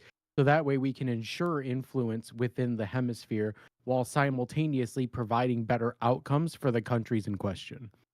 And a lot of people said that this was justifying imperialism, which it is. Just to be clear, I don't deny this. It is, but imperialism is going to happen anyway. I agree with you in the sense that let's go. I disagree with you and I agree with you. So I agree with you that sure, America should have what you just said. The IMF loan system should be much better, favorable terms, less austerity, shit like that. If you agree with it, Nafan doesn't agree with it, dude. But I agree with you. But if you're asking the leftists of me, I think that it would be better for China politically to take global dominance. What do you think about it? I mean, I don't think it's like that out of a take. I mean, I think obviously, I guess I can understand why leftists would be upset about it. Now, obviously, I'm not convinced that IMF loans are like that particularly like harmful, but Well, the interest rates and the austerity measures of the IMF loans are particularly more strict and more beneficial to the IMF system than what the contracts that the Chinese are offering in a lot of circumstances, and that's why they're able to undermine the United States' economic influence. And I think oh, that I the mean, I United think States like should go back. yeah, sure. I think like to the extent that we just want to compete against China, like we should offer better deals than China does. Like I think that's like yeah. Yeah, this is what my proposition was. And people said that this was justifying imperialism. But China is True. also doing imperialism by the same standard. If the United States undermining the deals that China is proposing with less strict austerity measures and reduced interest rates, then they are more moral objectively than what China is doing. And this is what I propose. As of right now, China is doing the more moral system of loaning in those regions. So I want to know why it is when I ask leftists if China is doing imperialism right now, they say no. But a more moral implementation of the IMF loan system and of the restructuring of it to be more indicative of what China is using is somehow imperialism.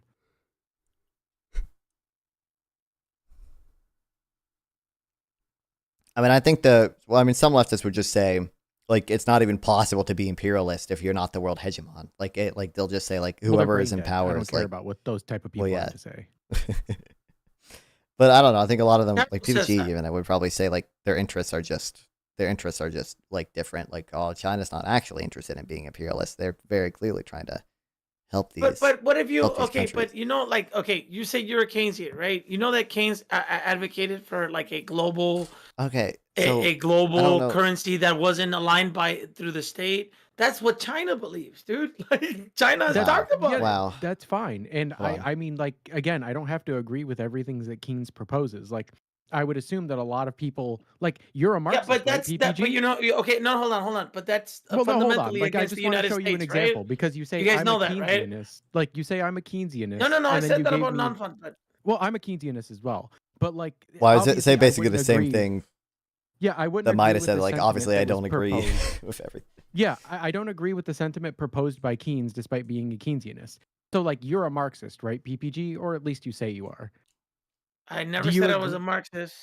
Are you I don't not a agree to Marxist? any ideology. I view everybody individually views the world as political as they could possibly see it. So no. Okay. Also, to be clear, PPG, when I say I'm a Keynesian, which like I don't think I would like, I think I've called myself a new Keynesian before because technically that's probably where I fit closest, but I don't think I know enough to like subscribe myself strongly to a position. Basically, all I mean by that is like I believe in like broadly like the Keynesian business cycle, and I believe that sticky prices are probably real. Like I think like those are really the only two things that I try to get across by that.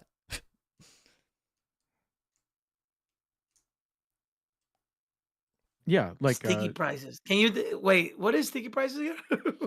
Prices Sticky and wage. prices. More importantly, wages. They're slow to adjust to sort of like macroeconomic conditions. Mm.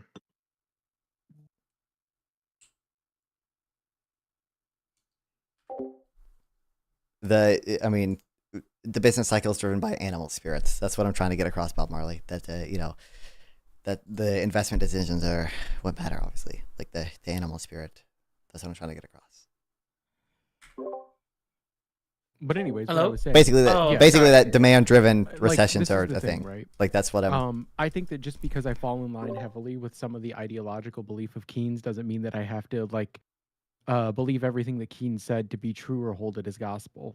A great example of this is Well, like that's that. the same thing about Marxism. Yeah, I agree. And like even Crazy. Marx himself said that his word should not be taken as gospel or should not be taken as the rule of socialism, which is like fine in context, but there are a lot of things that like modern day Marxists disagree with Marx on.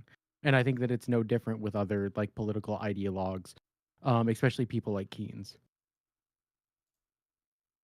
So when we Wait, PPG. I'm just so curious. Is your do you have evidence that like socialist institutions are better for health outcomes? There might be some evidence of that. Yes, health outcomes, but overall, I would say outcomes, but then that's what you're gonna say. Well, now I have these neoliberal measures. Yeah, we live in a. Is growth a neoliberal measure? Our global system has been longer enforced by laissez-faire capitalism than socialism, right? And whenever a socialist country tries to arise, they are neglected, they are fucked with, etc. Right? So when you look at this like tampered data, you don't think that you're gonna come up with an outcome that says that you're just better? I don't know. I don't think there's any data ever I could show you that could convince you of anything. I think you're basically immune to it. Because I'm an ideologue and you're an ideologue, dude, and you have your ideology. No, Well, I think don't think this has to do with ideology, right? It does. True. I'm not. I stayed in the base of realism as far as I have to, dude. And I know that American market-based societies have been more in power than any other side. This is the difference. You could say this about slavery, right? Market system-based societies, when slavery was much more of an economic, system in the global order, had better outcomes than market-based societies. They just so happened to. I don't know. I don't think that's true. I think it's probably true that market-based societies saw higher growth than a lot of slave-based societies, and that's why the market-based societies won out. Because markets are generally just really good at minimizing. Well, could it be that the global hegemons at the time, fucking Britain and in Europe, were just happened to be market-based societies, which then in turn implemented, their ideology on the rest of the world. What do you think was responsible for the growth in like Britain and the U.S. when we were going really fast, like during the Industrial Revolution? Do you think any of that was like markets? America grew its back both on Industrial Revolution and slavery, dude. So I don't know what you're talking about. Right, you couldn't have the Industrial Revolution without cotton from the South, right? What the Industrial Revolution also, like I would say, was probably partly caused or enhanced by market institutions, right? I think that's probably a factor. Okay. Okay, so I wish you have Kairos' fucking number? Oh my god. Kairos don't talk to me anymore, dude. He bans me. I'm gonna get Kairos. I'm gonna try to get Kairos in here, dude. You know what Kairos would say? Kairos would say some shit like, "Yeah, that's why communism is inevitable. We moved from these systems that one elevated the other. That's why you're starting to see these egalitarian forms of systems start to arise from a pure market-based system." Okay. And then I think you. Do you wait? Hold on. Like what I don't like about non-fun is that he looks at particular data at a certain time and says, "This is the way to go. This is the way it is." When there was slavery markets, that's not the only thing there were still markets, but there was slavery against market-based systems, traditional capitalism. There was many periods where slavery had better outcomes. Okay, that's why you look at first of all a lot of first of all. A lot of these things are looking at like relative growth rates, right? So it'd obviously be unfair to say that one country that like starts ahead, has better outcomes than another country that like is starting behind. So that's why you look at the relative. That's why you look at the relative improvements. So a lot of these studies are looking at relative improvements, not just like the absolute improvement. You could say this, but again, I think it's likely. Wait, hold on. Shut the fuck. Shut up. I think it's likely. Now I don't have evidence on hand, but I think it's likely that strictly market-based societies probably did have higher relative outcomes compared to slave-based societies. I think that's probably why the market system won out in the end, right? And we moved away from slavery. Okay, but why don't you make that same argument about, say, socialism? Because we don't see better outcomes in socialist countries. Because we don't see better outcomes now? Because we don't see higher relative growth rates. We don't see higher relative improvements in health outcomes. We don't see higher power structure, dude. See, we're never gonna agree with this shit. Well, that's because you're talking about two different things. He's talking about economic overall outcomes when we have a market-based society No, no. Let me explain it. Yes. What Non-Fon is referencing is he's talking about the growth of the economic sphere relative to the outcomes for the constituents Patrol, of the people that obviously, live under a lot that of state. America is in What you're finance now in the service referring to sector, is a but that system doesn't. which implements a more moral I don't think system that while changes anything. simultaneously putting aside What country is or socialist and to giving what a degree backseat to things makes like markets innovation everywhere? or Truth expansion nuke. of Truth that nuke. sector. PPG would say okay, China's dude, but- socialist. Okay, I innovation think is we'd say important. Cuba's I agree with you. socialist. There's many factors that capitalism does better than socialism. Wait, if But you there agree are with also me, then many why are you factors. arguing this with Hold on, Non-Fon? You hold completely on, sidestepped hold on, the hold point on, that it was hold just on. that I explained to you. There are some factors that capitalism, obviously, same with slavery, dude. Right against capitalism. I'm pretty sure if you cherry pick some instances, you will find some measures that are just better than the free market capitalist system, dude.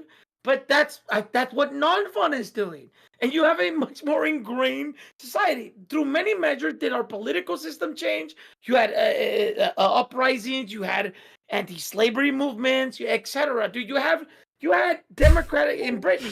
The reason Hey, Bob Marley, let's go. A slave society. I'm the only. To an I'm the only. You anti-slave can pass society with was me. a couple of fucking intellectuals that influenced the British government, right? And that's what I mean. It's Non-Fun is making it seem like no, it's just better outcomes.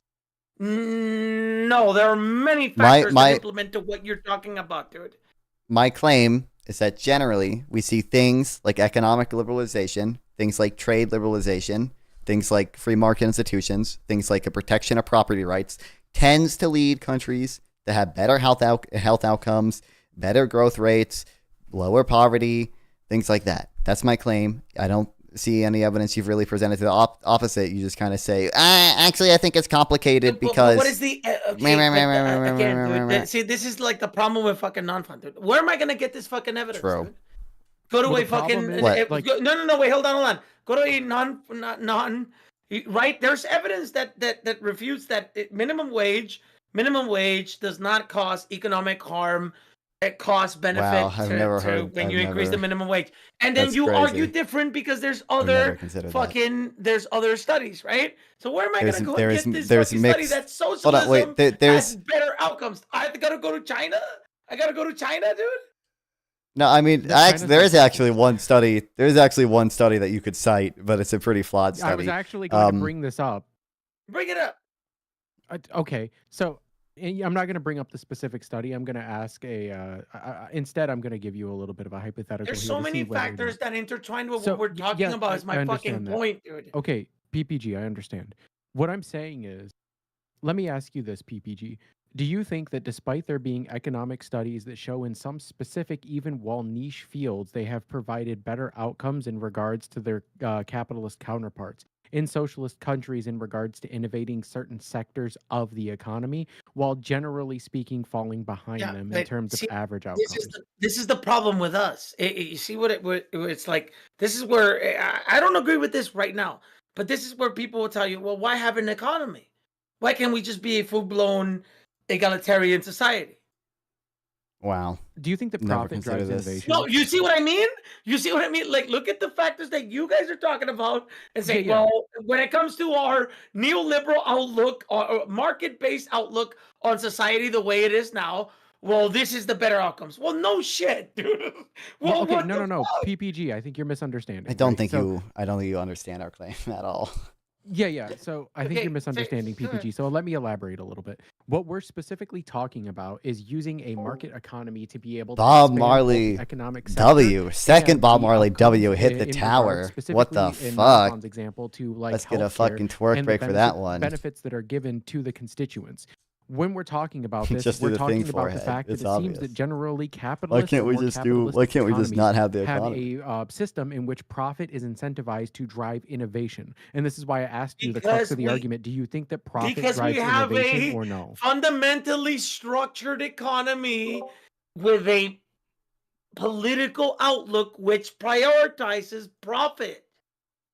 Okay, yeah, I just said globally. Okay, oh my god. Globally, no, wait, globally. My claim is that system leads to better outcomes. Like, okay, if you say, hold on, if this is like saying, like, if we cut off Cuba from the global economy, they're gonna suffer.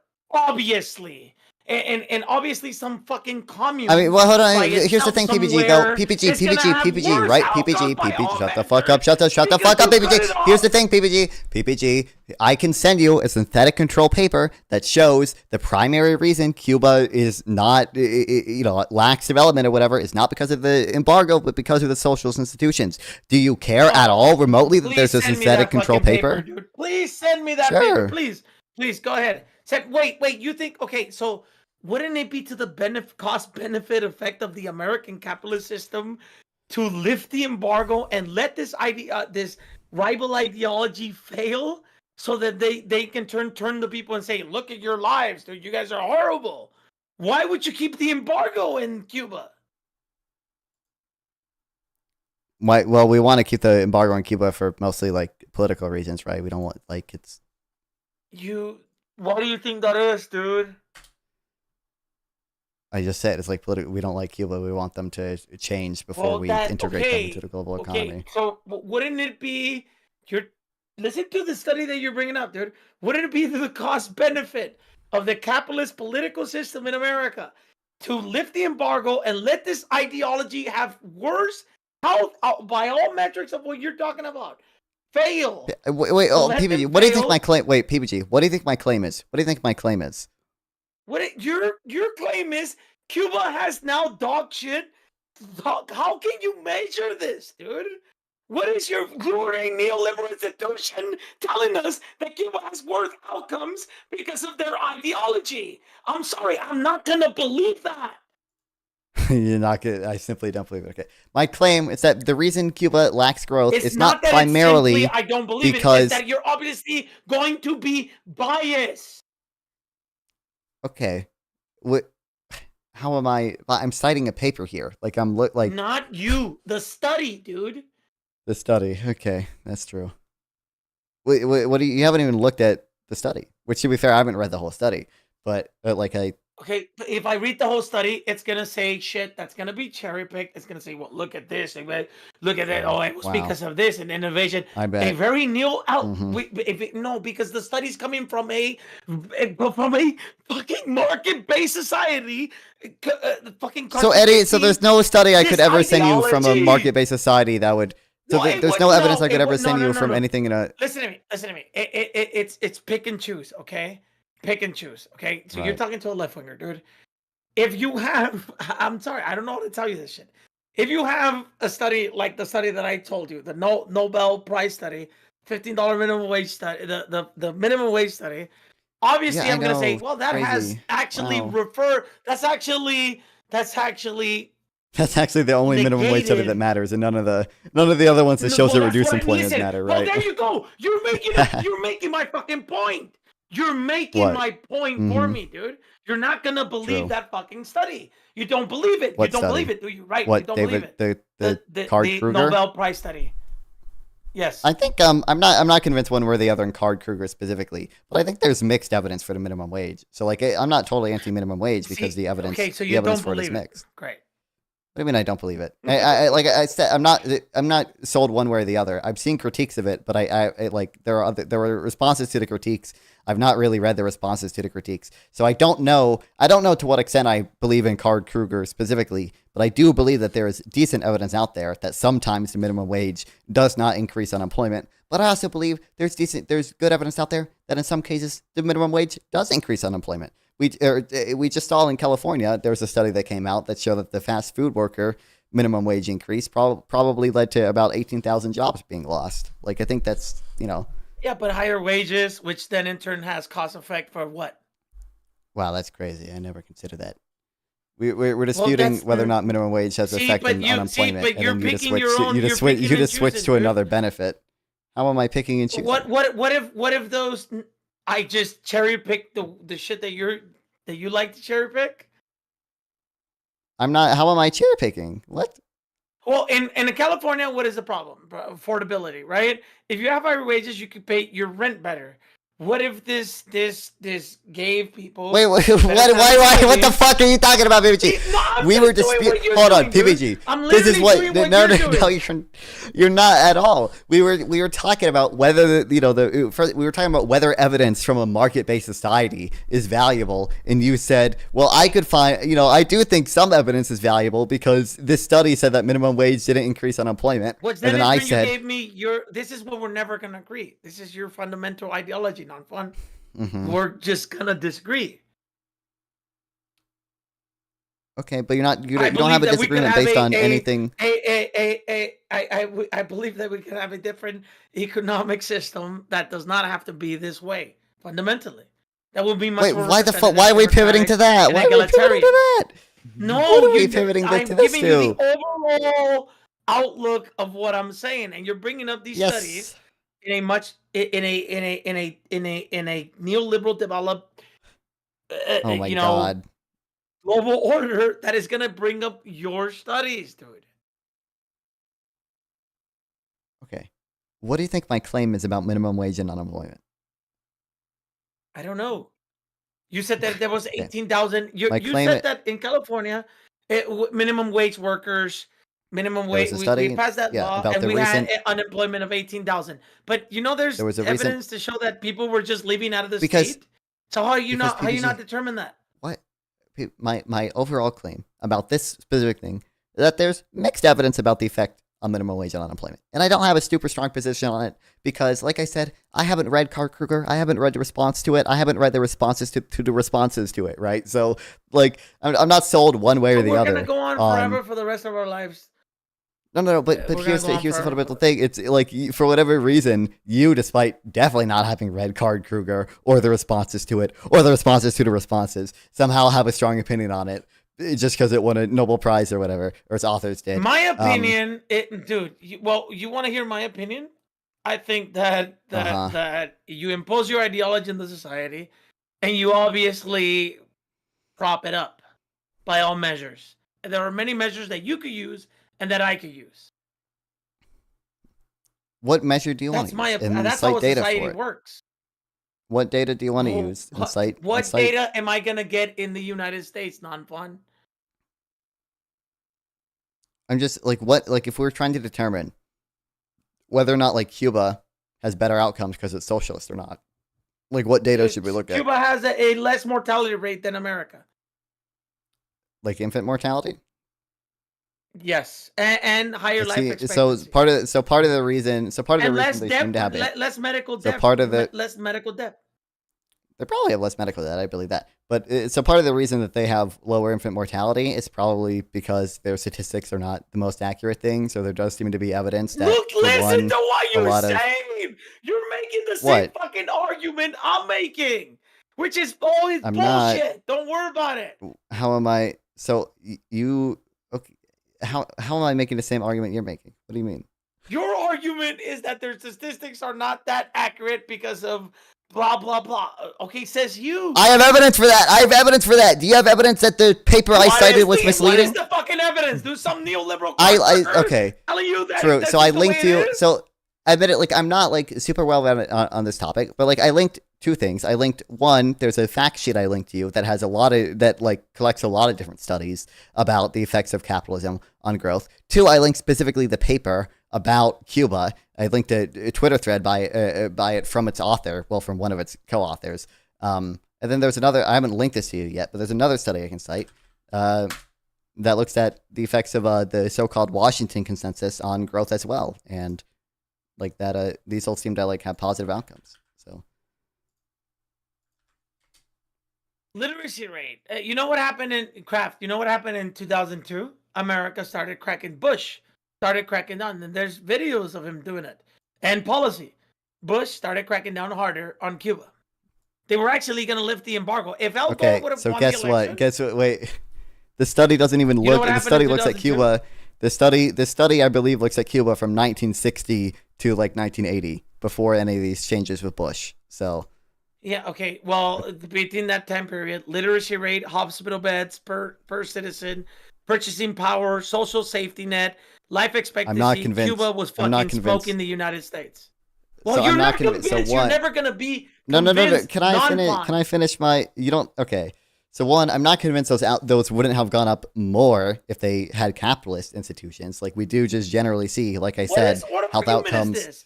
Well, okay, hold on. I'm not convinced that Oh all my the metrics God. that you have sent me wouldn't have improved under socialism. I'm not convinced. These studies. Okay. Retard. The thing that you cited was that after Cuba, hold on. The thing that you said is that after Cuba turned socialist, X increased, like health outcomes increased, okay? The things I cited are studies by economists that say we compare, either they do, there's a few different methodologies. They'll either say we compared how quickly health outcomes grew in capitalist country versus how quickly health outcomes improved in socialist country. So it's a direct comparison between the two things. Or they say we compared how well health outcomes improved in a capitalist country or a socialist country versus how well we would expect first world capitalist country. Obviously, they're gonna. Are you retarded? Are you retarded? Are you retarded, man? Can you? Healthcare incomes, dude. Are you fucking listening to yourself? Okay, for one, when we're comparing the relative like growth rates between two countries, that's obviously going to account for that, right? Like we're not just going to look at which country has higher life expectancy. We're going to look at which country did life expectancy grow faster in, right? Yeah. So that accounts for right. If a country is further behind. Guess what? Some of the data I cited looks at that PPG. So a lot of these things already account for that. And then two, we have synthetic controls where we try to develop basically from donor countries, from similar countries, what we'd expect like the outcomes to be if for example, a country hadn't turned socialist, and we measure it compared to the counterfactual where they hadn't turned socialist. Like we have synthetic controls and we have other things to account for this. Like there are different ways to do these types of causal inference. My chat is flaming you, dude. I'm gonna take a piss. I have to take a piss. God. I'm literally gonna piss my pants. I have to. Kraft is in there. There's a lot of people. If you go to my chat, they're all talking shit. Kraft is not even I have it open. Leftist, dude. I haven't really liberal. He's a fucking liberal, dude, and he's talking shit to you. That's great. Is he even talking shit about Cuba? It's definitely not some sort of shithole, but I had problems. And yeah, if we trade with Cuba, they've done better. I agree with that. I just don't think that's the primary thing responsible for Cuba's lack of development. That's an argument for liberal free trade. I love liberal free trade. It's still not some kind of communist utopia either, but they're getting better results with less resources. That's efficiency. What's the evidence for that at all? America cancer. Like I'm not at all convinced that's the case. I don't think there's evidence for that. I bet if you looked at productivity in the U.S. versus Cuba, or productivity growth in the U.S. versus Cuba, productivity growth would be higher in the U.S. than Cuba. I guarantee you that's true. I mean, you wouldn't even need to go that far as to compare Cuba to something like the United States, because you can literally look at the Cuban GDP per capita, and I believe it's like 60% below the global average. Yeah. And in addition to that, like they're it might have something to do with the fucking embargo. Jesus Christ. No, that PPJ, I already told you. There's not good evidence that's true. Russia and Iran are some of the highest sanctioned countries in the entire planet. And no, still have but they have much more. Sure, they're much more sanctioned, but they have much more resources that can send the fucking black market or through fucking loopholes to fucking mitigate that damage. Cuba doesn't. Yes. Cuba does have this. In fact, we've seen this happen multiple times with Cuba. Cuba actually has increased China's geopolitical standing. I mean, Russia's geopolitical standing is next to the fucking second strongest global economic superpower. No wonder they are not heard by fucking American sanctions. Are you fucking kidding me? Wow. This is your argument? Again, my argument is that they are above 60% below the global average for GDP per capita. And in addition to that, the vast majority of countries that invest in Cuban infrastructure happen to be China and some of the Chinese allies. Specifically, like if you look up studies specifically regarding the health sector in Cuba, a vast majority of the government subsidies that came from foreign investors in Cuba were Chinese investors. So, like, we can see that there are foreign investment interests in Cuba that are happening on behalf of domestic like agencies, in which are still not providing the same level of outcome in which they are in other countries where like the resource limitation is relatively close.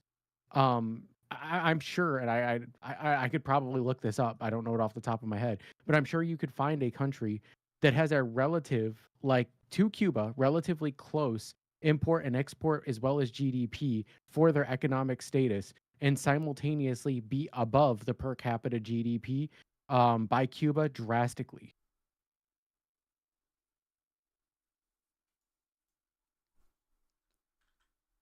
How would you determine anything else other than the economic status of Cuba to be the determining factor for that? Just out of curiosity.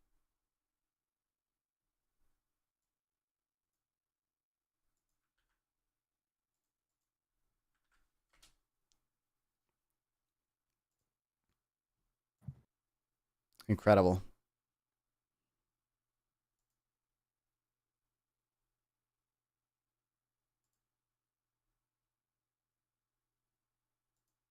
Are you just like, I don't think he's muted. Like, I don't know if you can hear us though. I don't know.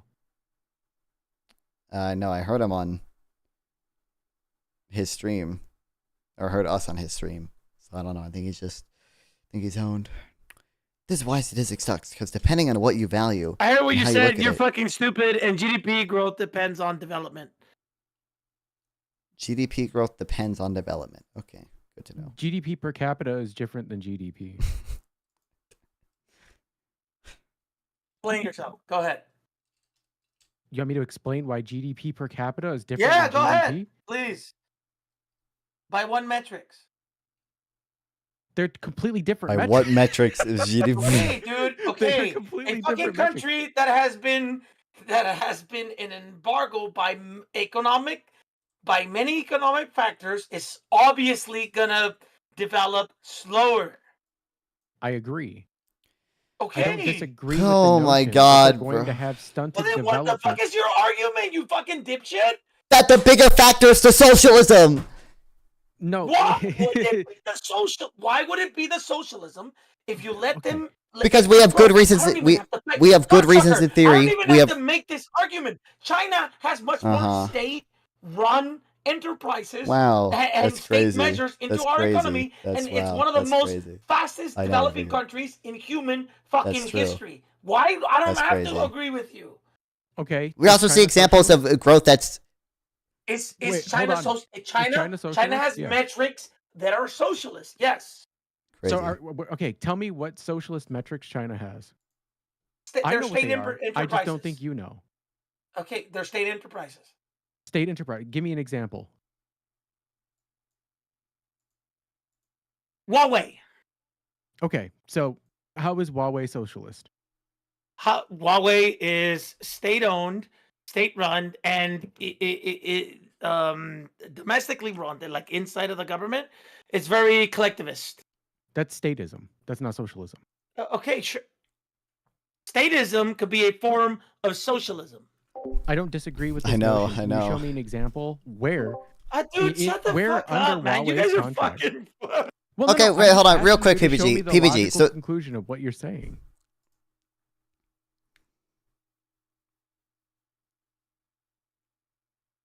I think he walked away. But anyways, the point that I was going to make was that the statist society within China and how economic opportunity zones, specifically the ones that operate with some level of socialist or communist thought, is actually a sort of misnomer in a lot of regards.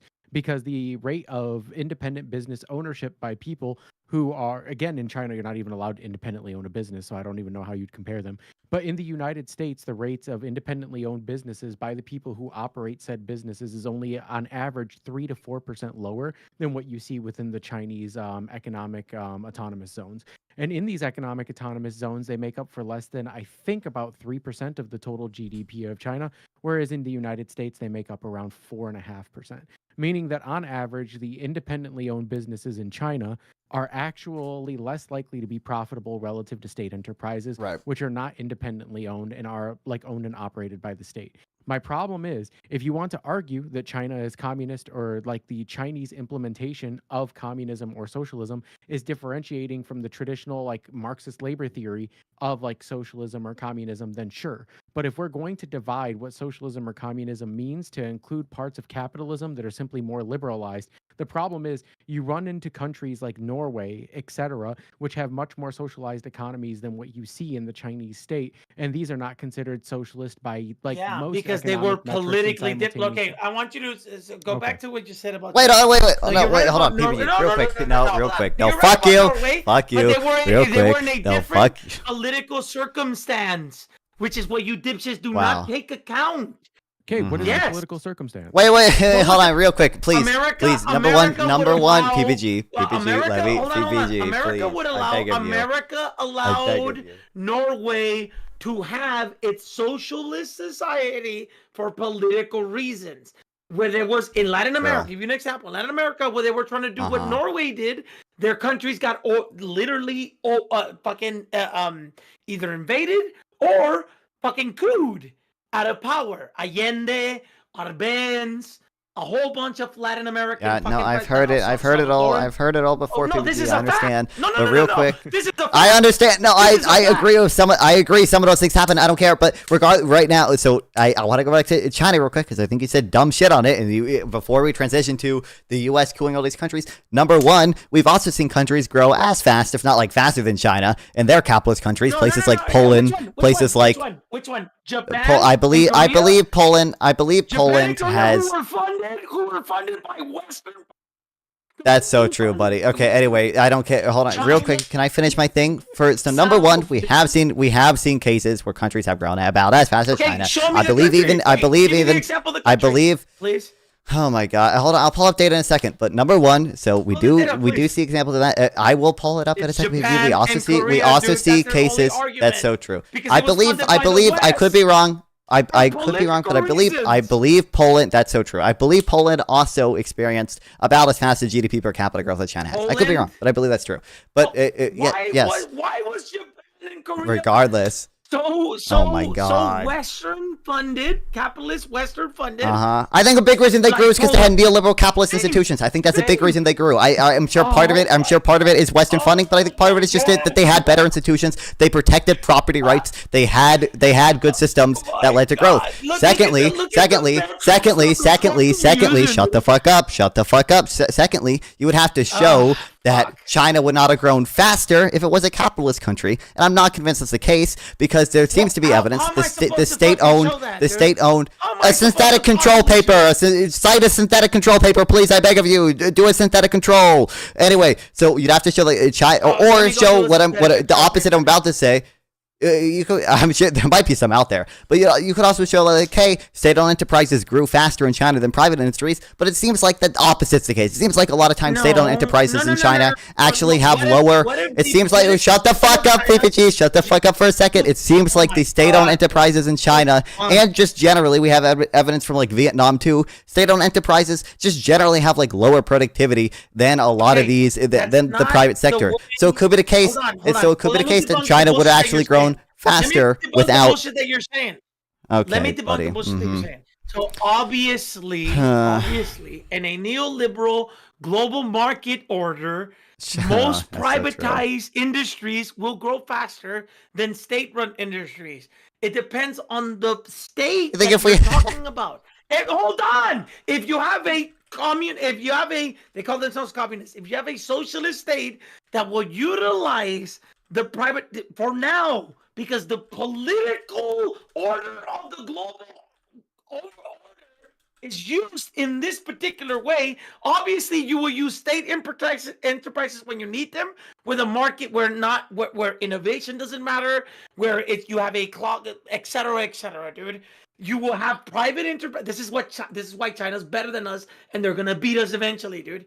They have three methods of doing things: state-run, privately run, and fucking collectives, dude. And they utilize them as one political state, as a socialist state, so they can pull 800 million people out of fucking poverty. Okay, I think we've also seen a pretty comparable number of people. This is what I mean, dude. Real quick. Your argument is that in this particular instance here, private industry work better than a state-run fucking industry. Okay, dude. It's not PPG. It's not just in this. It's not in just this particular incident. It's that a pretty good amount of evidence suggests that just state-owned enterprises in general across countries. Shut the. Oh my god. You don't think? Do you think? Wait. So I'm so confused. Is your claim that state like if we had like a. Hold on. Is your claim like if we had like the socialist world or whatever, then suddenly we would see state-owned enterprises have better outcomes than private institutions? Okay, no, you will slowly start to see a much more egalitarian world. Okay. Do you think productivity would be higher amongst state-owned enterprises or private enterprises? Okay. Because productivity is a big. Hold on. In a world where 10 million people starve to fucking death right now, today, dude, right? And production goes to a certain sectors in a certain country for political reasons. Why would if productivity went down 4% of what it is now, but yet we were able to feed everybody in this world, would that be bad for you? Okay, dumbass. There are obviously cases where I'd say the trade-off between productivity and egalitarianism or whatever is worth it. So they're obviously shut the fuck up. Wait, PG, can I please just respond? Can I speak 2 sentences, please? Thank you so much. So obviously, like I think the welfare state is good. Now I don't actually think that the welfare state is like that negative on productivity insofar as it's funded by good taxes. So I think there could have been cases where like it's somewhat positive to neutral on productivity simply because like if workers are healthier, they can actually work more, right? And insofar as you provide a more stable life for people, maybe they can actually work more and come up with new ideas. So, but my claim is just that generally, like it seems like there's a lot of state-owned enterprises that perform worse than private sector alternatives. They're less productive, and we have good reasons in theory to believe that why that would be the case because a lot of times they suffer from a lack of incentive to be productive. Okay, man. Well, okay. I think I talked about that. What can I say? Okay, crazy. Wait. Also, just real quick, I believe I can probably pull up data on this too. I believe we've seen a similar number of people pulled out of poverty in Indonesia, and I think Indonesia is also in another country that they facilitated genocide first, and then you had Western funding. Yes. I would also like to point out that China, when they lifted people out of poverty through the non-fun security program. You know what happened? You know what politically happened in Indonesia? Wait, does he know? Since what, in 1965 or whatever, when we... Yeah, no, I'm aware of the communist genocide. We killed a bunch of people. By the way, this is looking at 1984, which I don't know when we stopped interfering in Indonesia or whatever. But you know that that's a very strategic political place that we did what we did, and then in turn funded to lead to the outcome that you're talking about. There's no success of capitalism ever that could convince you because you think every success of capitalism is just because of Western interference. Like, I understand. No, I get it, dog. Good one. Okay, well, this is why I said from the very beginning, you're gonna have your ideology, and I'm gonna have mine. I have much better evidence for my ideology than you do yours. That's the thing, though. Good. Under your terms, and look, I'll give you this. Under your terms in this system, sure, man. What terms? Why not? What do you want to look at? Wait, what do you want to look at? Please, just tell me something you want to look at. What do you want to do, dude? I don't know. I mean, I'm saying you keep saying like your terms and my terms are like GDP, like HDI, like GDP per capita, like health outcomes. Order that can give us the better outcomes that you're talking about with better studies. Do you think I'm just fucking dumb fuck neoliberal online who thinks he's fucking spewing facts, dude?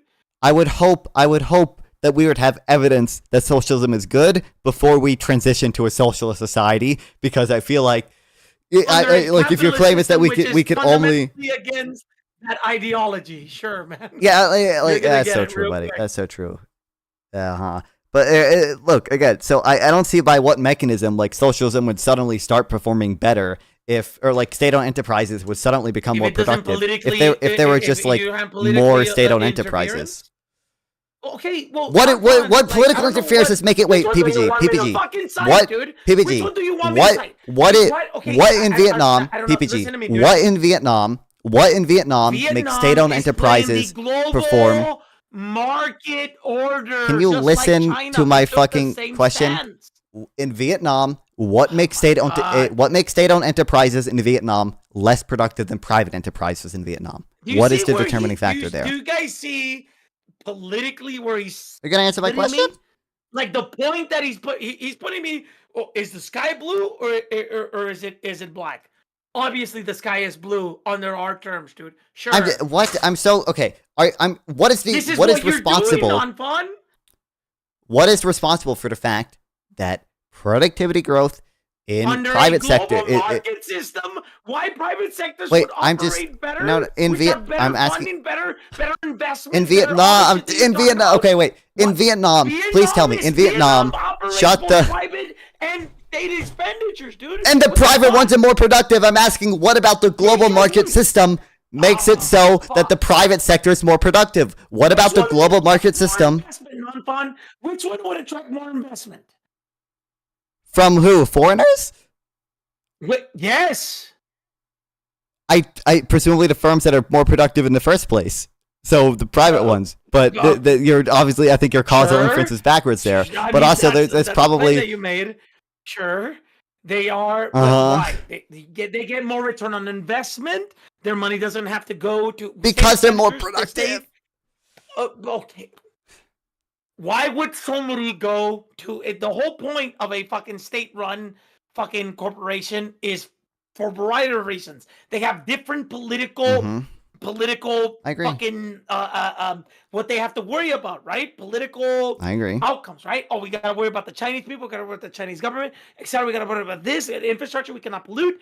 Obviously, the private sector will let you do whatever the fuck it wants. Wait, PPG, what you're saying can be a factor, so it is the case that some state-owned enterprises have like non-profit maximizing goals, but most of the studies I'm citing are going to account for that, obviously, because that's obviously true.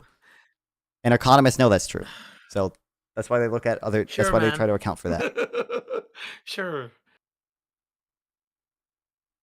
Okay, wait, so your claim as to why state-owned enterprises in Vietnam are less productive than private enterprises in Vietnam is because private enterprises receive more foreign investment. That's you think the primary reason? That's a big reason. Obviously, if you have a fucking market that operates more in the global system, obviously that's going to benefit more from trade, from etc. Obviously, it's going to have better outcomes than a fucking state-run enterprise. Okay.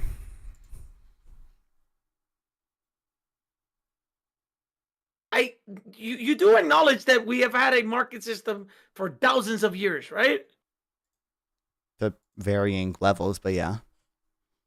We have. And it's like saying, well, why don't you take out your lung, dude? Because your lung has developed in your fucking, or some bullshit like that. I don't know how to, that's not a good Here's the thing, PPG. It's like, I think there's pretty like plausible explanations for why state-owned enterprises would perform like less productively than private enterprises, because they don't necessarily have to maximize profit, because they may suffer from principal agent problems, because there may be like corruption or whatever in non-transparent democratic countries, but like like your explanations are like so far like out of left field, and I have evidence for my explanations and you don't have evidence for any of yours, so I'm gonna side with mine. I'm gonna give you a Kraft who is very smart, way smarter than me.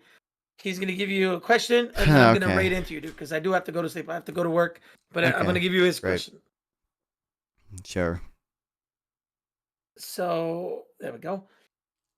This is basic econ. He had to have learned this. Ask him if in the 1890s, a newly formed Germany needs private business or publicly funded. It was the occasion. Exactly, dude. To build locomotives, train. What? I don't know. Like, I think there's more efficient and effective. I don't know. I think there's mixed evidence as to like whether private trains or government trains run better. I don't know. Like I don't have a strong position on it. I have to read more, but it does make sense to me, guys. Guess what? Even a neoliberal is not 100% opposed to public ownership all the time. So like it makes perfect sense to me why something that would be like a natural monopoly may sometimes actually work better as a government-owned institutions. I recognize that. Natural Like monopoly? a train, No. Well, that's okay. Why do we need the locomotives for production? Okay, but okay, but people Uh-huh. have to get to work. People have to do shit. You think that's natural? No, as in like there are high barriers to entry. That is a because circumstance, right? okay, there's a okay. So It's okay. in markets It's okay. where there's a high barrier to entry and one firm can provide the good at a lower cost than multiple firms, like we call that a natural monopoly. I think things like a train metric that you use, dude. Because in the What case if of it's a higher natural cost, but it monopolies, has better outcomes for more people? there are cases where that might be worth it. There are cases where it might not be worth it. It just depends on what those outcomes are and how big the cost is. Okay, guys, I have to go to. I have not slept in the last 48 hours, dude. I'm going to sleep legitimately. Have a good night, dude. Craft is gonna go into your stream. I'm sure he'll argue the shit with you. Okay, that's great. Can't wait. A mod. I was gonna mod. The fuck, Ray host, right? Yeah, slash host non-fawn 420. Oh yeah, also Bob Marley. You're right. Positive externalities the private sector can't capture as well. Yeah. Thanks for the raid. That was the most neoliberal shit I've ever heard. You guys have a good night. Positive externality. Have a good night, BBG. Wow. Anyway, what's going on with you, Patrol? I haven't been reading chat. Suck my dick. 420, do you even smoke weed? I don't. Anyway, Maida, I gotta do what I was gonna cover on stream in the first place, which is not that much. That is unfortunate. Yeah. Well, I tried to help. It was fun. It was fun. When you helped a little. So, you know, it's always fun talking to BBG. Yeah, definitely. Yeah.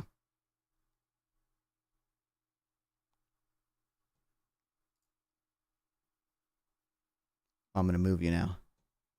Yep, you have a good one. You're going to hang out. Destroyed. I don't even think I haven't read that far into this, but I don't even think Cuba has better life than if I can see. IRS got so mad at the meeting when the world found out about my inability to read or write. Base, what the hell?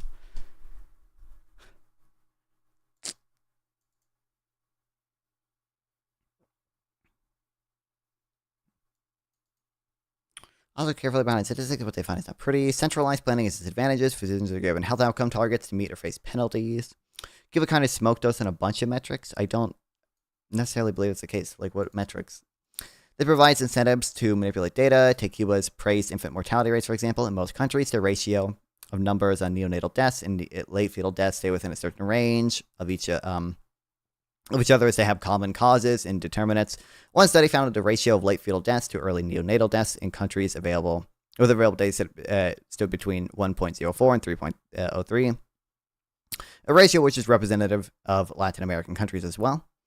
Cuba, with a ratio of 6, was a clear outlier. This skewed ratio is evidence that physicians likely reclassified early neonatal deaths as late fetal deaths, thus deflating the infant mortality statistics and propping up life expectancy.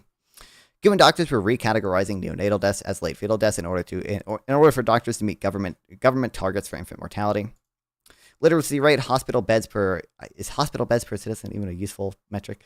Health outcomes, I don't know if they have better health outcomes overall. Cancer rate, they might have better access, but I bet we have better. If you have a stroke, like you're probably more likely to survive in the U.S. than in Cuba. Cancer research, by what metric are they? Better at cancer research. Social safety net, they might win out there, but I would advocate for expanding our social safety net here. Maybe not as big as Cuba's, but yeah, prepares for pandemics disastrous, especially since it was Hurricane Alley. But I don't know like how I don't know how good of a metric hospital beds per citizen is. I think there are probably other more important metrics like just like the efficacy rate, like how likely are you to survive if you have a stroke or whatever, or a heart attack, and like how econlib.org lol. What's wrong with econlib.org? I mean, this is just like a blogging website. They're citing like real data here. Like, just ask AI and ask AI kind of vaguely what you want, and it'll find you a link. See space. Can you link this, please? Sure.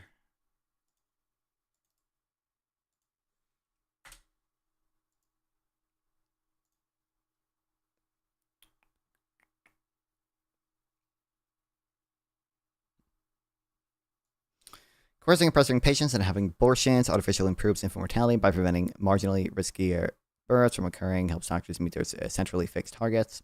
At 72.8% abortions per 100 births, Cuba is one of the highest abortion rates in the world. If only 5% of abortions are actually pressured abortions meant to keep health statistics up, life expectancy at birth must be lowered by a sizable amount. If we combine the misreporting of fetal deaths and pressured abortions, life expectancy would drop between 1.46 years and 1.79 years of men. In figure 1 below, we show that with the adjustment alone, instead of being ranked first life expectancy at birth for men in Latin America, Cuba falls either third or fourth place depending on the range. Wow. Cuba definitely sacrificed other parts of its budget to win a lot of these metrics. Okay. And shit has gotten a lot worse in Cuba since 2002. That was kind of the peak of Cuban stats. All right. I don't know what year this is looking at. I think this is looking at before. It might be, I don't know, 2015.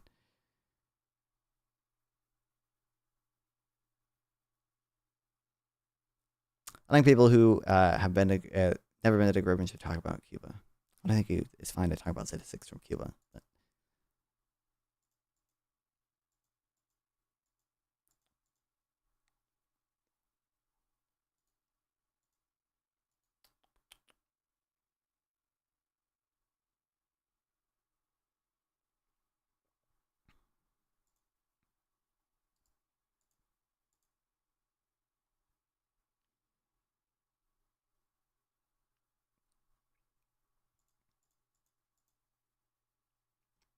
Like Cuban Fred said, many becomes doctors because then they get to skip military service and only have to be a medic. Yeah, I mean I've heard there's various reasons for Cuban people becoming doctors at a higher rate, right? Like to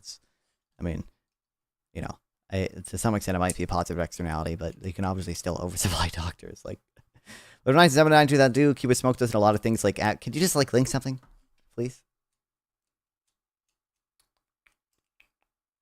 But also, again, I'm not even like like you not only would you'd have to show.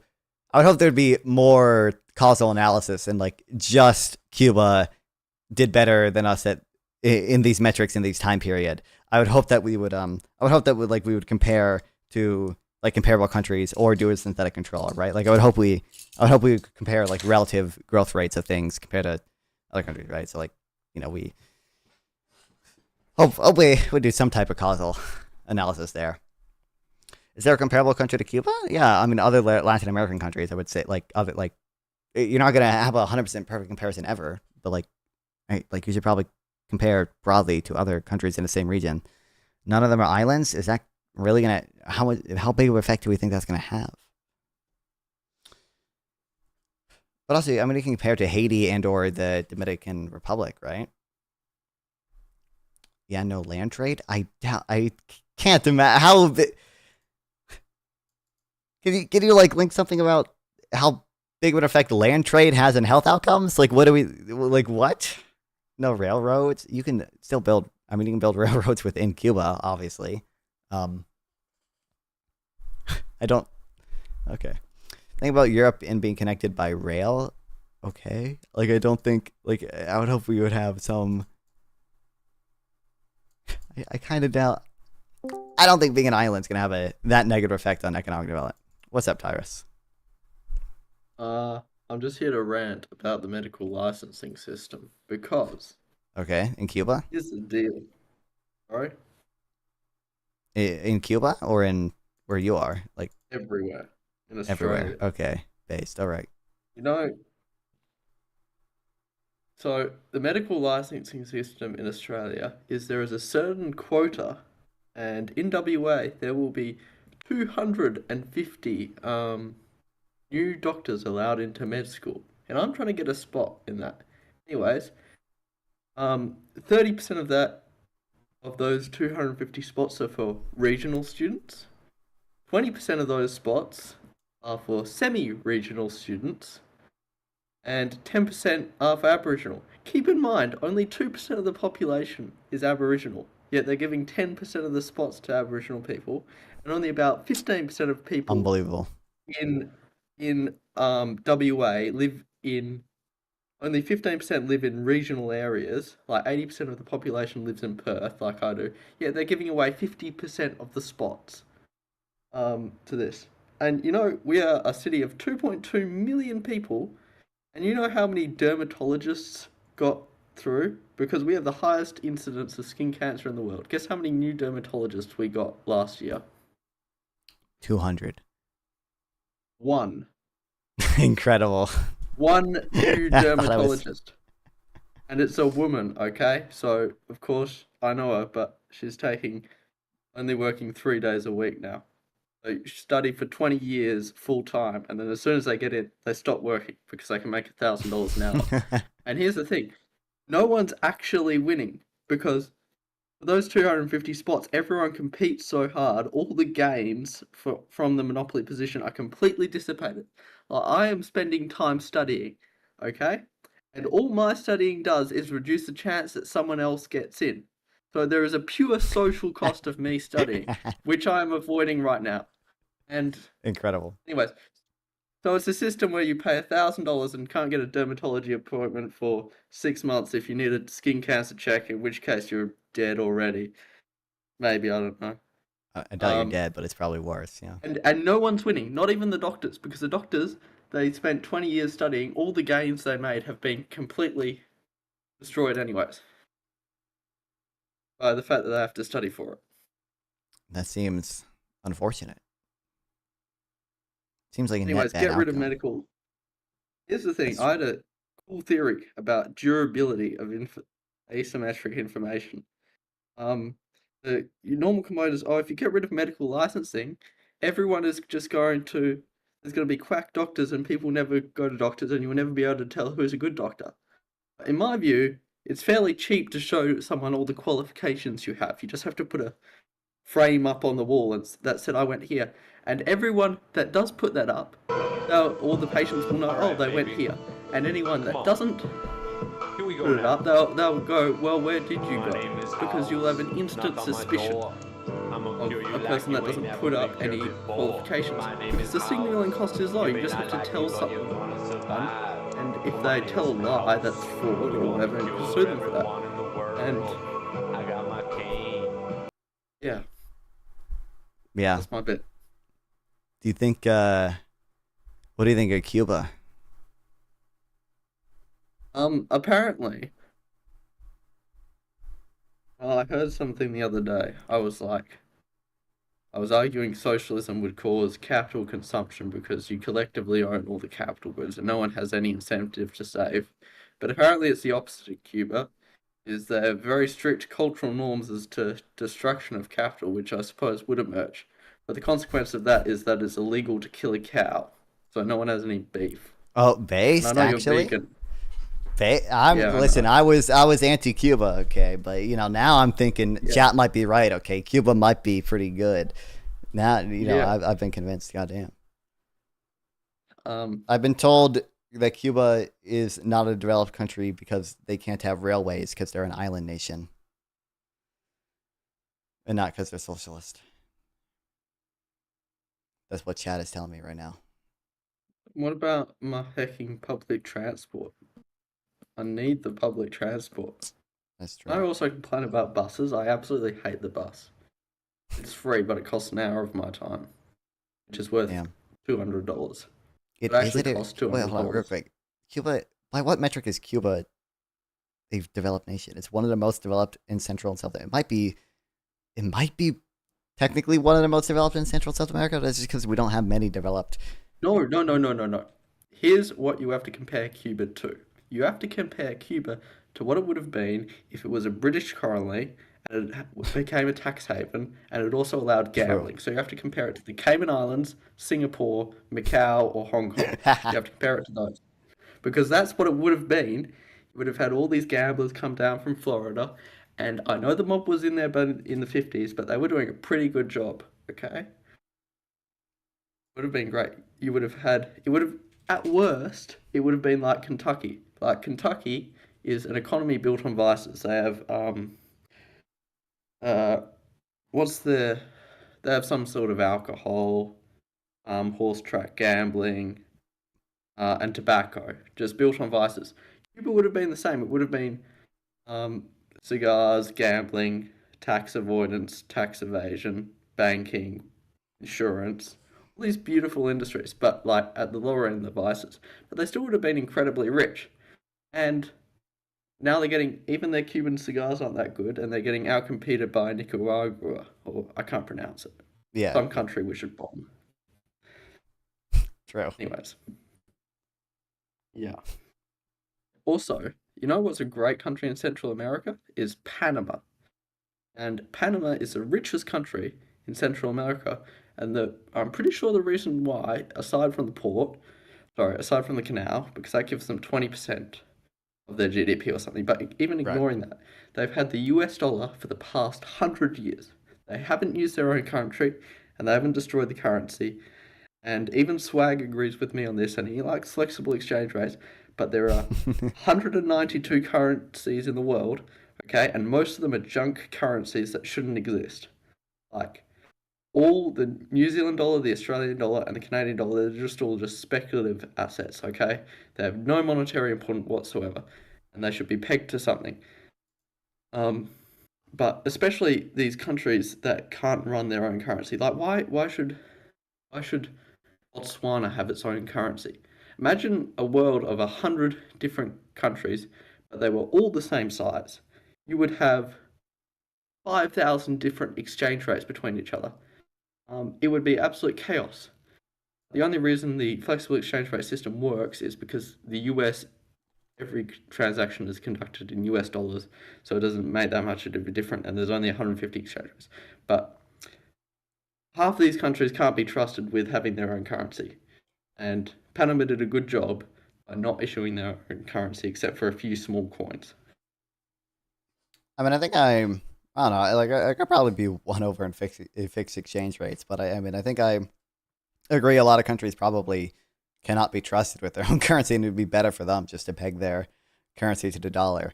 But I don't know. Like, I don't know if we just intuitively, it seems better to me to have like the market set exchange rates rather than trying to peg it to something, assuming that the country can have decent enough institutions not to have hyperinflation or whatever. So here's a cool thing, okay? Fixed exchange rates are actually letting the populace decide which currency is better. Because as soon as the populace decides that they don't want to hold terrible currency anymore, they go to the central bank, they exchange it, and they get US dollars.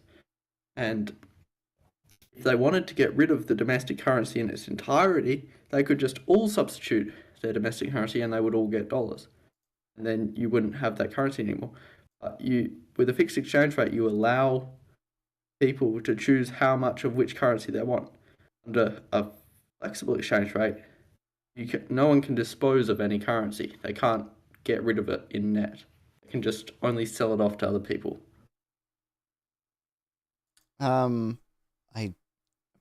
I get. Well, I don't know why is it a bigger issue if they can only sell it off? Like, you'd still be able to sell your dollars for other currency. I mean, I can link you a paper. It was written by Arthur Laffer. It was a bit of a shill. He's a bit of a shill. He wrote a pamphlet explaining why the US should have auto tariffs. I'm pretty sure he backtracked that. 100% sure he wrote a whole book on tobacco tax, on taxation of tobacco. Oh, and I mean, no economist is going to write something like that unless they're paid to do it. But good for him, anyways. Also got paid $100,000 to sign off on the Kansas bill. Base. No, I would like to get paid money to say things. But he had a few good papers. Anyways, I better go back to studying and imposing social costs on my fellow students. Well, good luck. Go make their Thank you. lives miserable. No, I will displace an Aboriginal student, hopefully. No, I can't do that because of the quota. Alright, bye. Bye-bye. So we were talking about doctors. All right, baby. Come on. Should read up a bit on logistics. It's a big part of why economies are the way they are. I don't disagree, but I also think neoliberal institutions are probably the best for logistics. It just seems intuitive. But throughput on a port and tons of goods versus cost is way worse than throughput and cost of railroads. It might be. It wouldn't surprise me. Here we go now. But can you just like link? Is there just like a paper that like just looks at like what we would expect Cuba's GDP to be if it weren't an island, or like something? But it still doesn't change the fact that like even if Cuba's GDP is going to be restricted because it's an island, even if that is a factor, it could still probably handle that better if it was a capitalist country. Definitely got the most economy community in streaming. I do. Yeah, I have a lot of econ bro chatters. It's nice. My name is House. Knock on my door. I'ma cure you like you ain't never been cured before. My name is House. In one of my favorite YouTube videos. But you're gonna survive. Well, my name is House. We're gonna cure everyone in the world. Econ is the only field that matters. That is true. Don't let Pathfinder indoctrinate you with his love of history, okay? Like that shit. Okay.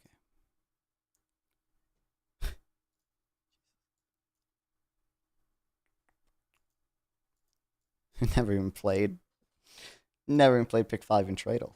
We need to do that before we.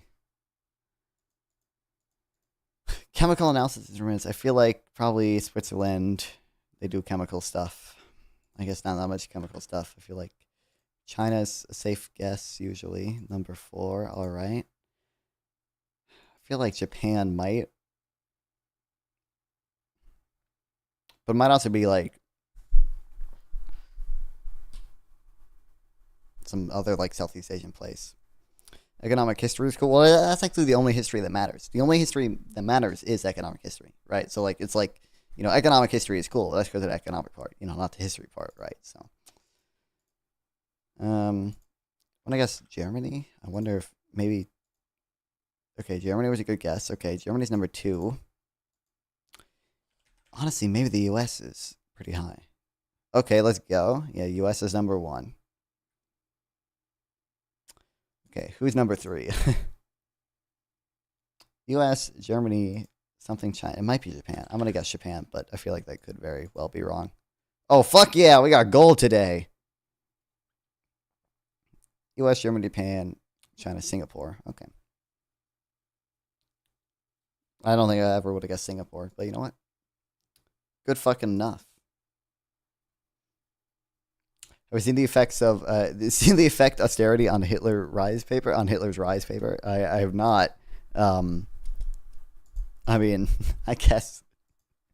Does it find it was a bunch of fucking copper? Chile has other exports than copper, right? So I don't think it's Chile. And diamonds. Dude, it's probably like the DRC or something. Oh, dude, let's freaking go! I goated today! Oh my god, I'm goated.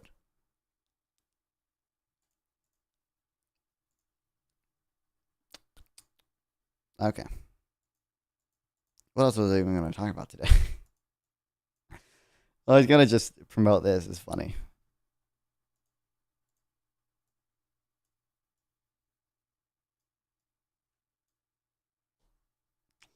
So the link between fiscal austerity and Nazi electoral success, voting data from 1,000 districts in 100 cities for 4 elections between 1930 and 1933 show that areas more affected by austerity, spending cuts and tax increases, had relatively higher vote shares from the Nazi Party. It's not surprising.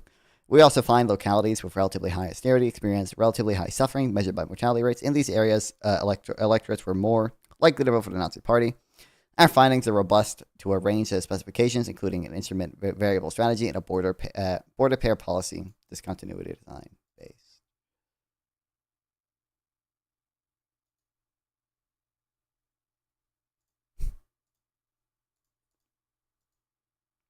Okay, dude, I don't want to read all this right now. New York City has the power to bring prices down. Power to bring down grocery prices. All cities do. Big features. Rohan Mandami's upset with the win in New York City. Democratic mayoral primary was his focus on the unfairness of current food prices. He proposed piloting 5 city-run grocery stores. Voters loved it. Pundits mocked it. The idea was labeled communist, irrelevant, dangerous, and silly, but democracy missed a larger point. Cities have the power to bring down food prices and bring life to food deserts. They just haven't been using it. And second Hitler rise paper has hit the tower. Let's go. Inflation predicts a vote share of whatever, I don't know how to pronounce that. An association turned party of inflation victims and positively correlates with the communist. And in the 1932 elections, hyperinflation also leads to a decline in turnout, loss of confidence in German institutions. That makes sense. Based. Food system in the U.S. is rigged in favor of big retailers and suppliers in several ways. Big retailers often flex their muscles to demand special deals. To make up the difference, suppliers then charge the smaller stores more. Those discounts are one reason independent grocers struggle to survive. Me when economies to scale, and me when what's the term? I forget what the term for it is. Fuck. Part of it is economies to scale. Part of it is there's a term for being able to like use your market power to some extent to make them have lower prices, but that just means a better deal for consumers at the end of the day. So like, who gives a fuck? Like the gains are just captured by consumers. They're a major reason why we have food deserts. I'm not convinced food deserts are empirically a thing. They're also a major reason prices are so insane. Consider eggs. So austerity increased Nazi votes. Hyperinflation did it. Looks like one big beautiful bill. Okay, obviously going to cause hyperinflation. It's going to work out in our favor. We're going to have the communists in charge.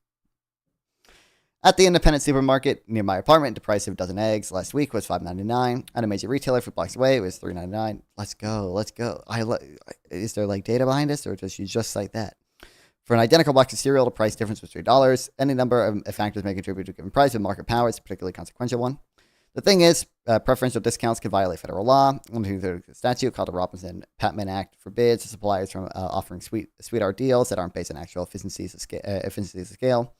The idea behind the law was to make sure smaller retailers could get a fair shake and consumers could get the benefit of real competition.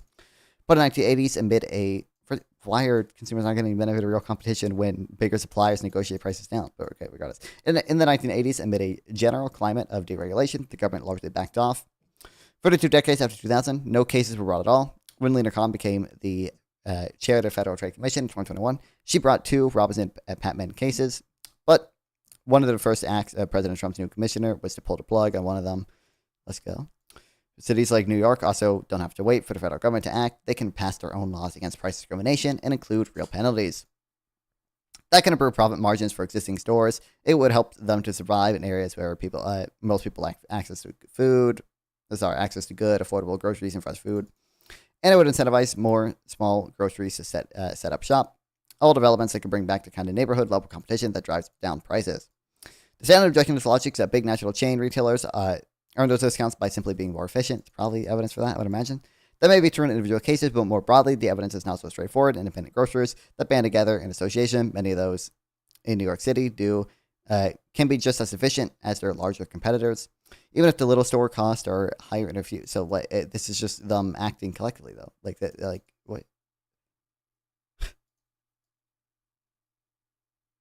Okay, insofar as the grocery stores can fucking unionize against the suppliers and get the better prices, like they would have an incentive to do so, and presumably they're really we're going to see the efficient outcome. Like, what? Okay, whatever.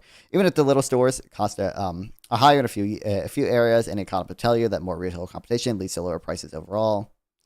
Cities can do more. They support. Well, I mean, this is kind of true, but you would also. But competition does not just mean less concentration. But okay, anyway. Cities can do more. They support public or cooperative wholesale centers that pool purchasing power for small stores. They can build food hubs that connect independent groceries to local farms. They can invest in distribution in a way we once invested in a post office. That's a public good. That serves all, big and small. Here in New York, that starts at Hunts Point, an enormous food distribution hub in Bronx. Hunts Point handles an estimated 4.5 billion pounds of food each year, but until recently, was outdated and optimized for only the biggest players. A major modernization funded by the city, and the state includes a 60,000 square foot cold storage facility for upstate farms that could help them reach beyond upscale farmers to upscale farm markets to local shelves. To be sure, small Hudson Valley egg and apple farmers aren't competing directly with every sale made by large distributioners at Hunts Point. What is your sleep schedule? It shifts a bit day to day, but like I've been going to bed at like 10 a.m. and waking up at like 6 p.m. Actually, I woke up later than 6 p.m. today. I was tired for whatever reason. And there might be additional factors that raise prices, like a commitment to organic farming. But local farming is not all geared towards high-end shoppers, and its products do overlap in certain market arenas where freshness, quality, and regional identity matter. Building new distribution capacity will lessen the price gap and unlock new agricultural ventures. That was my COVID sleep schedule. Based. See, I get to do that all the time because I'm goated. First of all, also, you're up right now too, so I don't want to hear it. But anyway, getting the food into 5 boroughs is just part of the problem. However, New York needs to take steps to ensure the stores are free to stock it. Right now, major national regional food distributions can lock groceries into food contracts that punish stores for looking for better prices for selection. I mean, that might be bad. I could be convinced of that. I moved over to Twitch, and after smoking and looking up stuff, I don't know how to academically prove to you that land trade routes are more effective in throughput than ports. I just kind of assume that's a given with any student of economics. Okay. I would hope somewhere you just like that we would just have like a paper or like I would hope somewhere would have a synthetic control or something that was like we estimate like this to be the effect of island nations or the effect of being an island on development for island nations. Like I would hope that exists somewhere. But like I can concede like in general like it's probably the case that land routes are more efficient. But whatever. Being an island is hard getting goods. Yes, I recognize. Oh my god, yes. But that doesn't work. That doesn't mean. Again, I would also expect Cuba would be able to handle being an island better if they were a capitalist nation. Like that would be my claim. Like we would expect better outcomes from them being probably capitalist. But regardless, okay. Cities can ban these shady practices and use consumer protection agency to enforce the rules. Cities can also police price gouging. Oh yes, let's go. When people think of price gouging, they picture something like a guy selling surgical masks out of a truck for $100 during a pandemic.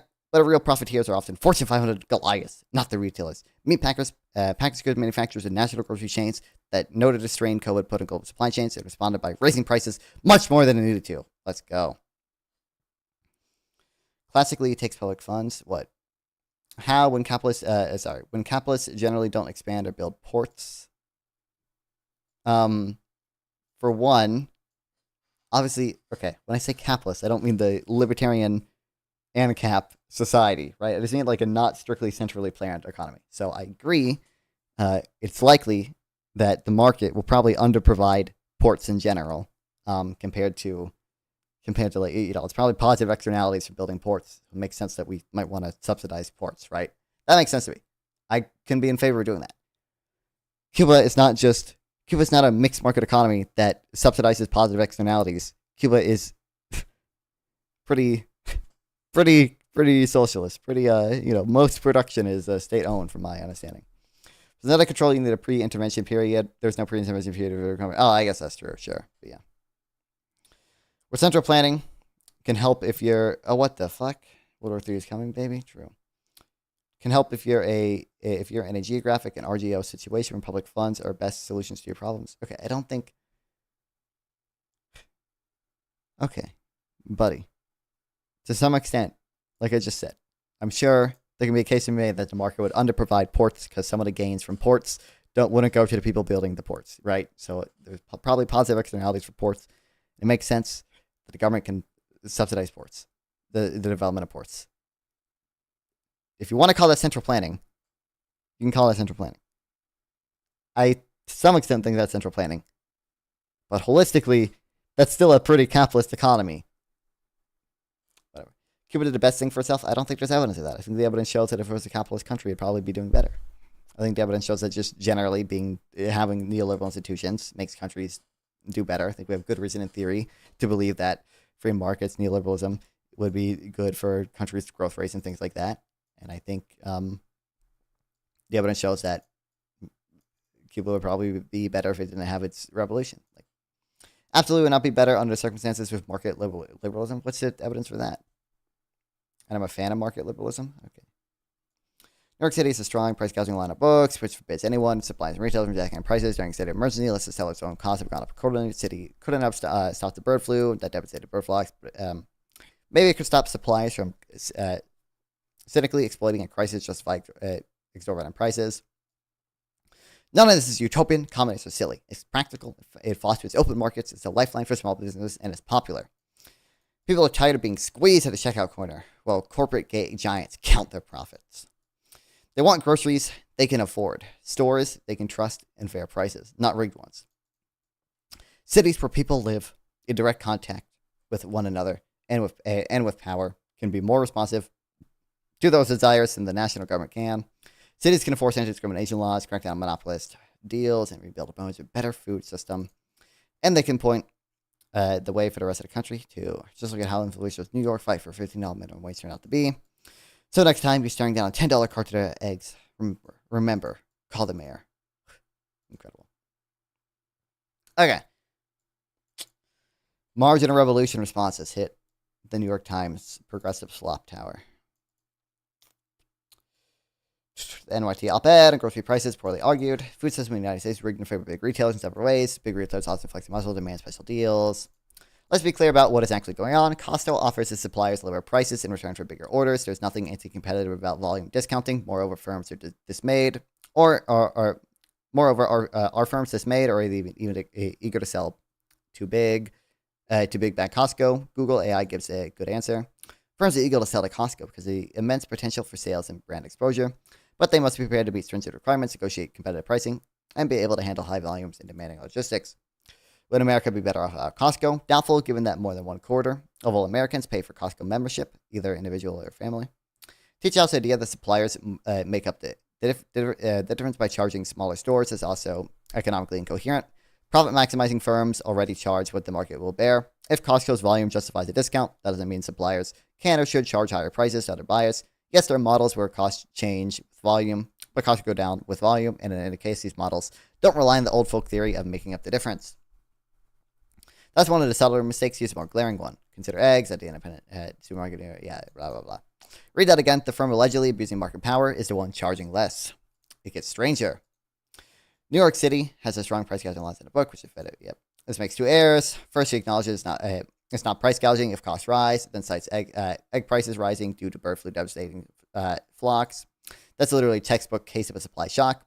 Maybe firms exploited the crisis, but eggs rising in price after millions of chickens killed is the best example you've got. Second, with the span of a few paragraphs, the op-ed veers from claiming large retailers charge prices that are unfairly low to blaming them for charging prices that are too high. I'm surprised you didn't go for the trifecta and accuse them of colluding to charge the same price based. What are we arguing in chat still? Frank capitalists would remain mostly agrarian. I don't think there's good evidence for that. I don't know why. I don't know why we really. I don't know why we wouldn't think Cuba would accumulate capital under capitalist society.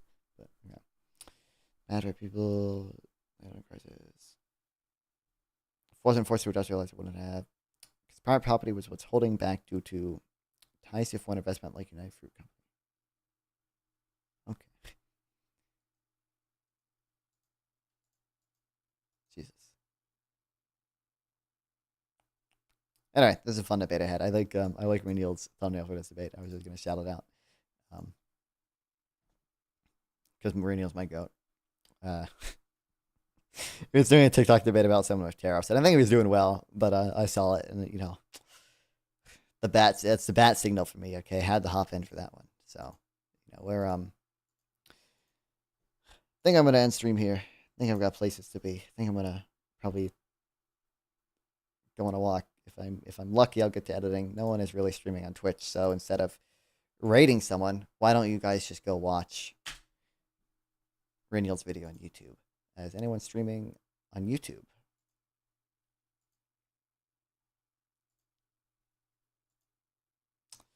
No. Okay, so everyone on YouTube too should go watch Renyl's video on YouTube. Actually, can I raid into the video? I know you can raid into premieres. I don't know if you can raid into a video.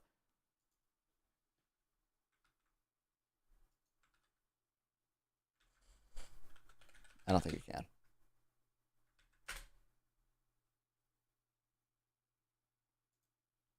Okay, the people arguing in chat, by the way, if you want to continue your argument over Discord, exclamation about Discord in the chat, join the non-fun Discord server, and you guys can continue that argument. But I've got places to be, so everyone go watch my goat Renyld. Okay, I'm in this video. Go watch it. On Kick, I probably can host whoever is streaming, if anyone is. Amaranth is, I guess. I don't think I really want to do that. So people on Kick, just go fucking watch this video too. All right. So I'll see y'all tomorrow. Okay. Love streaming. Love the guys watching me stream. Only debate we got scheduled for like next week about fucking shrimp welfare. So that'll be fun. But yeah, I'll see you guys. Go watch the video. Love you guys. See you tomorrow. Well, hopefully tomorrow. Hopefully. Follow if you haven't. Subscribe if you haven't. Obviously, nice chatting with you. Oh, thanks for following, by the way. Yeah. Some of y'all in Kick Chat could probably take some lessons from that man. Hit the follow button too. Obviously, you should check out my YouTube channel too, whether you're in Twitch or Kick. Just had if you don't want to watch the debate for Renyld, go watch me talking to that Jubilee guy, the get the hell out Jubilee guy. Pretty interesting debate. Pretty fun time. Go watch that as well. So, see you guys tomorrow. Love stream. Love the guys watching stream. Really cool that you guys all showed up today and had a fun time. So, I would love to keep doing this if you guys, and you can help me by hitting that fucking follow button.